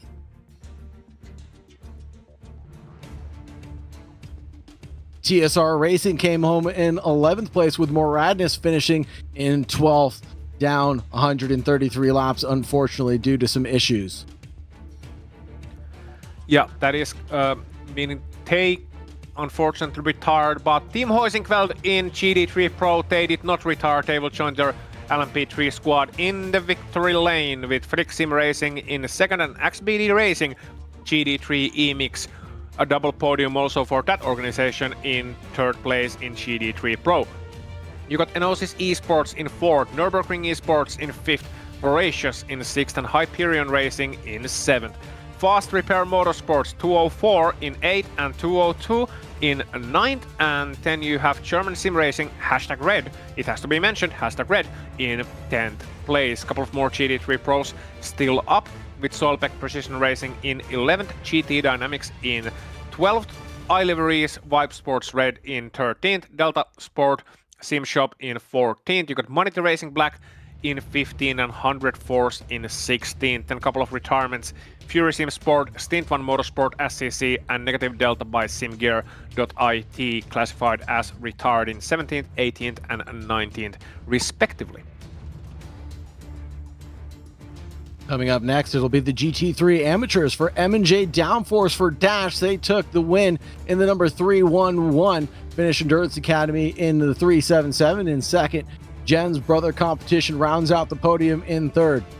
BP Racing 2 in the 391 in 4th place. The Manatee Racing Purple Team came in 5th. Echelon Sim Sports GT3 AM in 6th. The Moradness M Squad that we talked about earlier came home in 7th. The Manatee Racing White Team came home in 8th. Jen's Brothers Competition came home in 9th for the 321. Yep, and that is our final results for round number 2 of SimRacing Republic. SportsCar Championship here at Barcelona, but we are not through with the broadcast just yet, because what we have here next up will be some words from our wonderful drivers. I do believe they are already getting out from their virtual race cars, and they will certainly be looking forward to the party tonight. But before you guys can party, allow me just to welcome the winners here into the commentary booth. It is the LMP2. It is the LMP3, winning team, as I got my worst mixed up there second. Number 148 team Hoisingveld. I am joined here by Fabian Siegmann. Fabian, wunderbar, echt wunderbar. Schönes Rennen, congratulations. Just what was your key to the victory today? Yeah, thank you. We can do the interview in German. It's no problem for me. Natürlich. No, just kidding. Key to victory, to be honest, pace. The safety car phases, didn't make it easier in a way, but somehow we were able to extract so much pace out of the car that we managed to get us in front basically whenever we needed. And actually at some points it was a bit scary because we had to fight with the LMP2s when we had basically our tires in a good state and they had their tires in a bad state, and we were almost the same pace. So it was a bit critical sometimes, but overall a very fun race. Yeah, it seemed that way. It was a race. Was it perhaps a race that was run a bit more aggressively than you expected, in a way that, usually in endurance racing you expect a little bit of calm, but this seemed like it was a prison fight right from lap one.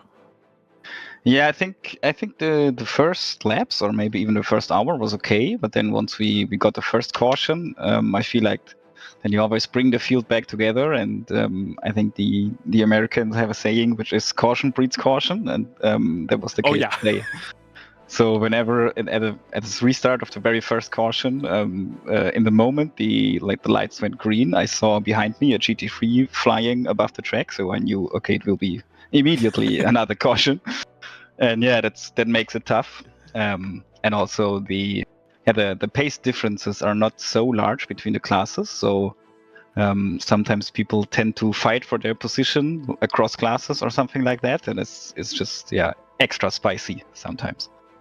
It is indeed a difficult situation, but you managed and your team managed it excellently, very well, all the way from qualifying into the race, and as you mentioned, you had great pace all the way through. So that's 2 victories for you now, you and Team Hoisingveld 148, with round 1 in Portimao ending victoriously, and now Barcelona as well. And we're heading to Manicourt next, which is an exotic circuit, certainly for multi-class racing. Fans of Formula 1 will know it from 90s and 2000s. So how are you looking forward to that one? Is it something that you're maybe a little bit dreading, or is it going to be another exciting opportunity? I'm not sure yet. I mean, it's not the most popular track, probably, and I think I've also never done a larger race there. So, of course, I know the track, but I've never really raced there in a serious way. So, I'm excited to start practicing, and then hopefully we can continue our streak. Okay, well, you certainly deserve it, pace-wise and driving standard-wise. It was a pleasure talking to you, Fabian, and if you have anyone you would like to thank or any shoutouts you'd like to send in English oder auf Deutsch, then feel free to do so. Wenn irgendjemand von meinen Freunden zuschaut, dann ganz liebe Grüße. Das war's schon. Thank you very much. Bye-bye. Thank you. Thank you, Fabian. And Fabian Siegmann just thanking their friends there. Large thanks for their friends there at the end of the interview, in case somebody wanted a quick transition, sending a shout out there. And next up then, we have Sagar Bakshi talking to the winner of the GT3 Pro. Nicholas, what an excellent race that you ended up running for you and your team. It looks like you guys did a fantastic job, did everything right. What was one of the most hectic situations or decisions that you had to make in your race to bring it home in P1? First of all, good evening, and thank you for receiving me with your nice words. The safety car restarts were all quite eventful on our half. Some of them having multiple collisions that we had to evade. It wasn't a hard decision to pit in the first one. The other ones basically just made it harder for us. The last one was more of a mental decision for me. I'd say that was the hardest one to not crack under the pressure. But we ended up coming out ahead. Yeah, you sure did. Started in 5th with a great running lap, a 140.417 for your team. That's got to feel pretty good. You guys carried the speed. You guys made all the right decisions. Now, talk to me a little bit about your mental fortitude coming into a 4-hour race. How did you practice for something like this? And how are you looking forward to going to drive Magnet Cores next? Well, the practice was actually, it was really difficult because I ended up getting sick this week. So it wasn't too nice. I'm still sick now, but I'm getting better. The practice was good. We practiced with both of our LMP3 teams. So having the few practice hours in traffic was really helpful. Definitely prepared me for this race. Magny Q is definitely a difficult one. Especially the last chicane. I think that's gonna be very funny for any traffic situations you may get. Looking forward to it. Practice should start pretty soon. Yeah, and it sounds like you have a great team running with you. Driving offline with these multi-class situations is very paramount to success. You must have had a couple of close calls. Give us just one highlight from your race on a close call that you had to avoid. Yeah, the second safety car restart was really, really rough. Immediately, the cars began to collide in front of us, and they were standing left and right. And it wasn't super easy to decide where to go. It was more luck, I would say, than racecraft or anything. But yeah, the second safety car restart definitely takes the cake in that one. Sometimes that's all you need is a little bit of luck over skill to get through some of the carnage that unfolds in front of you. But great decision making overall, Nicholas. Thank you so much for joining us in the broadcast booth. Is there anybody that you'd like to thank or anybody that you'd like to mention before we wrap things up here in the broadcast booth?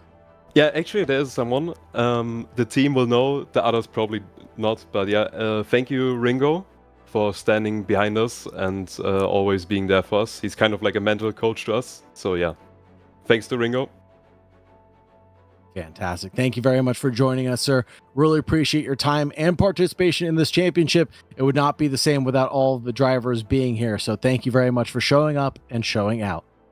Thank you for having me. Have a nice evening. You too, brother. So, I believe that was it. That was round number 2 of the SimRacing Republic Sports Car Championship, and it will continue, as mentioned earlier briefly, in Manicourt, France on November 15th. So in just under 1 month's time, we will be heading north of the border to the Pyrenees and into France, where the French countryside welcomes us for what will surely be another exciting round of multi-class endurance racing. But for now, it is time to bid adieu here from Spain. Thanks to SimRacing Republic for bringing us in, and extra thanks for the Rdoks as well. SimRacing Republic Sports Car Championship presented by Rdoks was the order of the day today, and thanks to the team this race as well, Steven, Nicholas and Sagar.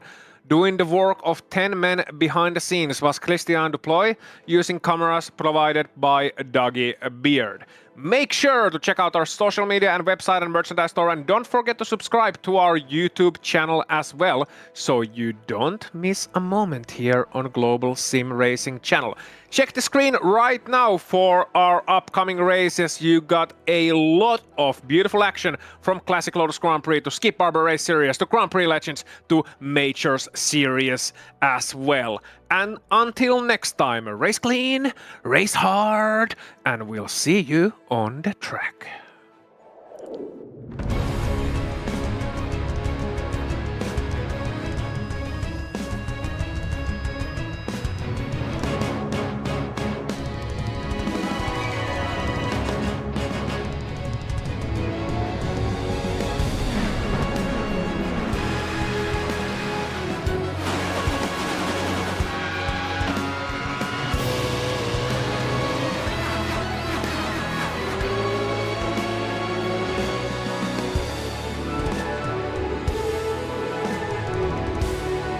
This is iRacing.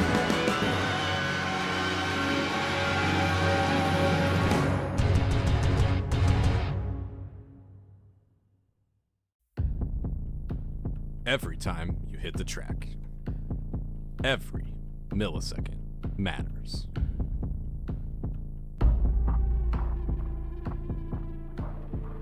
Trust, confidence, speed.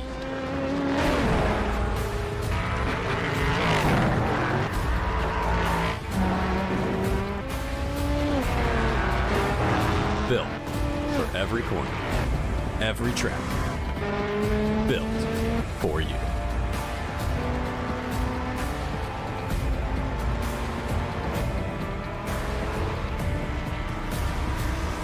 Rdoks. Only quality setups.